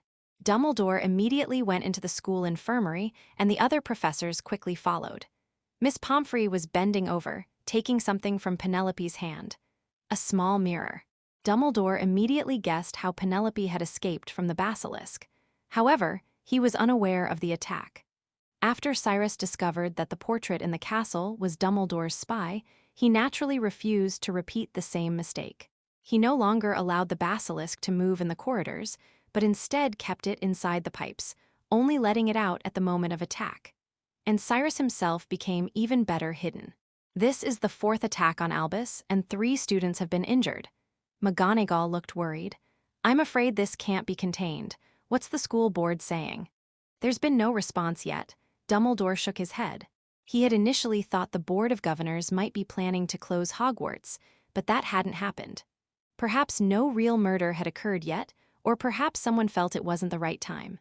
That would be perfect, but we still need to find the murderer. We will find her, Minerva, Dumbledore said softly. His face was almost expressionless, making it difficult to discern his true thoughts. That's right, we'll find it. As long as I do it myself. Lockhart seized the opportunity and jumped out immediately, revealing his signature smile. McGonagall immediately showed a look of disgust. To be honest, under normal circumstances, even if she disliked Lockhart, she would never have been so rude. But now, with the situation so serious, Lockhart's dismissive attitude was simply annoying. Ultimately, he's still the same Gilderoy Lockhart. It's still Lockhart, the same Lockhart who, in order to attract attention, modified Death Eaters during the war years to create resurrections of the skeletons, launching his own name into the air to create panic. If I remember correctly, you were making a big fuss about the heir being driven away 2 weeks ago. Snape appeared behind Lockhart at some point, sneering. Then, ignoring Lockhart's reaction, he went straight to Dumbledore's side and whispered, Ginny Weasley didn't go anywhere this morning. She stayed with Poot and the others, but there's something I need to tell you. His voice lowered even further. In the end, he barely spoke, instead meeting Dumbledore's gaze directly. Ginny Weasley has lost something. This information immediately made things clearer for Dumbledore. After he noticed something was wrong with Ginny, he told Snape to keep a close eye on her. Now it seems that Voldemort may have noticed the surveillance, and therefore took the initiative to leave Ginny Weasley's side, instead taking control of the other young wizards. And that missing item, it must be the Horcrux left behind by Voldemort. You left too many openings, Tom. Dumbledore couldn't help but think. The question, however, is what exactly is that missing item? Snape simply shook his head. Legilimency wasn't an omniscient spell. Ginny and the others' memories had been altered by Cyrus, and they couldn't recall losing anything. Snape naturally couldn't know the answer either. It seems that the other party is still very cautious. Dumbledore held the mirror he had taken from Penelope and pondered for a moment. 50 years ago, Tom Riddle took Myrtle's life without hesitation. It was actually an accident. And now, from Mrs. Loris to Penelope, not a single life has died at the hands of that monster. Stagnant water, a camera, a ghost, and a mirror in the bathroom. Everything seemed like a coincidence, but he knew that such coincidences were impossible in this world.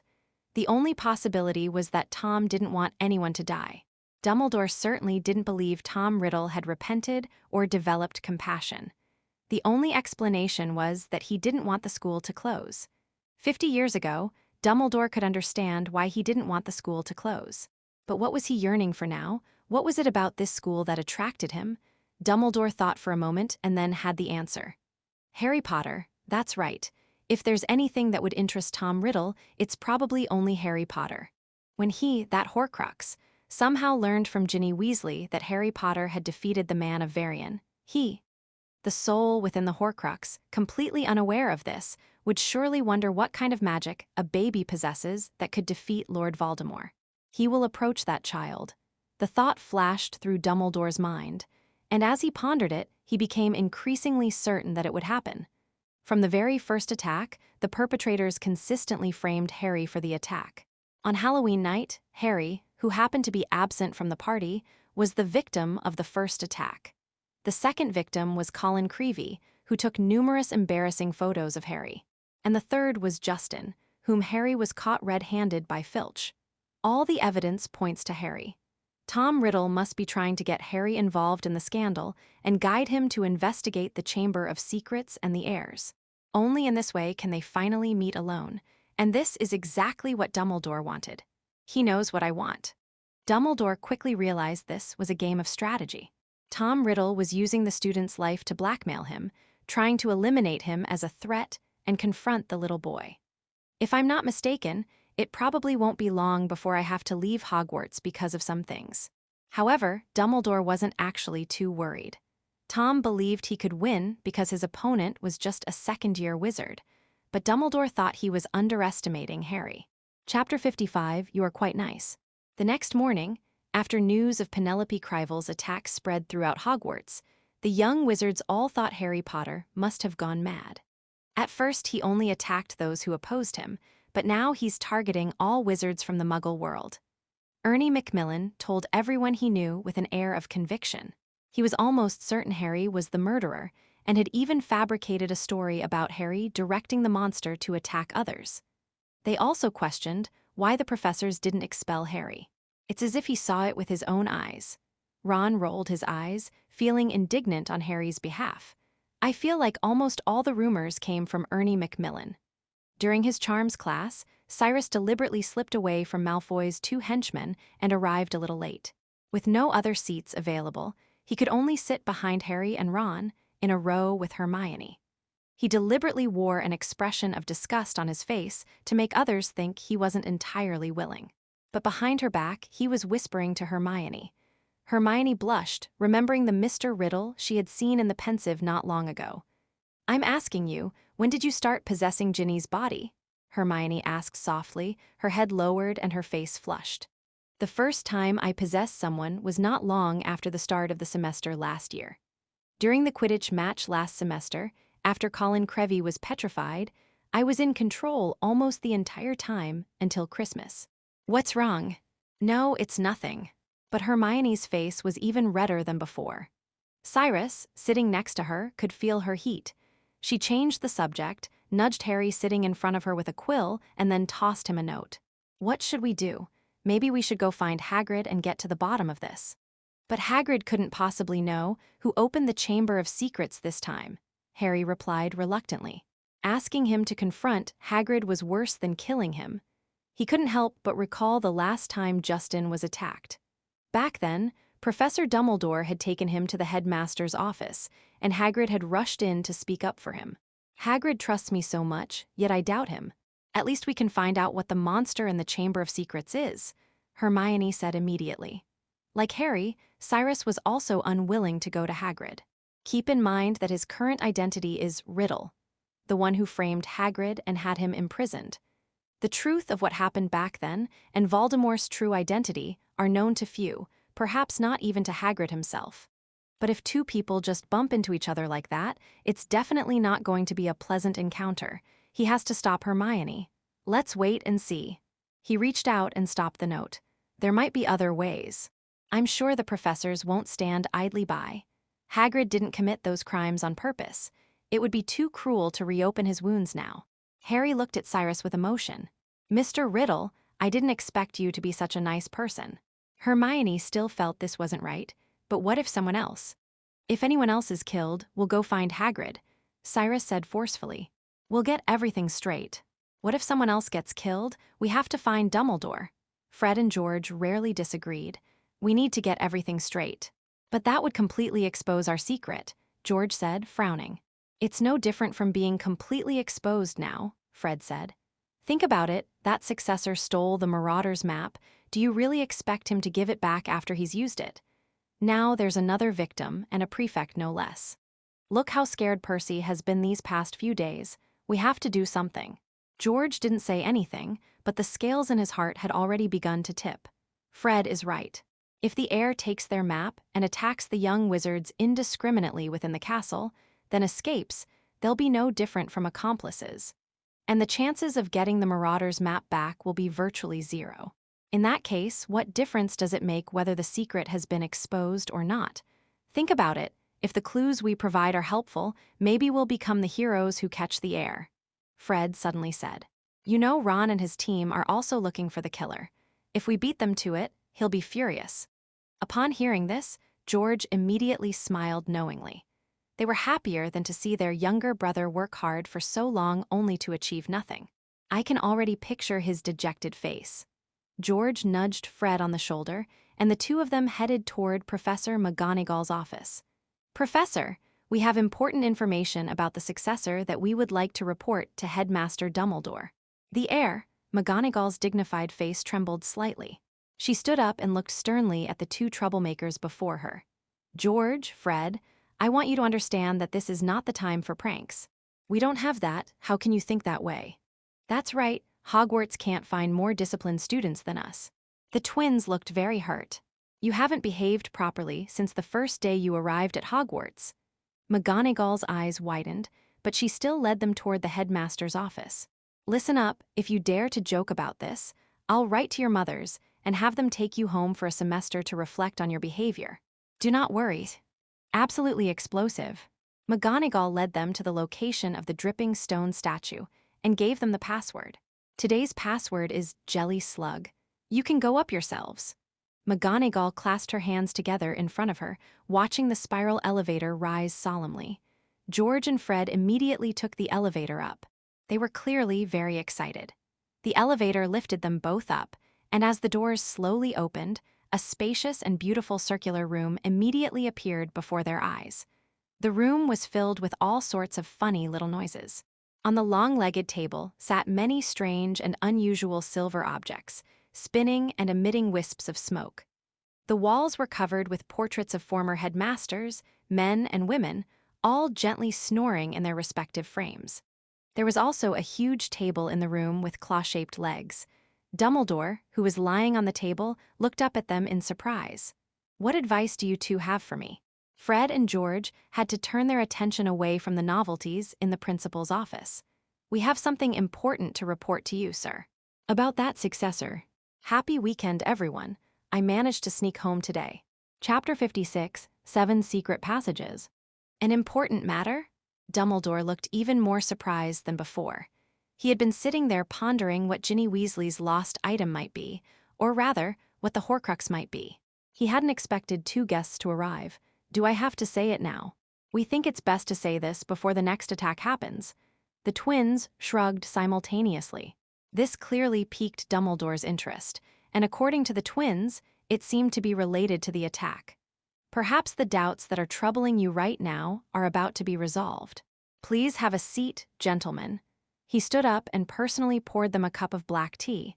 I think I can listen to you recount the events slowly, preferably without missing any details. This matter is also somewhat related to our sister. Professor, you may not know this, but her dormitory was recently burgled. Something very important was stolen. It is a magical item. Fred and George talked back and forth. Oh, I've just heard about it. Dumbledore smiled. So, you know what she's lost. Who would have thought that the question that you were pondering without any clue, just a moment ago, would now be answered right in front of you? That evil thing. Horcruxes, they're about to reveal their true colors. Dumbledore's eyes gleamed with anticipation, but his expression remained largely unchanged. Of course we know that it was originally ours, the twins said in unison, but this only puzzled Dumbledore. Your stuff. When have Horcruxes ever been in their possession again? It can't really be considered ours, but we did discover its secret. He sat up straight and emphasized again, please explain in detail. The twins had no choice but to start their story from the beginning again. So, you found a Marauder's map when you were in your first year, and it could mark the location of everyone in the castle, right? Dumbledore finally understood what the twins wanted to talk about. It wasn't the Horcrux he imagined, but another magical artifact that could be called Great. Moreover, this is indeed a very important piece of intelligence. Yes, even my name, Dumbledore asked again, confirming. Everyone's name? Fred and George nodded in unison. Made by Bigfoot, Prongs, Moonface, and Wormtail, they were such good guys. They made this map especially for us who are determined to break the rules. But now this map has probably fallen into the hands of that successor. That's right. Ginny wanted to use the map to find the attacker, but not long after, her dorm room was burgled, Fred said. We were worried that if the attacker used the map, he could launch the attack more effectively. Or hide yourself, George added. Your concerns are quite valid, Dumbledore agreed wholeheartedly. I'm glad you're willing to share this important secret with an old man like me. His eyes gleamed. After hearing the twins' words, he already knew who had made the map. He just hadn't expected Remus Lupin and his 3 companions to possess such abilities. A magical artifact that even he himself was invisibly marked. What would happen if Riddle got his hands on this map? He could always check his location to ensure he could choose the right path and leave Hogwarts safely. Who will be able to find him then? Let me confirm again. Can the Marauder's map only mark the locations of people inside the castle? That's right, Fred replied.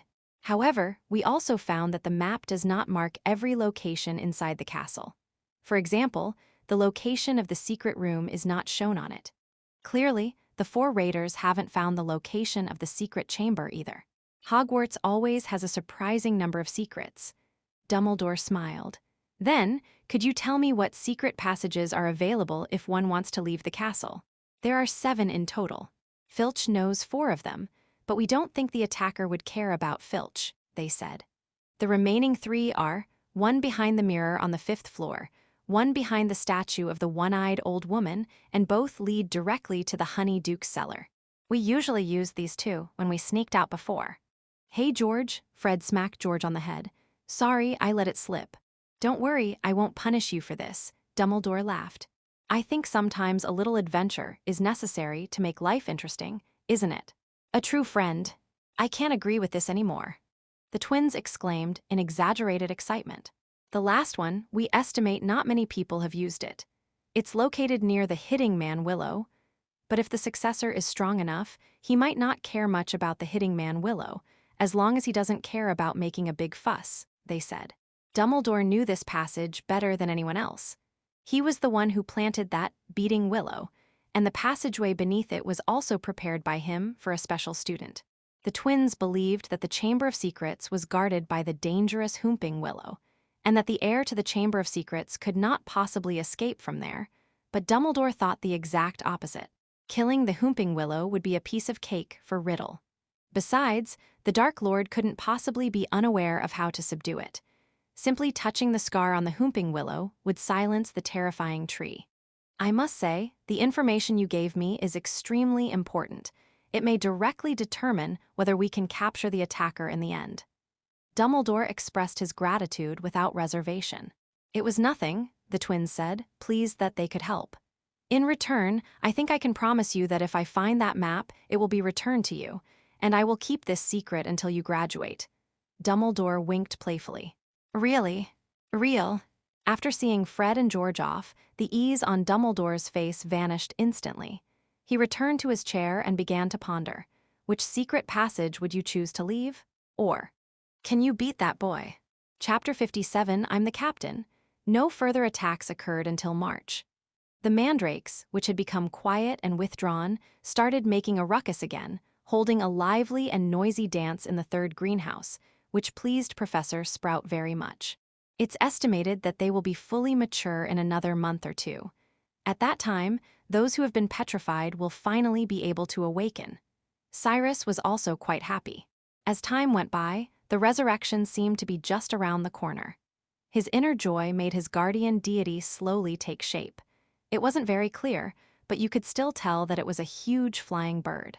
Once the mandrake matures, I can steal a leaf, and after resurrection, I can try to transform into an animagus. Voldemort wasn't an animagus. He looked down on such useless techniques. He didn't even consider magical creatures a threat, let alone ordinary animals. But Cyrus didn't see it that way. An unregistered animagus was practically a symbol of freedom. Early in the morning, Cyrus sat in his Slytherin seat, eating breakfast while reading the letter from Lucius Malfoy. During this time, he communicated with Lucius in Malfoy's voice, and occasionally urged Lucius to act faster in Riddle's name. However, the Hogwarts Board of Trustees said that the family's influence was no less than that of the Malfoy family. And this was not something that could be accomplished quickly. Not to mention, he also needed to find the right opportunity to work with Cyrus to put pressure on the Ministry of Magic, so that they would be forced to send Hagrid to Azkaban for a few days. Actually, when Cyrus was using Ginny's body to be with Hagrid, he still really liked that big guy. However, in order to be resurrected, he had no choice but to make him suffer a little. Azkaban is great. The people there speak nicely and use foul language, and they are all talented in dark magic. Cyrus convinced himself and picked up a fork, speared a piece of sausage, and stuffed it into his mouth. What Azkaban? Why are you still sitting here? Isn't today your Slytherin team playing Ravenclaw? Ginny couldn't help but run over and ask as she saw him sitting alone, slowly eating. Normally, she wouldn't care about the Slytherin team's wins or losses, but things are different now. Mr. Riddle has become Slytherin's seeker. And although the rest of the Slytherin are very awful, Ginny still hopes that Cyrus can win the game. Quidditch, Cyrus raised an eyebrow, only then remembering that there was such a thing. Not long ago, Marcus Flint even asked him to train specifically for this. I simply forgot. He stood up. No wonder there were so few people eating breakfast today. Although Cyrus wasn't particularly interested in Quidditch, he had finally managed to travel to this magical world and possess Draco's body. So not experiencing Quidditch would feel like something was missing. Besides, if he missed this opportunity, he probably wouldn't have another chance. The main focus is on the user experience. The two walked toward the Quidditch pitch, where most of the students were already seated. Many had brought binoculars. The seats were practically raised halfway up the wall, but it was still sometimes difficult to see the game clearly. Are you nervous? Ginny opened her mouth and asked softly. Looking at so many spectators, even her heart felt like it was in her throat. What's there to be nervous about? Cyrus shook his head easily. The game between him and Dumbledore could be fatal if he wasn't careful. That's what's nerve-wracking. Quidditch, it's just a little relaxation. They parted ways at the entrance, with Cyrus heading straight for the Slytherin team's locker room. The game wasn't until around 11 a.m., but by now, all the players were there, including the Seeker. Now, Terrence Higgs, the Seeker from last year, is looking at Cyrus with a surprised expression, as if he never expected him to be here. Then, the surprise turns to fear. Malfoy, what happened? Terrence Higgs stammered, his grip on the broom tightening involuntarily, sweat beading on his palms. Marcus Flint, now the captain, appeared even more flustered. Ever since Cyrus gave him a sound beating in the Slytherin common room, few wizards in Slytherin dared to mess with Cyrus. After all, he was powerful enough, and with Headmaster Snape's protection, he could get away with beating someone without consequence. It was Marcus who said you wouldn't play Quidditch anymore. So Terrence stammered, shifting the blame onto Marcus without hesitation, though what he actually said was pretty much true. Cyrus then set his sights on Marcus. I told you I would participate. Is your hearing not very good? Cyrus drew his wand, which was originally Marcus's, but now belonged to him. Do you want me to heal you? Upon seeing him pick up his wand, the entire group took a step back in fear, trembling and desperately hiding behind the thin broom handle as if it could conceal their figures. But you don't come to training, Marcus could only say, forcing himself to speak. But I said I would come. Cyrus snatched the broom from Terrence's hand without any hesitation. Sorry, I'll go first this time. You can go next time. After giving these little snakes a tiny bit of a shock from the Dark Lord, Cyrus stopped teasing them. He was deliberately creating this unreasonable image. If he didn't let these hooligans know the pain, they wouldn't understand his power. Cyrus didn't want any more trouble. It's a bit of a shame for Terrence Higgs. He's a handsome young man, but unfortunately he had to hand over Nimbus 2001 before he could even get used to it. All right, now I'll take command. Cyrus was in exceptionally high spirits. It's a bit like experiencing a roller coaster or bungee jumping. Although he's not that interested in Quidditch, it's a rare opportunity to participate, so he'll still find it somewhat interesting. And since he's participating, he wants to win. Wait, I'm the captain, Marcus shouted hurriedly, but before he could finish speaking, his mouth seemed to go silent, and he couldn't utter a single syllable. Not anymore. Without turning his head, Cyrus said, "I will lead you to victory. By the way, who are the players on the Ravenclaw team? Thank you for your 1,000 coin reward to Minju Mujiksu, and your 300 coin reward to Xuen Shayati. Thank you, my darlings. Delta." Chapter 58. Ginny. The simp should calm down. "You're finally here, Ginny." Hermione stood up and waved to the belated Ginny. They sat at the farthest point in the stands, where the view was best. Although it was a bit far, they were able to see the game clearly thanks to the binoculars provided by Hagrid. "You're so slow, Ginny," Ron muttered unhappily. "Where have you been?" "Look, Malfoy's gone," Ginny said, sitting down next to Hermione. "He really forgot it's Quidditch match today." "I knew it. He didn't seem interested in Quidditch at all," Hermione said with an unsurprising expression. "He's much more enthusiastic about studying than Quidditch. The books he reads are ones I can't even understand, especially alchemy and runes. You two should learn from him." The last sentence was addressed to Ron and Harry. Harry gave an awkward laugh, while Ron immediately changed the subject. "To be honest, I never dreamed I'd be cheering for Slytherin in my life. If someone had told me this last year, I would have slapped them to wake them up. But if Slytherin really wins, Harry, you'll have to face their Nimbus 2001 again," he said with great concern, seemingly on the verge of immediately booing Slytherin. "What are you saying? Mr. Riddle is our friend?" Ginny blurted out in anger, but fortunately, there were nearly 1,000 spectators, almost 800 of whom were cheering for Ravenclaw, and the cheers were getting louder and louder, so no one heard what they were saying. Harry wasn't worried at all, saying, "The chances of winning are slim. Quidditch isn't just about having a good broom. As far as I know, Malfoy hasn't participated in a single training session, has he? I think he just wants to experience Quidditch. After all, it's a rare opportunity, so let's cheer him on." Hearing him say that, Ginny and Hermione started to worry that Cyrus might embarrass himself. "Don't worry," Ron saw their mood. "No one can fly worse than Malfoy anyway." All four of them burst into laughter at the same time. Malfoy's flying skills were actually quite good, a little worse than Harry's, but better than most people's. It's just that he was less focused on the competition and more on competing with Harry. His eyes were practically glued to Harry's body. What was the point of even looking for the golden snitch? "Look, the Ravenclaw team is coming out," Hermione suddenly said. Harry immediately craned his neck to look in that direction. He remembered that the Ravenclaw team seeker was a girl. He hadn't really noticed it last year, but the more he saw her recently, the cuter she seemed. "How good is the Ravenclaw team?" Hermione asked. She wasn't particularly enthusiastic about Quidditch. She didn't watch any matches last year except for Harry's. "Not bad, at least in the top 4 of all the teams at Hogwarts," Harry said earnestly, a rather tactful statement. In reality, Ravenclaw's overall strength was indeed somewhat weaker than the others, but the actual gap between the 4 teams was quite small. Hedgehog and Ravenclaw have never been considered favorites to win the title.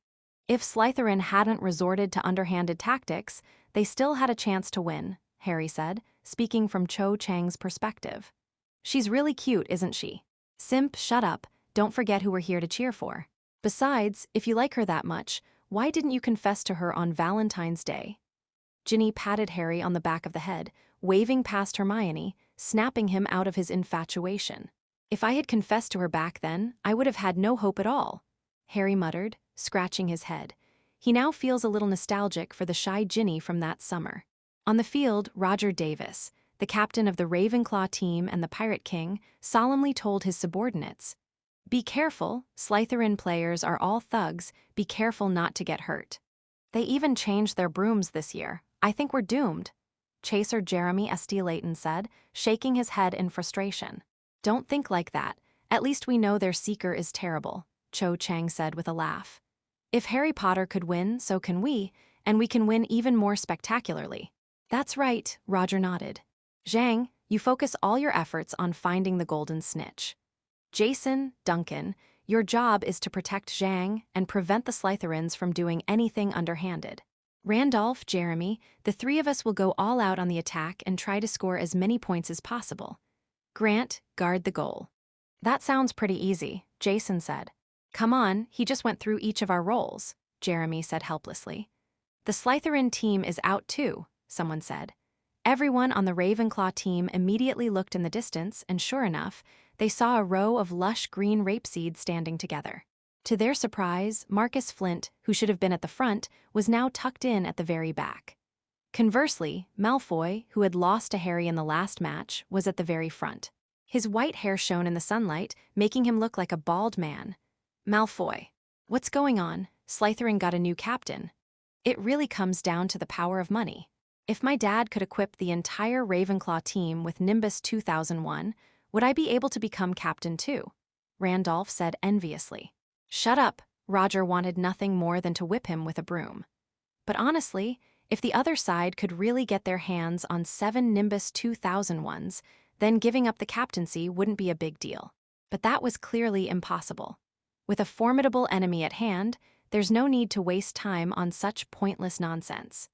At this moment, Mrs. Hooch was already standing in the center of the field, with a whistle around her neck and her right arm raised high, signaling the two teams to move closer to her. Roger, naturally very familiar with the Quidditch routine, led his team over. Cyrus, on the other side, also moved to Mrs. Hodges' side after being reminded by the other team members. Listen, I want everyone to compete fairly and honestly.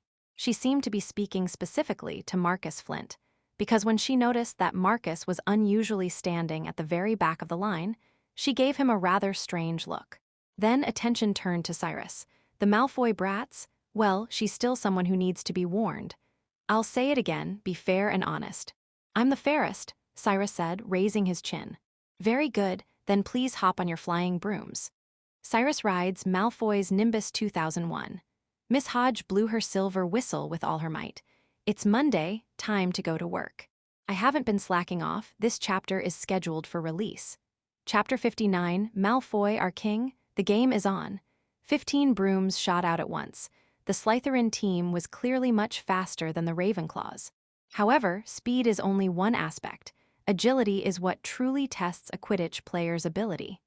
Cyrus cheated from the start by casting a senses charm on himself, allowing him to locate the golden snitch without using his eyes. This ensured that he wouldn't miss it due to blind spots when it appeared. It's not entirely cheating, since the Quidditch rules only prohibit the use of wands, not magic. However, wizards who can cast spells without a wand are rare, let alone more complex spells like the senses charm. Once you have God's eye view, Quidditch becomes much easier. He flew straight to the top of the field, almost as if he were leaving the game. Taking advantage of their broomsticks, the other Slytherin players quickly launched a powerful attack. For Ravenclaw to win the game, they had to prevent Slytherin from scoring as much as possible, and catch the golden snitch before the score gap widened to 150 points. Zhang Qiu's task was very difficult because Adrian Pusey had already hit their basket with the quaffle and scored 10 points. Marcus then launched an attack, and this time goalkeeper Grant saved the quaffle, but Randolph failed to intercept Slytherin's third chaser. Graham and Slytherin scored another 10 points. The match was very tense. The gap in the broomsticks made it difficult for Ravenclaw's chasers to catch the ball, which was always intercepted by Marcus and his two teammates halfway through the game. Zhang Qiu frantically darted around in the air. She couldn't find any trace of the golden snitch because the snitch hadn't appeared yet. Zhang Qiu looked up at Cyrus, who seemed quite relaxed in the sky and couldn't help but feel extremely annoyed. Is this guy even here to compete? In her view, Cyrus was simply tanking at this moment, not even bothering to look for the golden snitch. Did he really think that Slytherin's team could pull ahead of Ravenclaw by 150 points before she caught the golden snitch and ended the game? That's incredibly disrespectful. This is utter contempt for their Ravenclaw team, but soon she preferred that Cyrus stay in the sky and not move around. Faced with Slytherin's fierce attack, Roger adopted a different counterattack tactic, the Parkin Claw. He and Jeremy approached Adrian from both flanks, blocking his retreat, while Randolph crouched low and charged straight at Adrian from the front, forcing him to abandon his quaffle. It's very risky for 3 players to block 1 player, because Slytherin still has 2 chaser players who will be unguarded. But Roger had no other choice. If Ravenclaw didn't score soon, the gap between the 2 teams would only widen. Now he could only pin his hopes on the rest of the team, hoping that goalkeeper Grant could hold the goal, or that the 2 batters could use the running ball to intercept Slytherin's attack. His two hitters were incredibly effective. Jason and Duncan combined for a double hit, greatly enhancing the power of the walk. The rapidly flying ball crashed into Graham, who had originally come to help Adrian. Graham quickly ducked, but the ball didn't pass over his head. Instead, it hit the broom's tail, causing him to lose his balance and fall to the ground like a tumbling pebble. The tense scene immediately drew gasps from the audience, and even though most people disliked Slytherin's behavior, they couldn't help but worry about Graham's safety. If someone falls from that height, they'll at least break a few ribs, and if they're not careful, it's not impossible for them to break their cervical spine and die on the spot. Even Jason and Duncan were a little worried. However, as Graham was about to crash headfirst to the ground, few people reacted in shock, and Mrs. Hooch, acting as referee, remained a mere figurehead as always. Only Dumbledore rose from the platform, silently raised his right hand, and uttered half a spell. Damping. Then a bolt of green lightning struck down instantly, severing his spell and piercing through the sharp cacophony of screams. Cyrus swooped down at an almost straight angle, pushing the Nimbus 2001's performance to its limit. In fact, even the speed of the sweeping series brooms is sufficient for most matches. No player is capable of flying at full speed on a narrow field because they can't stop. With each upgrade to the flying broomstick, the increase in speed is secondary for Quidditch players. Optimization of acceleration, agility, braking ability, balance, and so on are what players value most. But now, Cyrus is driving the last glory of the Nimbus series, pushing the speed to the limit. All anyone could see was a green shadow that was moving too fast to make out, the Slytherin green robes trailing long behind him like a green snake. To put it bluntly, he only needs to blink, and he'll crash into the solid ground of the playground at nearly 150 kilometers per hour. Then I should say Malfoy's body will turn into a delicious Malfoy biscuit. The wind that lashed at my face felt like a slap, making my cheeks sting. In a flash, Cyrus had already grabbed Graham's arm, casting several shock-absorbing spells to prevent tearing it off. At that moment, his pupils were completely obscured by the green grass. The tip of the broom was almost touching the ground. They're going to crash.